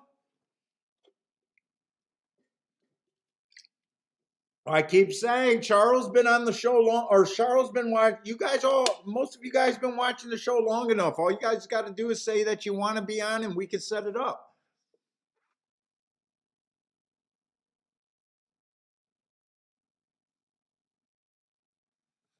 Charles had the protection. If it came in 1-5-5-1, he'd still be all right. Well, I honestly thought the 5 was doing everything wrong. I'm watching the replay right now, I was kind of hoping that, okay, the 5 got the lead on the 1 stepped to him. Let's just go fast enough to set up the 2-3-6. That's where I was at. And the 6, wow, the 6 did not run a lick, by the way.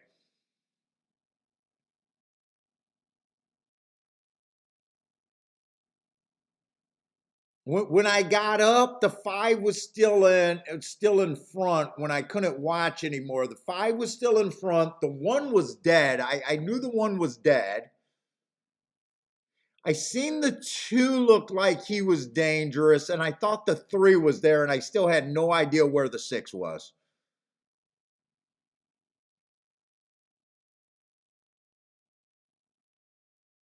Wow, I'm surprised that 5 did not get ran over. It looks like the 8 was in position. The 3 came up. Wow, the 3 came. You know what? The 9 got steadied on the rail, and that might have been a little lucky right there.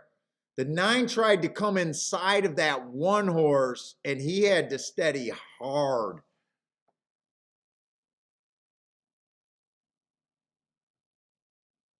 But he was far back. But you know, I just know that just caught my eye.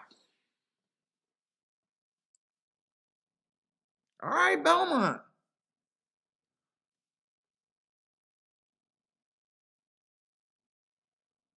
Let's see, Paul. I know you don't like jockey angle, but the two had a crappy jock last time.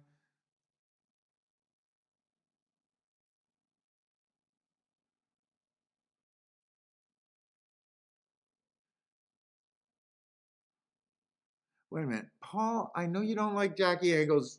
Two had crappy jock up last time. Does good. Oh, you like it when crappy jock shows a little bit of sign of life on a horse, and then they go back to a better jock. Is what I look at that. Yeah, I mean, you know, and I always say the same thing, and I love that you've been fucking hitting them. I always say there's so many angles and so many ways to do. If I talk shit about what you're doing, but it's working the way you're working it, fuck, I'm no authority. I'm nothing. So I always say, be honest with what's working. If it's working for you, keep exploiting it. You know what I'm saying? Keep your notes if you can help notes with that angle. But don't let someone on YouTube mess up your game that if it's working. You know, we definitely don't want that shit to happen. You know, so I mean, there's a lot of good angles that I hate, a lot of them, and that's just because I haven't made them kind of work. But you know, if you spot something, you know, those are your edges. It's almost like the guys, you know, the guys that are convinced this guy and this guy is doping and they've been doping forever. I'm almost like, keep your mouth shut and cash tickets. Oh wait, you're not that confident he's doing. In fact, I seen another guy go and he was bitching. Did you ever notice when there's two two uncoupled entries that the higher price always win? Now, I didn't have to say anything, but about three people responded to that tweet going, so then you have a huge edge. Like, keep your mouth shut and fucking play it. Or get a YouTube channel and crush it on YouTube, one or the other. But either way, I mean, if you believe that's happening, what you know, it's oh wait a minute. Am I gonna miss? Oh, this was a dirt race. Uh-oh. All right, so Belmont's running. I'd be looking towards the inside of the track at Belmont. Oh, and unless the four wins, I don't think this is gonna. Well, one and two are coming. Oh, this is probably a good no look for me.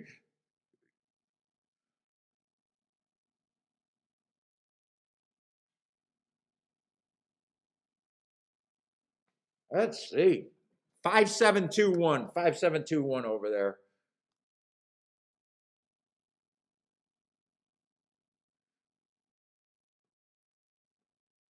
Five look good, but I'm gonna be honest. I you know what? There's been a couple outside horses, but I still think in my head I'm thinking inside.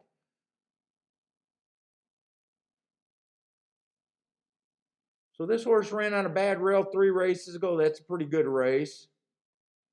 That one tick slower average is a pretty good race. That race coming off the layoff, one tick slower than the fastest winner, average, finally got his win. Those are good races. A 92, decent price. I know I wouldn't have been looking at the 7 because I'm still thinking inside.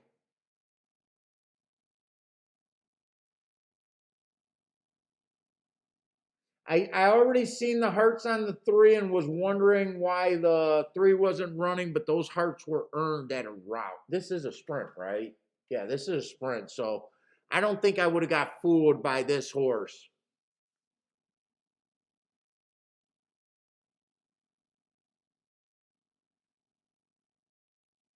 Probably would have been a bit. I probably would have been a bit interested in the 2.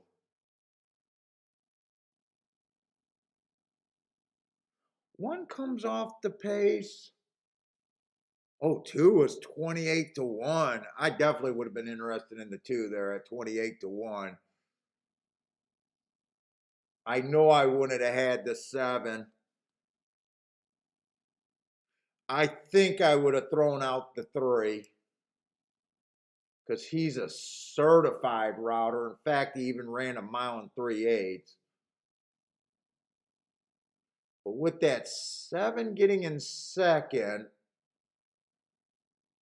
I think I possibly would have got hurt overplaying the 2. I would have seen 28 to 1 on this too and been like super excited.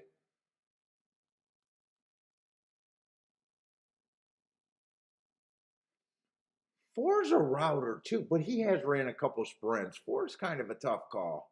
I would have probably called him a sprinter. And by the way, I'm not trying to red board. If you guys are new and being like, oh, this guy's just trying to red board, I'm being honest. The 7 would have fucked me there. I'm trying to be as honest as I can. I'm just trying to look at a race with how I thought the track was playing and see if I possibly could have hit it if we missed an opportunity. I don't think I would have been super excited about the 5 and the win bet. I know I would have overplayed the 2 and probably would have lost unless I figured out a way to hit the try. And I don't know how I could have hit the try with the 7 in second.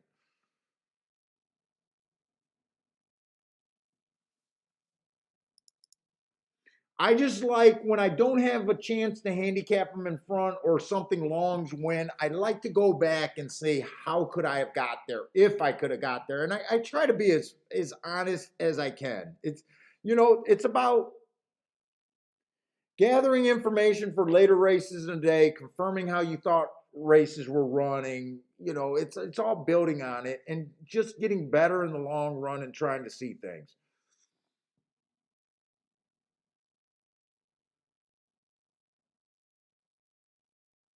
Let's see. El Novato. I just like saying his name. El Novato Invincible. He says yes to 5-7. So yeah, nice hit there. Who else got some hits there? Ed says hell of a try with 2 chalks. 5 wasn't a chalk there, was he? Or 5 might have been second choice could he have been second choice at 9-2? What was he bet down to?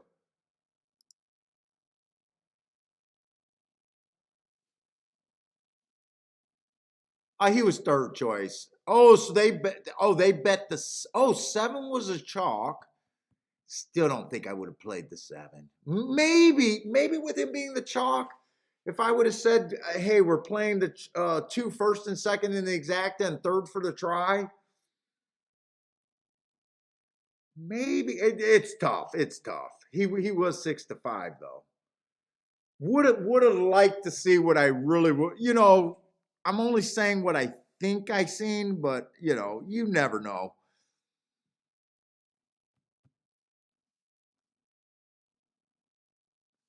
You never really know. That's why I don't like picking horses a day or two before, and that's why I give those guys always a free pass. Like, I don't even know how guys can attempt to pick a day before, without seeing odds, because I think odds and what you like is so correlated with each other. Like, I don't like that horse at 2-1, but I love him at 10-1. Holy shit, do I love a horse at 10-1? Or I don't like that horse at 4-1, but at fucking 20-1, I'm all over him. 4-1, I'm ignoring him. 28-1, you're like, holy shit! All of a sudden, he's the main part of my bet. Like you lose that handicapping in advance.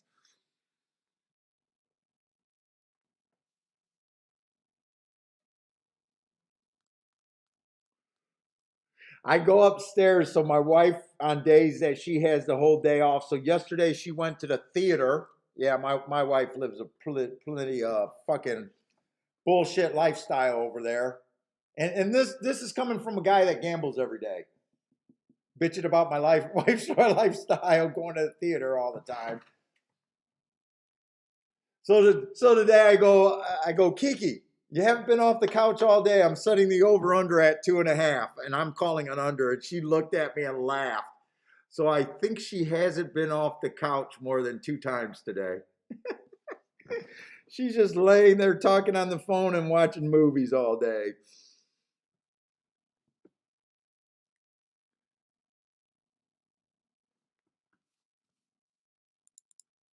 Let's see, you guys got a lot of action over there at Gulfstream. I'm gonna watch Gulfstream with you guys.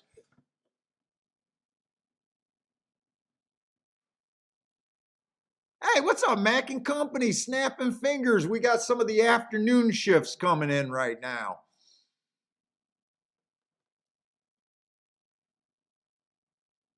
What's up, guys? That's right, Mac and Company on a Sunday. You might not wake up. That's right. West Coast runs 3 hours earlier than us, so you might not wake up. I would like to sleep in on Sundays.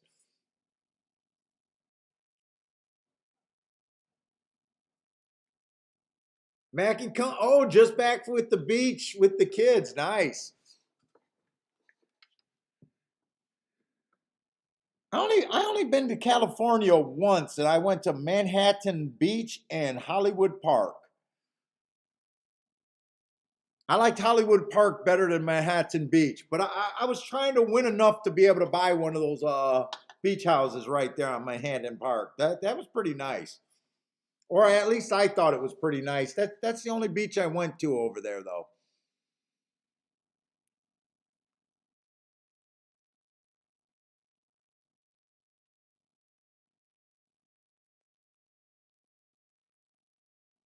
Let's see. El Nevato's Invincible needs the 8 over there at Gulfstream. Who else got some picks there? Mac and Company likes the 4, 5, 10 at Gulfstream over the 6. Oh, 6 to win. What is this? Is this dirt or Tapeta? This looks like Tapeta to me.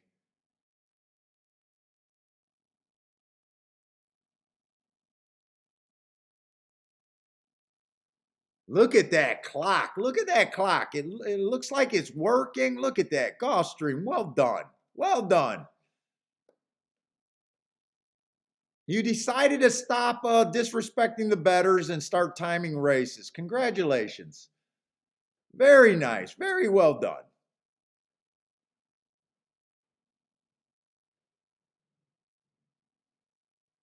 3-10-8.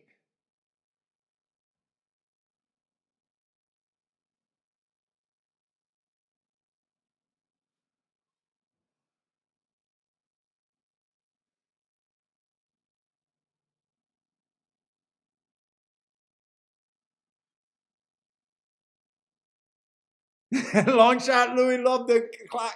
Dude, the long shot, when Indiana used to do it, I used to say I wish the state would come in and shut them down until they can time a race.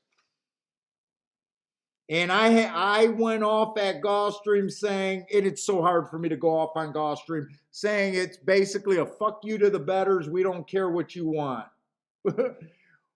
We're letting our clock fuck up all this time. I took it as a big fuck you. The only problem is I win at Gulfstream Park.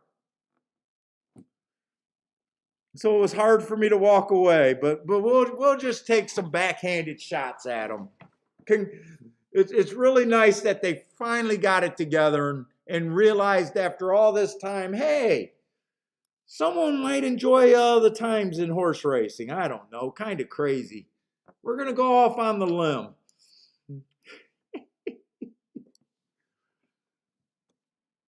In Gulfstream, I am gonna try to call and ask for you to let me show your videos. You should still let me show your videos.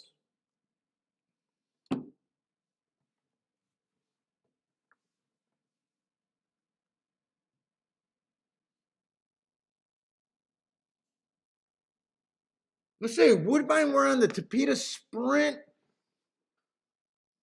I'm pretty sure it was just speed and stalkers are kind of what we're looking for the sprints over there.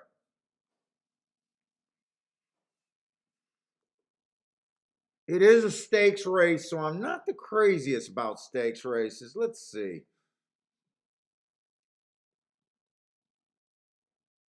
2 ran on a bad rail last time. Coming off a layoff.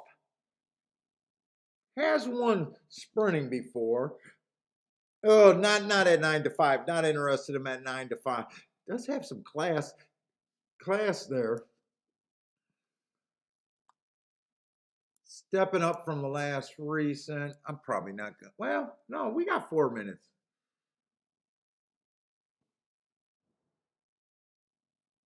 We got 4 minutes. I'm going to try. I feel like I need more marks here. I tell you what, this is a very nice race right here, at least by itself. Inside day, stalking closing day. Went too fast to win. What is that? Is that spit or? No, that's on the racing form.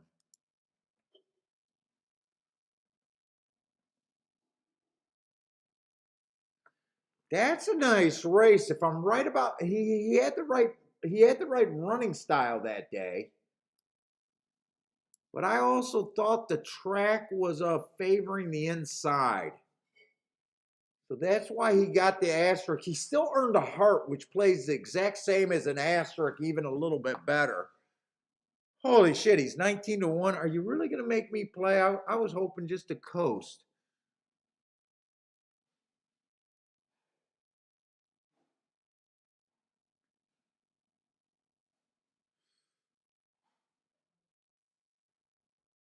Let's see, 6 ran on a bad rail last race, so there's a good asterisk there, I believe. 7 ran on an inside early pressing day. He started in the 4 hole. I gave him an asterisk, and I'm looking at him like he ran against the bias and still won last race, which to me is the definition of overcoming a little bit of adversity. 2 races back, he ran against the bias too, so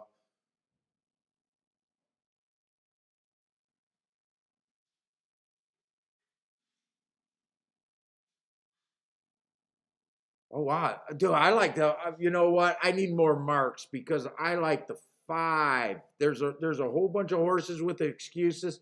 9 went too fast to win. Running on a bad rail day, having the 3 hole. Probably with that speed, I'm guessing was on the inside. I think that's a very good race.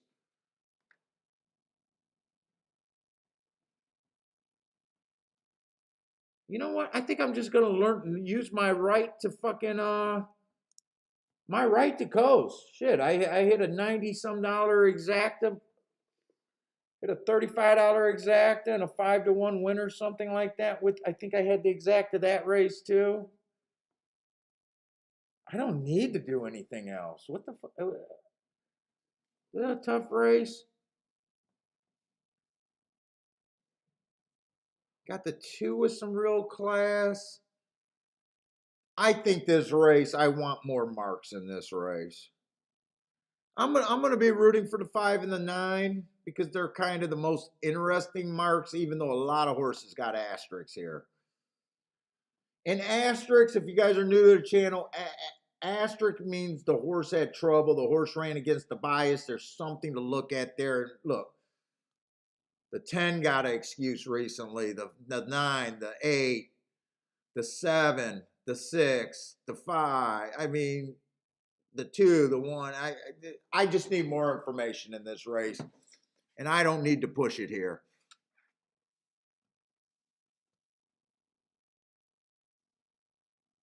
In fact, if I was not live streaming right now, I probably would have went upstairs and laid on the couch next to my wife.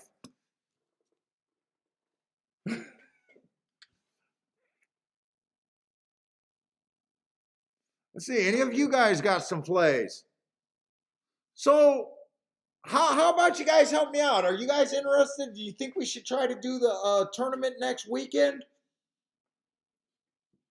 I think maybe we'll try to do one next weekend. I'll try to beat you guys over the head with it on Thursday, Friday. I don't get anything extra from it. I just thought that maybe it'd be interesting and fun for the show. I hope we can get at least 10 people to try to do it.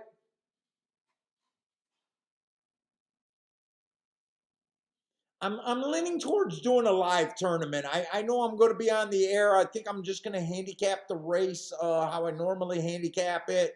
When it comes down to saying what horse I'm going to use in the tournament, I won't say that until we're locked in. It's probably how I do it. But I'll probably break down the races the same way. And then just try to DJ the tournament as people are making moves and stuff. Maybe we'll talk some shit. Try to see if that has any legs for a good show.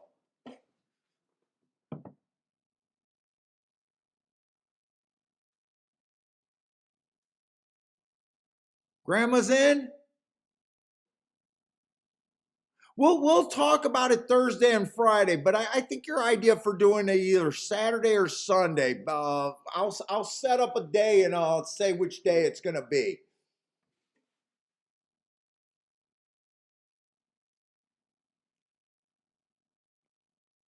Mac and Company's in. Do you guys got a preference from a day over Saturday or Sunday? Do you guys like a Saturday or Sunday show better?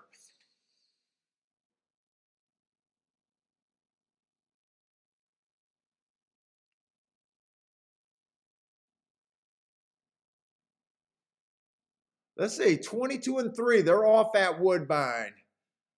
Let's see, nine's in pretty good position. Five's kind of up there. Let's see, three has the lead. Six is wow, a lot of long shots up there. Long shot Louis says Sunday. Mac and Company says Sunday. Let's do Sunday. Let's set it up for Sunday because if I do a Thursday and Friday show, I can decide to take Saturday off, give myself a little bit of a breather. I like the idea for Sunday.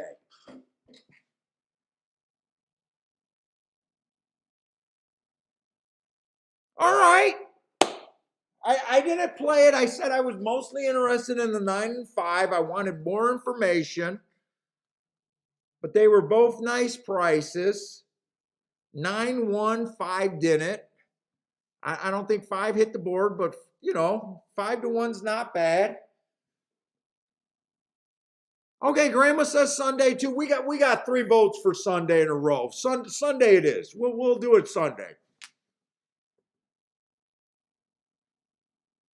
And you know what? I'll probably do the generator on Friday or Thursday's show, and we'll decide what track and everything. We'll decide what track.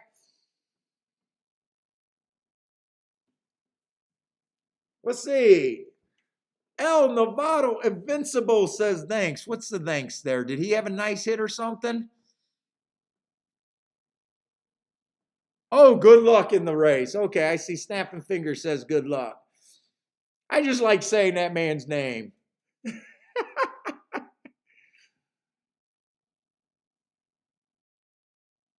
Let's see, that came in 912. Nice price on the 9. But I wasn't comfortable myself. And like you guys know, when I get up, it's like they got to pry some money out of me. I did my job today.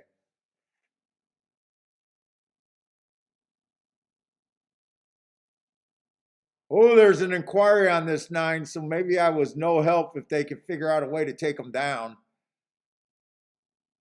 I wonder who's inquiring because let's see, 9's on the lead right there.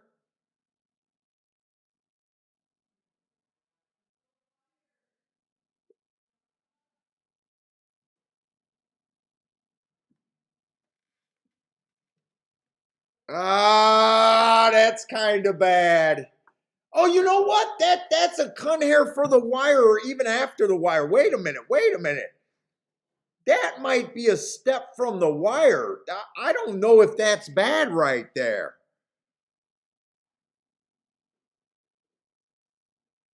If you got the 9 there, you want this infraction to be a step or less from the wire.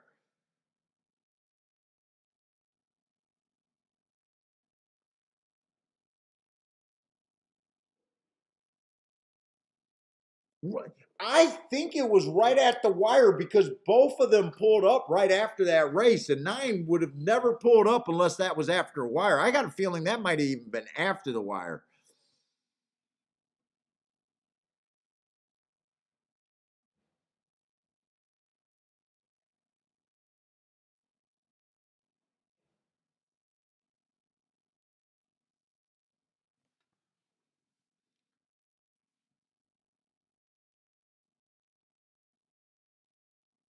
Claim is from the 6? Really?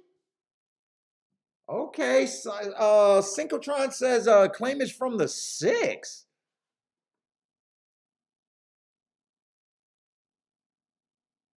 Well, that wasn't where what they were showing wasn't that wasn't the inquiry. Then we'll have to see where that is at.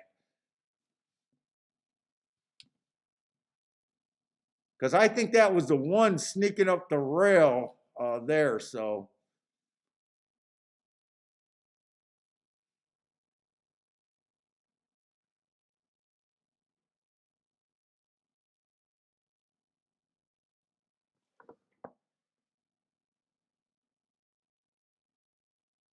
here's the 9. When is the 6 next to him?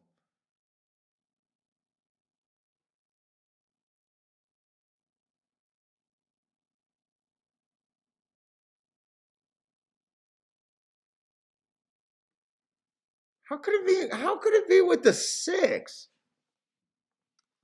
Blow this up. How could it be with the 6?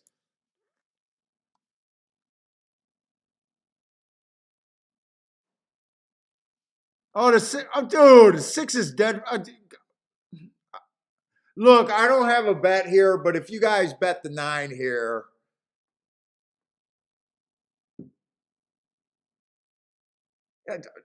that can't be it. I mean, what are they looking at?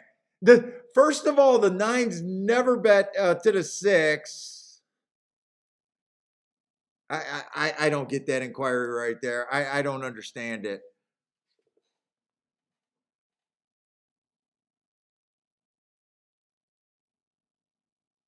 Oh, claim is from the 6.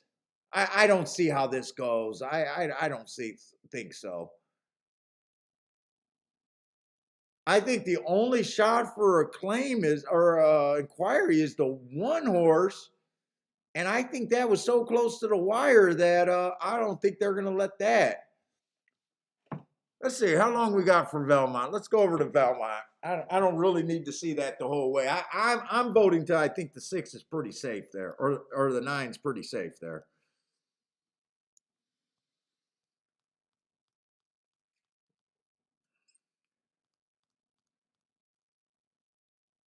Holy shit, man! This card is long. I'm getting freaking tired here.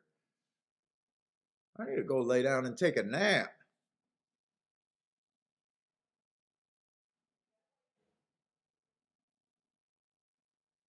Okay, let's see. We got 7 furlongs on the turf. We Speed and Stalkers we thought were doing pretty good, but I don't remember any turf results today. But the last few days we thought it was Speed and Stalkers, and possibly towards the inside. I think is what I was. Well, yesterday in that third race, it was the 8 or 9 or on outside horse, so maybe not inside.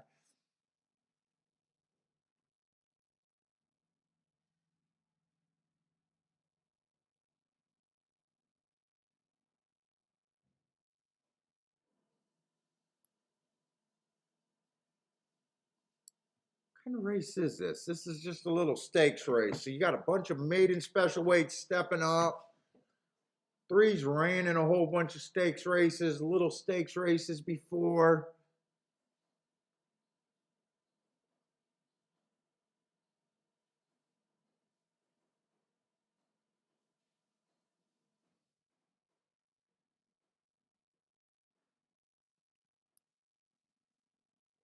You know, this 4 might be interesting. First time out, ran on an inside early pressing day.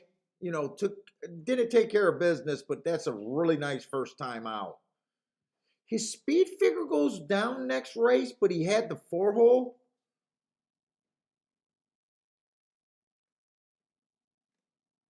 Says he was 2-3 wide. I wonder if I just noticed that that was a bad rail day. I wonder if he was 30 cents on the dollar.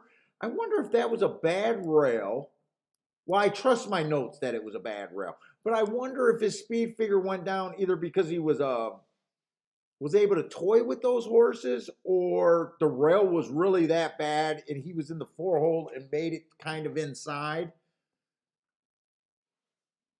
And then he comes right back, steps up to one of these starter stakes and runs a really nice win right there. I don't know why I'm trying to explain that middle race, but, maybe this is a, pretty nice horse, but I guess you already know that he's pretty decent.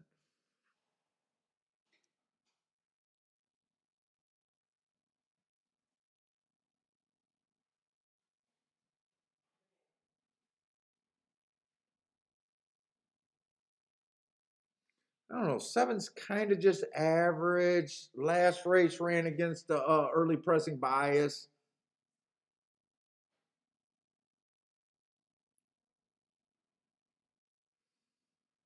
Let's see. No one got any really super like intriguing marks to me other than that 4 horse so far. Still got a little ways to go. Let's see. The 9 definitely showed talent. First time out running against or adversity running against speed favoring track. Came back and win right off of that while improving. Oh shit! Here's some good marks.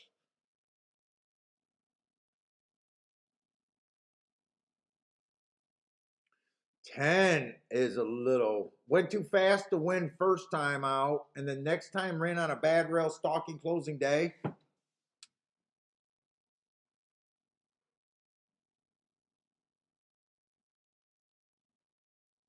Is 12 beatable? Let's see. 12's the favorite. Been running in some high level races, but I don't like route to sprint. Never really ran on a turf sprint before. If I was to play this race, which I'm not going to be able to do because they're in the gate, I would be against this horse. I would definitely be against the 12. Even though he's faced more than anything in this field, to me, he either scares me out or I'm definitely trying to beat him. Let's see, there's more. Well, I'm not going to have enough time anyways.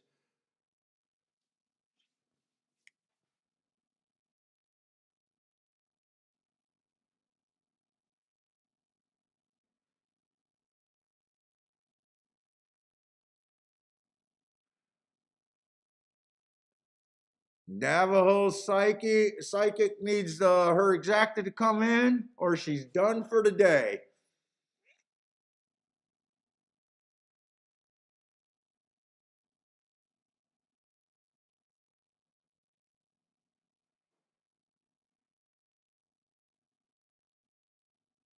Come on, 10. Wasn't 10 one of the outside horses that I said I was yeah. 10 was the horse that ran on the bad rail and earned the hearts. I think this is going to pay boxcars because first of all, they're not going to beat the 1. I'll be shocked if the 12 even hits the board. Oh, they are going to beat the 1 maybe, but 12's not going to hit the damn board. If 12 hits the board, 2-11-1.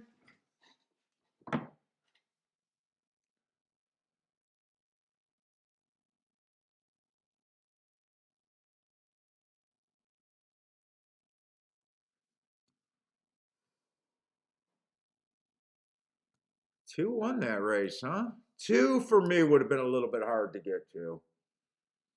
2 was not on the radar there.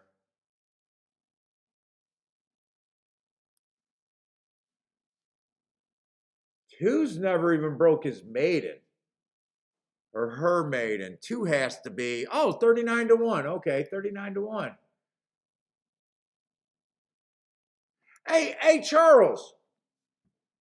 Was that bias you were playing over there at Belmont when you hit your 25 to 1? Were you kind of thinking that it was off the pace towards the inside on the turf sprints?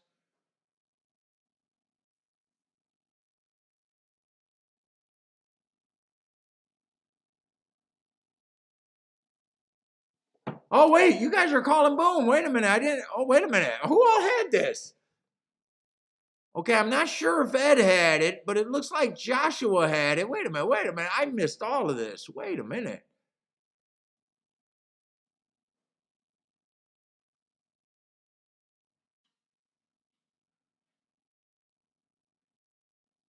Wait a minute. I can't be letting you guys go boom. I better see some talk here. Wait a minute.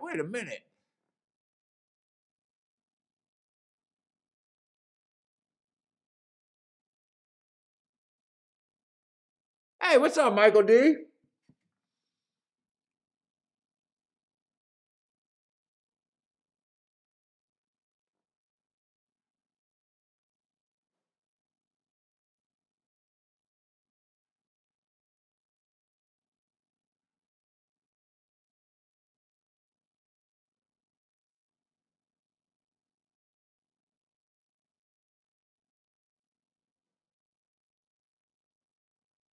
Dude, I'm asking Charles that question because that just dawned on me. You know, Charles had that 25 to 1 on a Friday.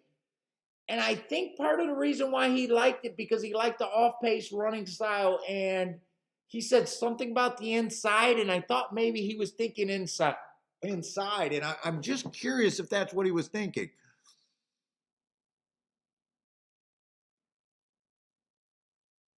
Joshua said this was his best bet of the century right here.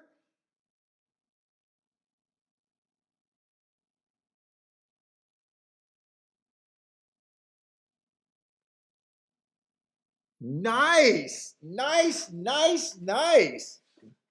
Same angle. Well, that's what I'm getting at. Joshua, same angle there, right?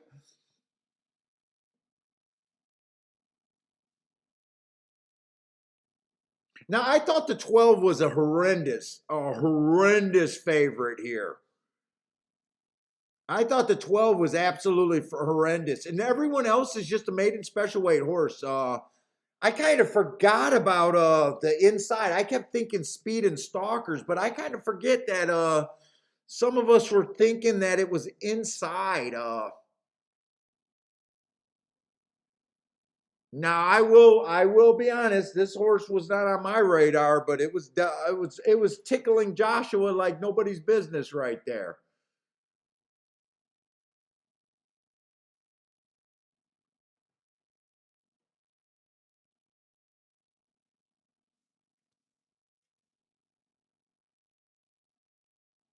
Let's see. Synchatron says synthetic code was sync. I don't. I keep wanting to say synthetic and sync. I think I keep going back and forth on your name. He said he could see the 11, but the 2 was too rich for his. Yeah, two. I think you can get to thinking a little off the pace and the inside. I think that can get you on him. I would have never realized until after the race that the horse hasn't broke his maiden because you guys know that I don't look at records and I never realized that. One I didn't realize one was a maiden too.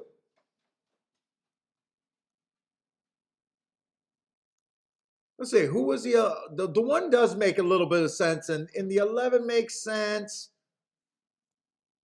He's won a sprint being the fastest winner of the day and then he went too fast on a route. 11 makes a lot of sense to me there. I thought the 12 was a terrible favorite. I don't think I hid my voice from that. But yeah, I mean, 39 to 1s are supposed to be a little bit tough to get to. You know what? Before the race, didn't I say that? And then I said, wait a minute, the horse yesterday in the third or fourth race came from the outside. I think I did say that we thought maybe the inside, but I was not, I did not see the horse. If you guys are new to the channel, I'm not trying to red board, not trying to do, we got some handicappers here and we go down all the angles. We go down, rehashing, seeing if we could have got somewhere. And then after a race, even when we're wrong, we like to just go back and see what in our head could have made that horse a winner. So by the way, I'm on the sandbag kind of. I'm already having a pretty big day. Hit a 92 to 1 exacta, 35 to 1 exacta, and then I don't know. I think I hit a $13 exacta that wasn't great and a 5 to 1 winner. So when I get up, I tend to just shut it down because I need to win at the end of the year. But I will keep handicapping, and just because I may or may not be playing every race, which I normally don't do, doesn't mean we're still not giving it our best looks. Oh, by the way, did that 9 horse hold on to win last race at Woodbine? Did they take him down? And we're just playing Woodbine and, yeah, they left the 9 up there. 9-1-2 over there at Woodbine. Okay, I wanted to make sure that he stayed up. Okay, so our Canadian representative, Joshua, I don't think he was able to hit shit at Woodbine, but he comes and just steals all the American money that we've been stealing from him in one race over there at Belmont. So we've been hitting at Woodbine, bringing that good Canadian money over to America, and our Canadian player just stole a whole bunch from Belmont. So well done.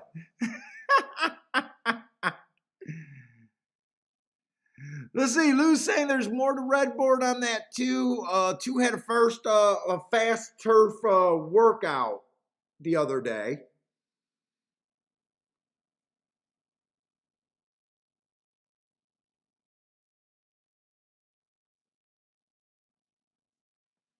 And if you guys are new and you guys are interested in how to find these long shots without stiffing, drugging, or getting inside information, you found the right show. You don't have to ask about me. The people that will that watch this show will vouch. And we got a whole catalog of bombs. Well, let's go. Let's go. We got another turf race, and because I started handicapping Woodbine late this morning, and this is a surprise show for everyone, I probably don't got enough right now, but we are looking for off the pace over there at Woodbine on the turf.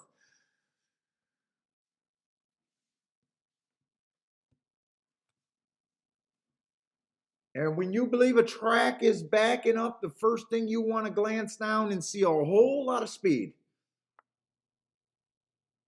And as I'm just glancing through this race, trying to decide if I want to dig into it, the answer is no. I see almost zero freaking speed. In fact, I think the 7 was the only horse that was even close to the lead, and he technically, well, he had the lead by the second and third call. But I think this is the closest thing to a front runner that's even there. And if you see most of his races, he's nowhere near, he's not even what we can call a trustworthy front runner. Holy cow. If this horse is on the lead, the 6, check your pacemaker. The trainer might have a heart attack if he's near the lead. I'm just going to be honest. This looks like a race that I want nothing to do with.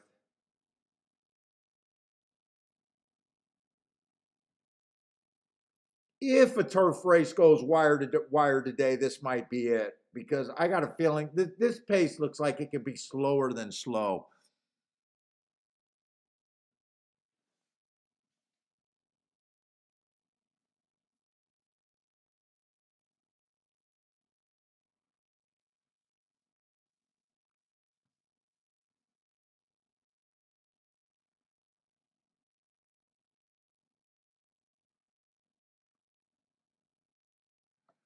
Let's see. Ed says that Woodbine race 1567 is a rematch. Let's see.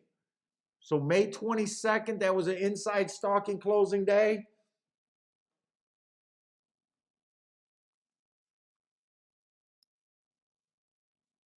The problem with this race right now is what I'm seeing is I just don't like I hate the pace projection. I mean, normally we love. Oh, I didn't even get to May 22nd, seventh race. Oh, did this went here? Okay, that did go there.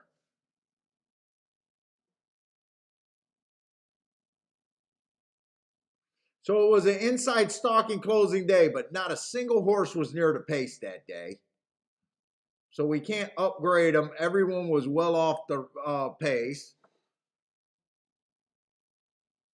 And I don't think anyone was really, let's see, everyone was outside, so you can kind of upgrade. Let's see. 5 was the horse that was closest to the inside, so maybe downgrade him. And everyone else was outside, right? Everyone else was out. So upgrade everyone else and downgrade him, but still, where does that get you? That doesn't really get me anywhere.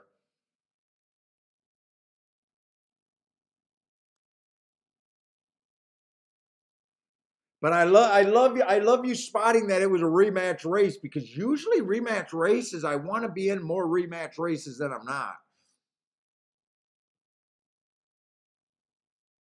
But part of me is just not feeling like marking up the rest of this race. I was gonna try, but as soon as I looked at this pace breakdown, it's freaking horrendous.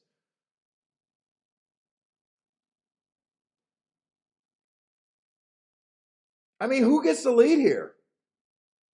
No one's officially ever been on the lead in the first call from what we can see. This is ugly for and if you don't understand who gets the lead, it's very hard to say that you can understand how a race is going to play. I mean, I'm guessing that the 7 gets the lead, but shit.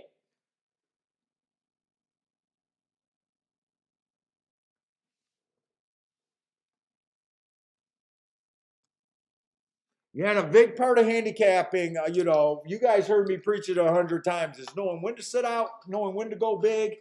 Use handicapping to figure out when you don't belong. No one is good enough to have an opinion every race, so don't even try.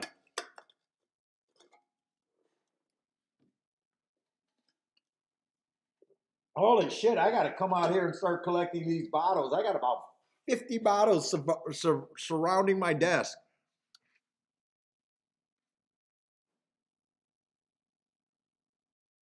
Rex says, sorry, man. Where did you post that pic? On Twitter? On Tinder?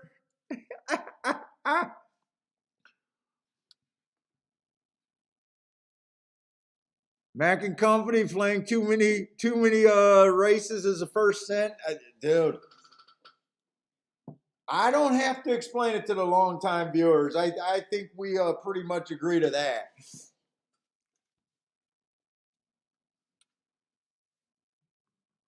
Let's see. El Novatos Invincible got another play over there at Churchill. 235 in exacta box.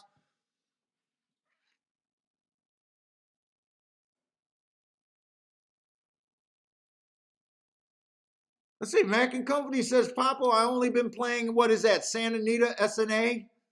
Past 2 days, only using marks, 4 winners, and a 38-1 exacta. Nice. Dude, yeah, fuck. You know what?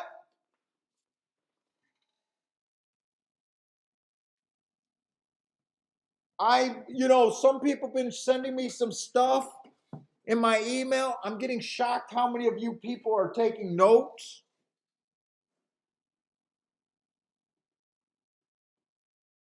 I still want to go back and invest in the Men in Black freaking timer. I think some of you guys are doing way too good. I think some of you guys improved too much. I need that little Men in Black memory eraser, you know, erase your memories and then start preaching again. I mean, you guys are going to surpass the need for even watching this damn show. I've been shocked how many of you guys been sending me, hey, Paul, look at this profile. Hey, look at this. Hey, Paul, I seen the hearts over there. And I'm like, where the fuck are you guys getting? Oh, yeah, I talk too much shit. You guys are taking notes. I got to decide where to go. Charles is telling me, hey, I'm loving the hearts, triangles, and all of this. And I'm like, where the fuck is Charles getting the hearts and triangles from?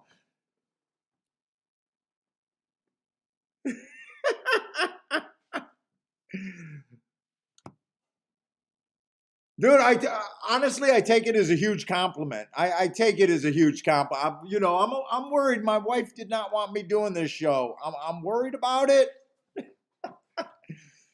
But at the same time, I'm so proud of it. And it's not like you guys are hitting 3-to-1s.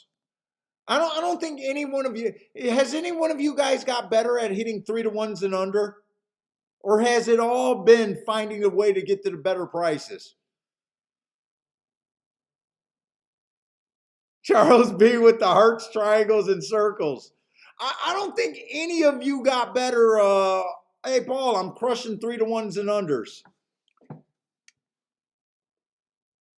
I don't think a single guy here or lady would say that. I think it's all about trying to finally figure out, hey, we can cap 39-to-1s and they make sense. We can cap 25-to-1s and they make sense.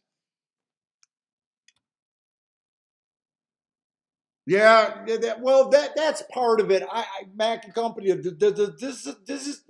The discipline is gonna be the biggest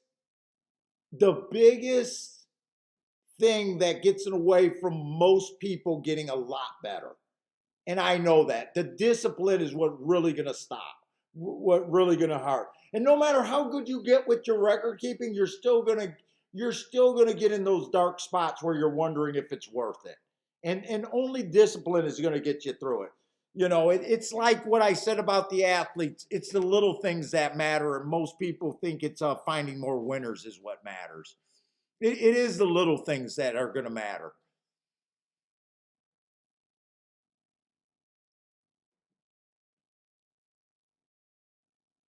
Grandma's playing a 90-to-1 with the favorite. All right, let's watch this one. So Grandma's at a different race right now.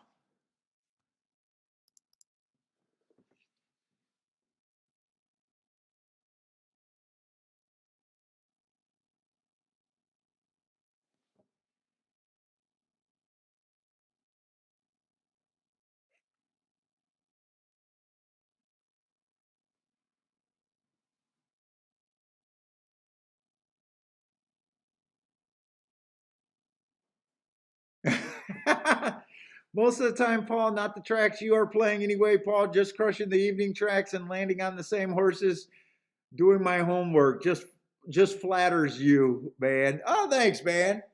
I do take it as a huge compliment that you guys are saying that handicapping is becoming fun, that you guys are finding it. Dude, just getting people to do extra work is tough. So when guys are saying, hey, I'm watching this idiot on YouTube, I like the tickets he's cashing, I'm going to do some extra work. I like what he's doing. It's a huge compliment. I really do. I love seeing your guys' tickets and seeing you guys in the chat room. It's a huge compliment.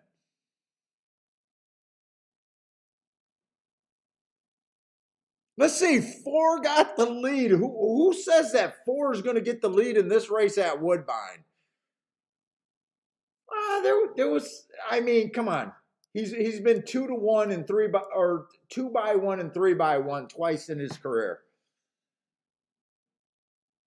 27-2, 53-1. I mean, we knew this was going to be slower than molasses.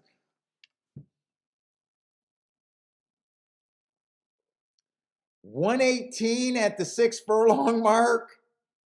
I think they could have timed this race with a sundial.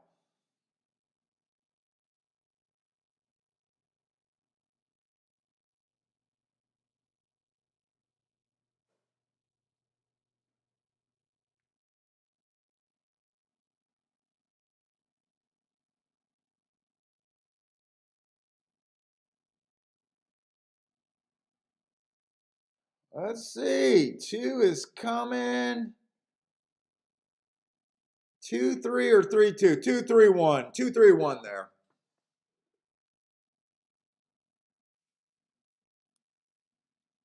Two was a very nice price, and that's going to be a very nice exact at 9-1 over 4-1 over 7-5. So it did end up being a good betting race, but I did not want to deal with that race.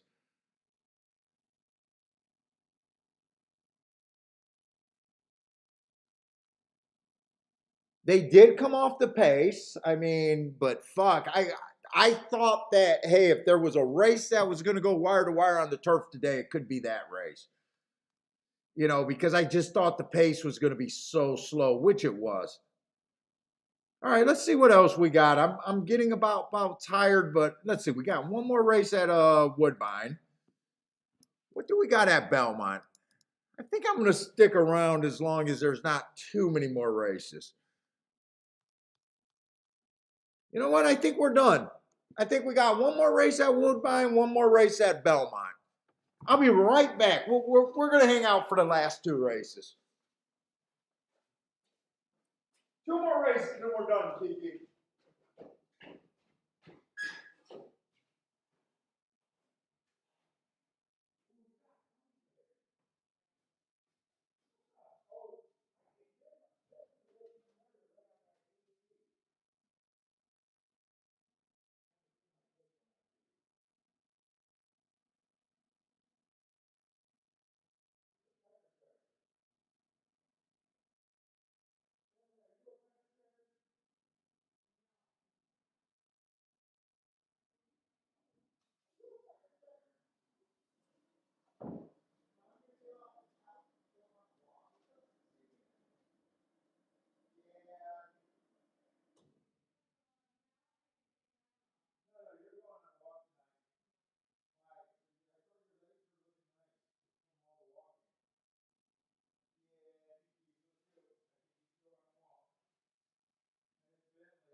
What's for dinner tonight?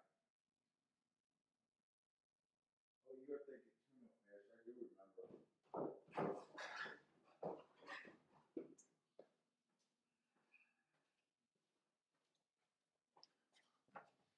Oh, I got some gummy bears.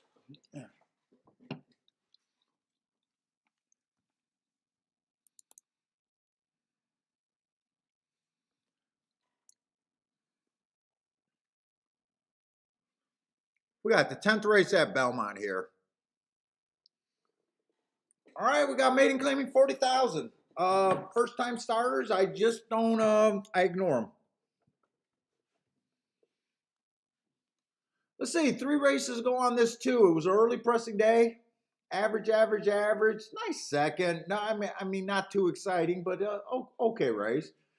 2 races go. Bad rail, early pressing day, had the 6-hole right running style, average slow. That race is sneaky, not as bad as my marks have it. He was 1 tick off the slowest pace of the day. Kind of bumped and bottled at the break and just doesn't look like he could cut into it, but that was the slowest pace of the day.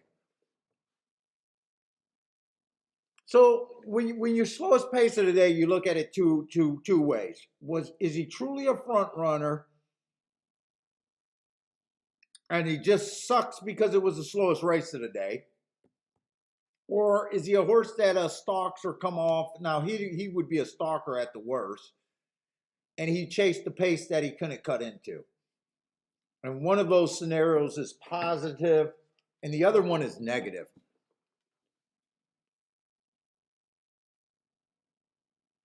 Let's see, last race inside of the track was good. He was in the 5-hole. Average match strides with the slowest winner, slow, worst race ever, but ran on inside against an inside bias.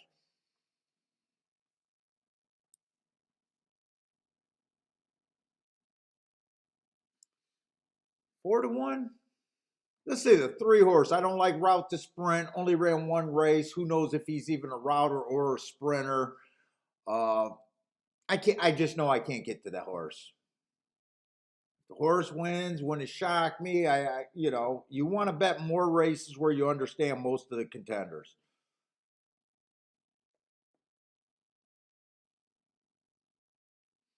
Four horse, I'm not excited about that. 5-horse, first time starter, can't get to. Okay, finally got some decent looking marks. Let's see, I love the marks on the 6-horse last race. Stalking closing day went too fast to win. I love that. 7's coming out the same race with the same marks. Stalking closing day went too fast to win, earned an asterisk because she was on the lead. So 6 and 7 are in play to me there. 8, I'm just going to ignore. And 7, I think, got more upside because that was a stalking closing day. The 6 actually stalked, where the 7 had the lead on the stalking closing day and they both went too fast to win. But to me, look, I'm always trying to get to the higher prices, but both of those horses, there's a hair between both of them.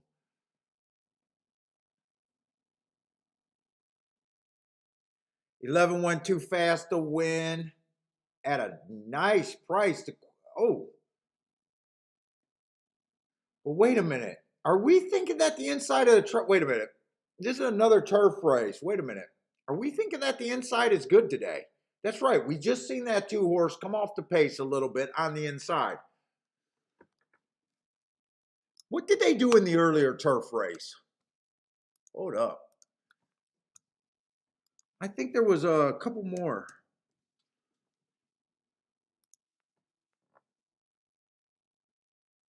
Let's see, Belmont.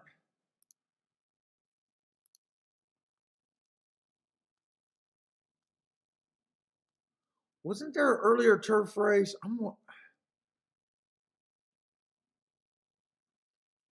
You know what? That earlier turf race, the 2-horse did win, but he was 50 cents on a dollar, so that does not help me on thinking that the inside's exceptionally good.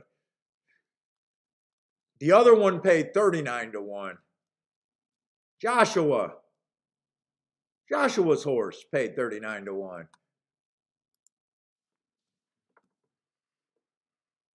Oh.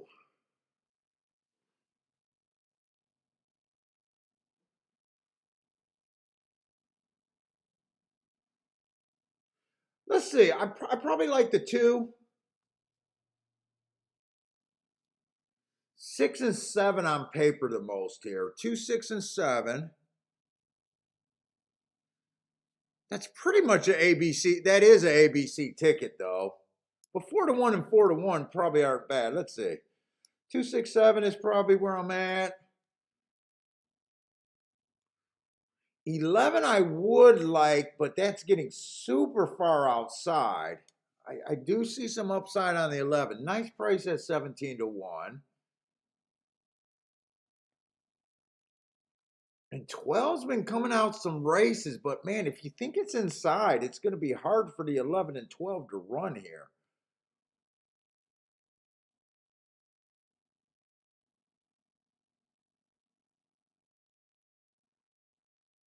Let's see. Synchrotron likes the 12 horse at 5 to 1. I got no problem with the 11, 12, 1, 5 or no 6 or 7 winning this race. Now, playing to the biggest hits of your groups of contenders, I would be more interested in the 11 and 12. But I'm kind of wondering. We've been talking about, is there an inside bias on these turf sprints right now?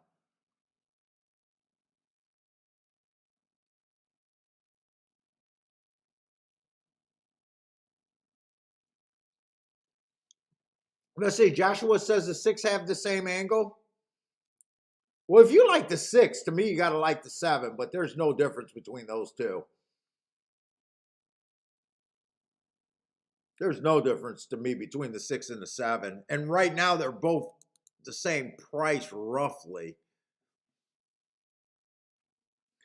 I have no need to bet this race. I'm rooting for the group of horses that I said, probably laying a little against the 11 and 12, but that's my group. 2, 6, and 7. Wondering if there's an inside bias. Not needing this race is the reason why I'm sitting out. I'm going to write no bet here, so I just know. But I want to be reminded of what I was thinking here.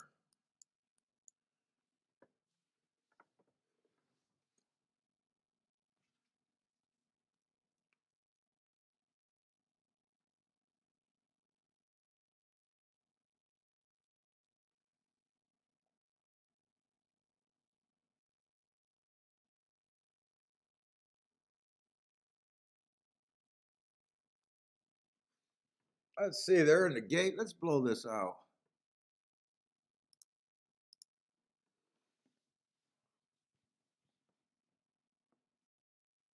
Got to line up my gummy bears.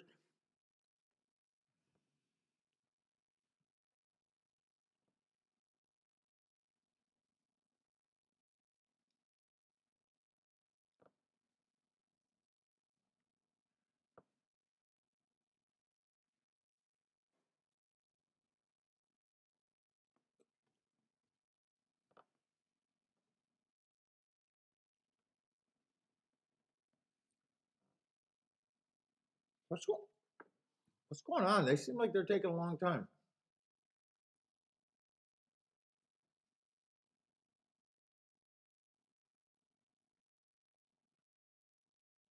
They scratch a horse? It looks like, I can't tell if that horse has a, no, they scratched someone. They scratched a 10. 10 was a first time starter, so. Oh, they scratched the 11 too. Wait a minute. That makes this race a little bit easier.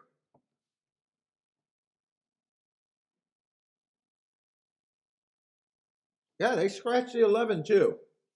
Also.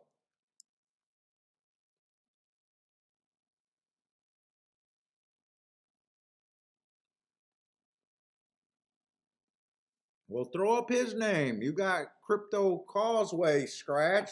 Put up the 11 horse got scratched. There it goes. Sluggo is out.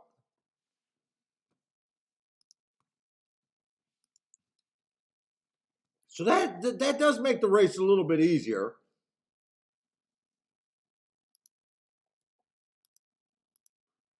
2, 6, 7, 12. Does that make me want to? Let me look at these payouts really quick. Do I want to play this now? Let's see. Only exactas.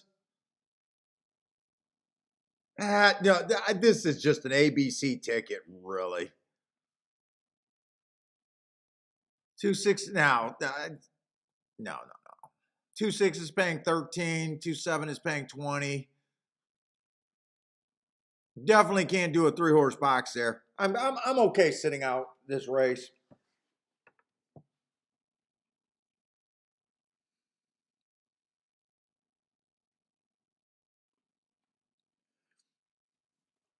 Well, that was a big part about that race, right?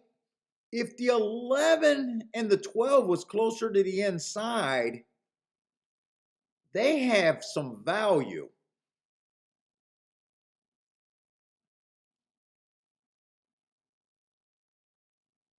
But now they scratched the biggest part of, like when you get your contender, you want to know what's good about your ticket. And when the 11 was 17-1, he was what was good about what I liked. Like me just saying, oh, I like the 267, and you just look up like, oh, first choice, second choice, third choice. In the Park Mutual pool, like that could be a winner, but fucking how good of a ticket it is. It's not a good ticket. There's nothing good there. It might get you through. It might save you on a particular day, but for the most part, there's nothing there.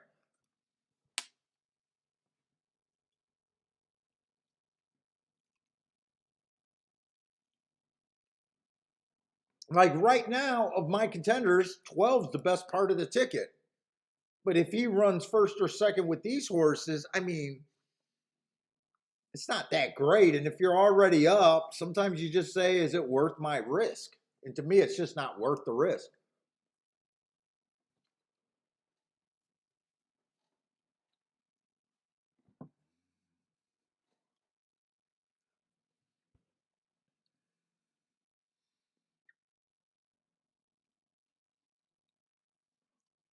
So I think I think we're look forward. If you guys are interested in doing the tournament on horse racing tourneys, sign up, sign up, and we're going to be looking to do a show on Sunday with the tournament.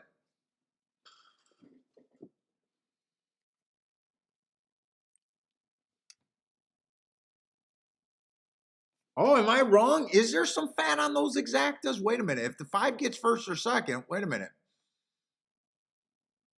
Oh, 212 is actually paying huge. 612 is, yeah, you know what? I am huge. Those are decent tickets. Who was a 12 there?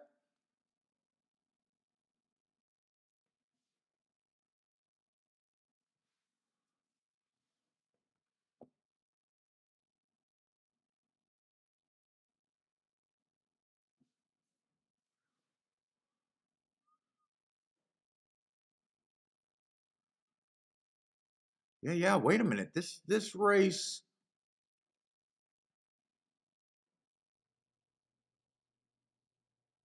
that's the only bet I can make there.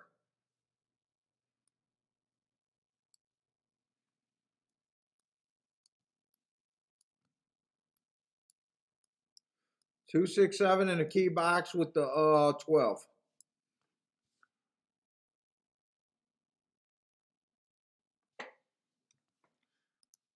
I'm gonna do it a little bit if I can get it in there.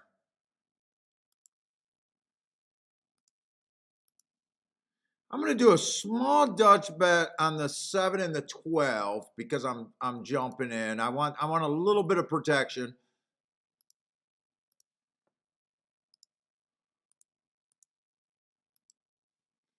I did a small bet in my play bet category there. Wow, they really held that race up for me to even do anything there.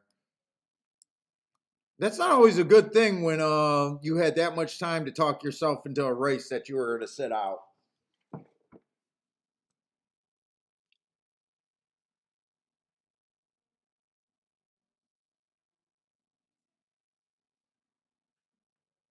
Hey, one does get the lead. One's a first time starter, right? One was the first time starter. Yes.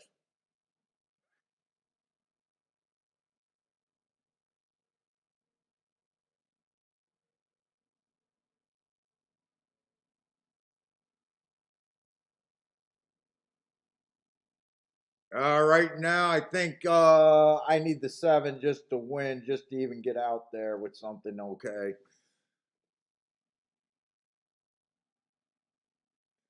Because 12 looks dead last, and I don't think so.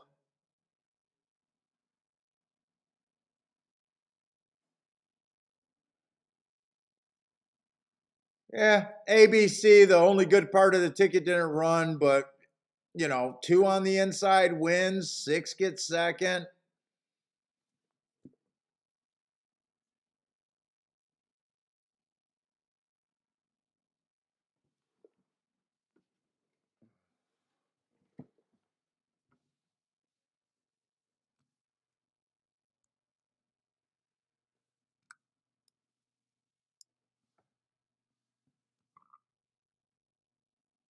Yeah, he was dead on the track and in the exact. I don't worry about, like, guys would say that don't put the bet in because he's dead, but I bet what I like.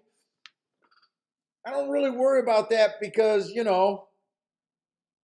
that huge exacta that I hit, you would say that was dead too. So he was definitely dead.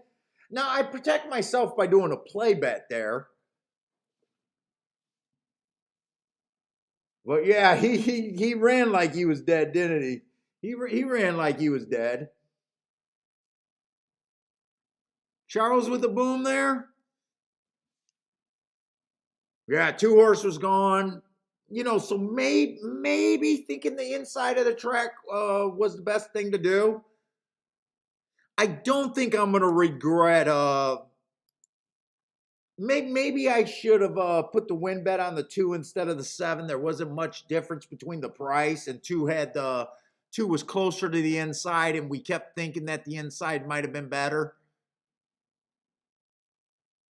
But 2-6 is only paying 11. 2-7 is paying 18. For every $6 you bet to get 11, no thank you. I already cashed a crappy ticket like that today. So that's it for Belmont. Belmont was pretty fun, but we got one more race at Woodbine.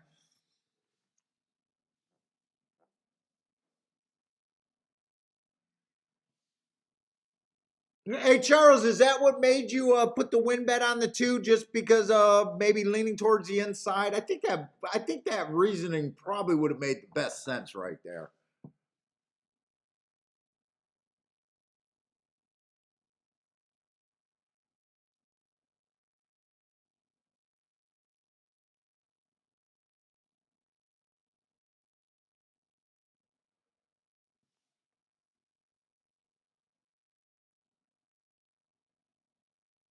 Lou said they knew it was a no-show on the 12 today. Well, he definitely ran like it.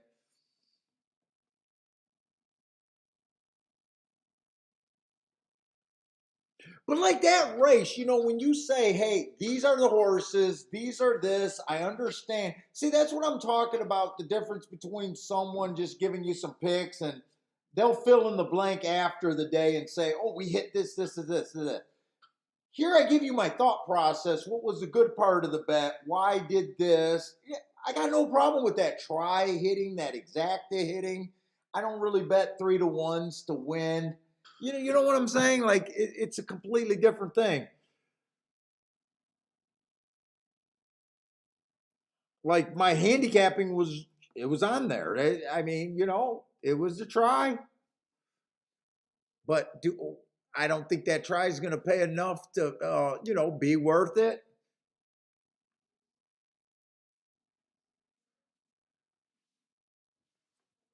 Yeah, inside stalker was the difference there. I'm even talking about, hey, I don't think the 12's a good bet because we're leaning towards it's inside. If if I didn't look at those exactas and seen that they were dead, but like I said, I don't have a problem playing dead exactas because every Rolex day I hit is on a dead ticket. You get what I'm saying?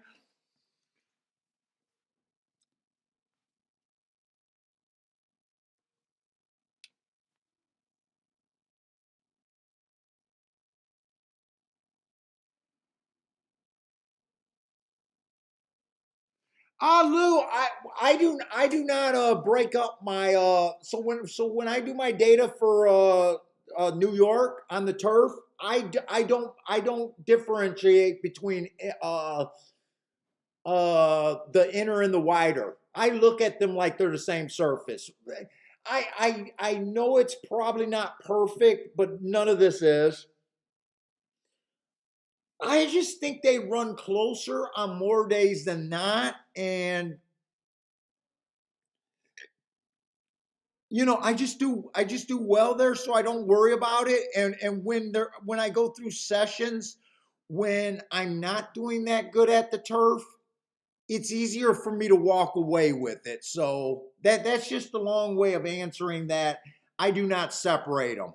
So when I say it, they're combined. So if you're a really strong bias player, you might want to say, I don't agree with that, and that's fine.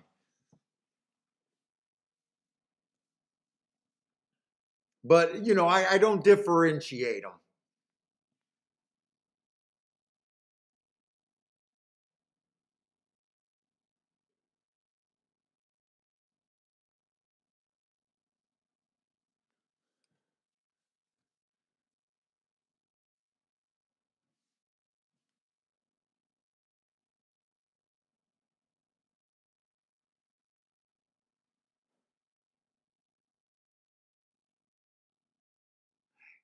Charles, it's probably safer to say it's a profile play because that bias word is a hot topic. Like handicappers love the anti-believer and biases love to jump on guys when they say it's a bias play. There's no such, remember all the hate I get there about biases. So when you say it's a profile play, it's probably safer to say, oh, it's his profile. Oh yeah, it's just his profile. But when you say it's a bias, some people get really set off on bias, talking about a bias.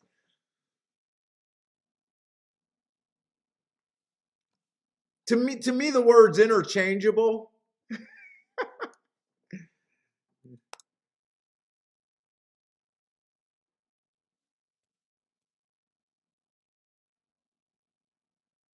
Oh no, I don't think at any time today we were saying off the pace, off the pace. You never heard me talk about the inner and the outer. I've talked the difference between the sprints and the routes on the turf and the sprints and the on the dirt, but I don't remember at any time even coming close to thinking inside outside for turf today. It was more running style is what I'm looking for there. Until the last couple races at Belmont, thinking the inside, and really, as soon as you seen the 39-1, that's when you really should start thinking that it's inside.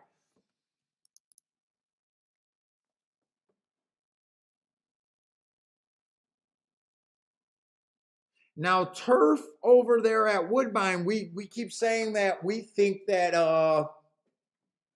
they're backing up.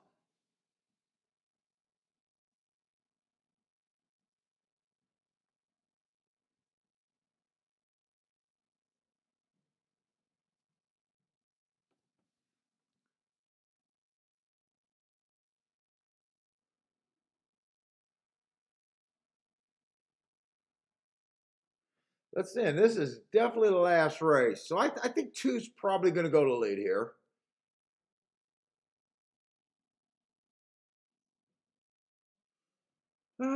Three stretching out. I don't got that many marks here. Got 3 minutes. Let me see if I want to mark anyone.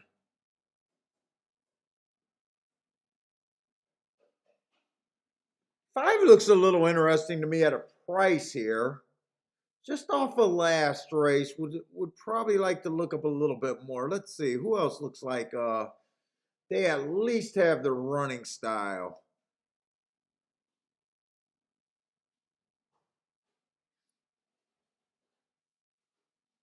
Why do I feel like we bet a winner today coming off this June 3rd race? Wait a minute, at Woodbine. I think we bet someone coming off of June 3rd. Was that the 5 horse? Was that the 5 horse at 17-1 that hit my exacta?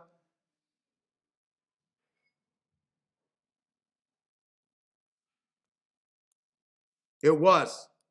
Is he coming out of that race June 3rd on the second race? June 3rd, second race.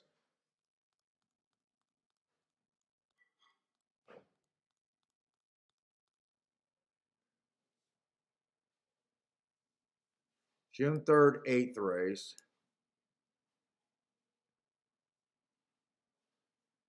June 3rd, sixth race.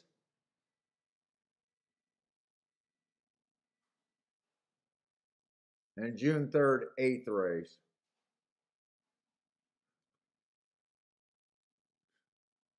5 is 6 to 1. 8 is 9 to 5.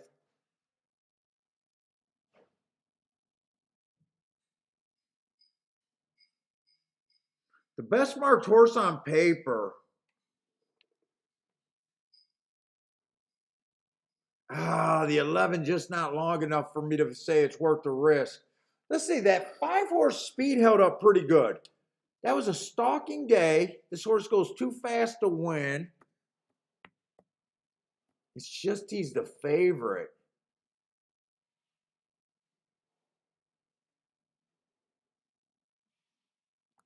Let's see, can I make anything happen here? 11, 10.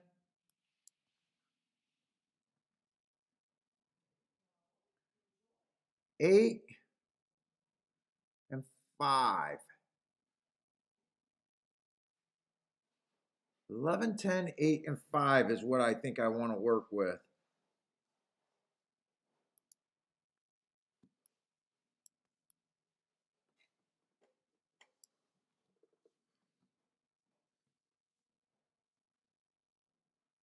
Let's see, 10 and 5 are the good part of that. 10 and 5, let's see, 8 and 11 are just okay.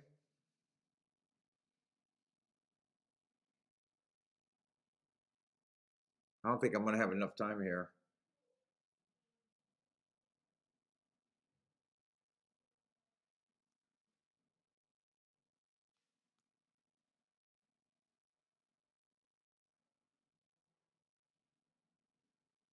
See, I think this 10 can improve a little bit. I would have liked to look up a little bit more on him.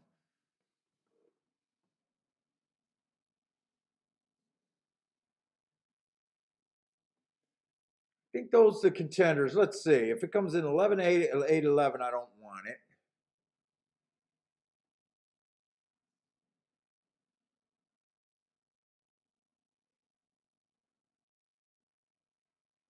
I think I got no choice but to sit out here. The tickets are only good if the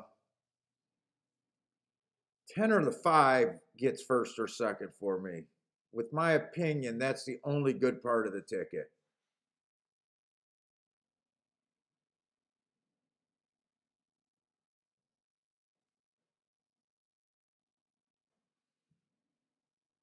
I would have liked to look up a few more horses here. 11 goes to the lead, no surprise about that, but I don't think that he's the best marked horse, but I'm still questioning speed. Let's see what kind of pace he gets.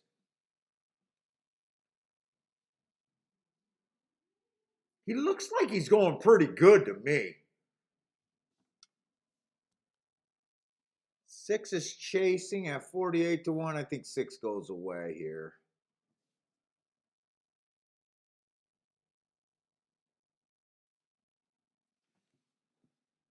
$22 and 4, ridiculous. 22 and 4 is ridiculous. I think the 11 just killed himself, would be my guess.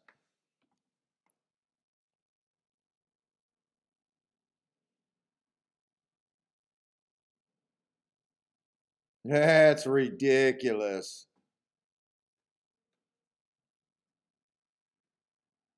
He's trying to run them off their feet, but I think the winners are still coming.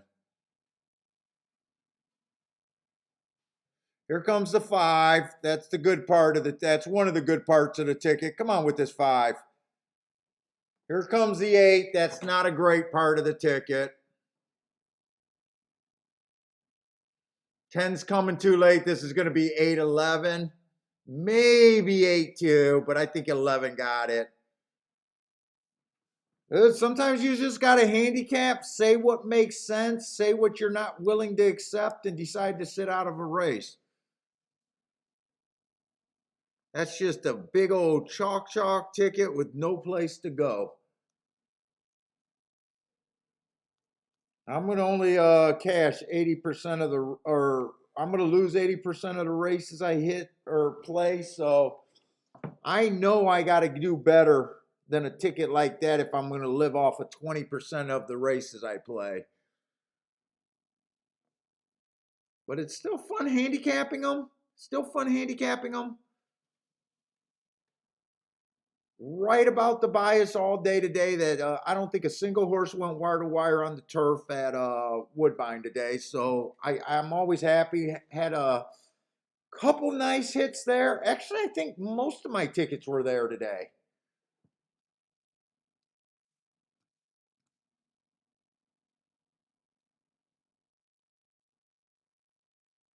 Let's see. Synchrotron says 12 Osborne got placed. Not charting Churchill anymore without having a live stream.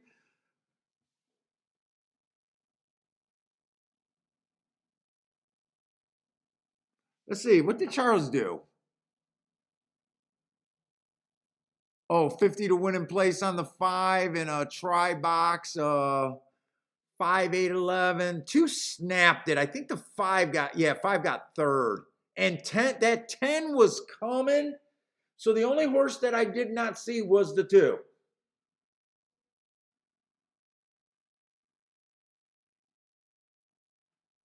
So, I mean, 10 was the horse that I kept saying was the 10 and the 5 were the best parts of that ticket, but they weren't good enough to make that worth being good.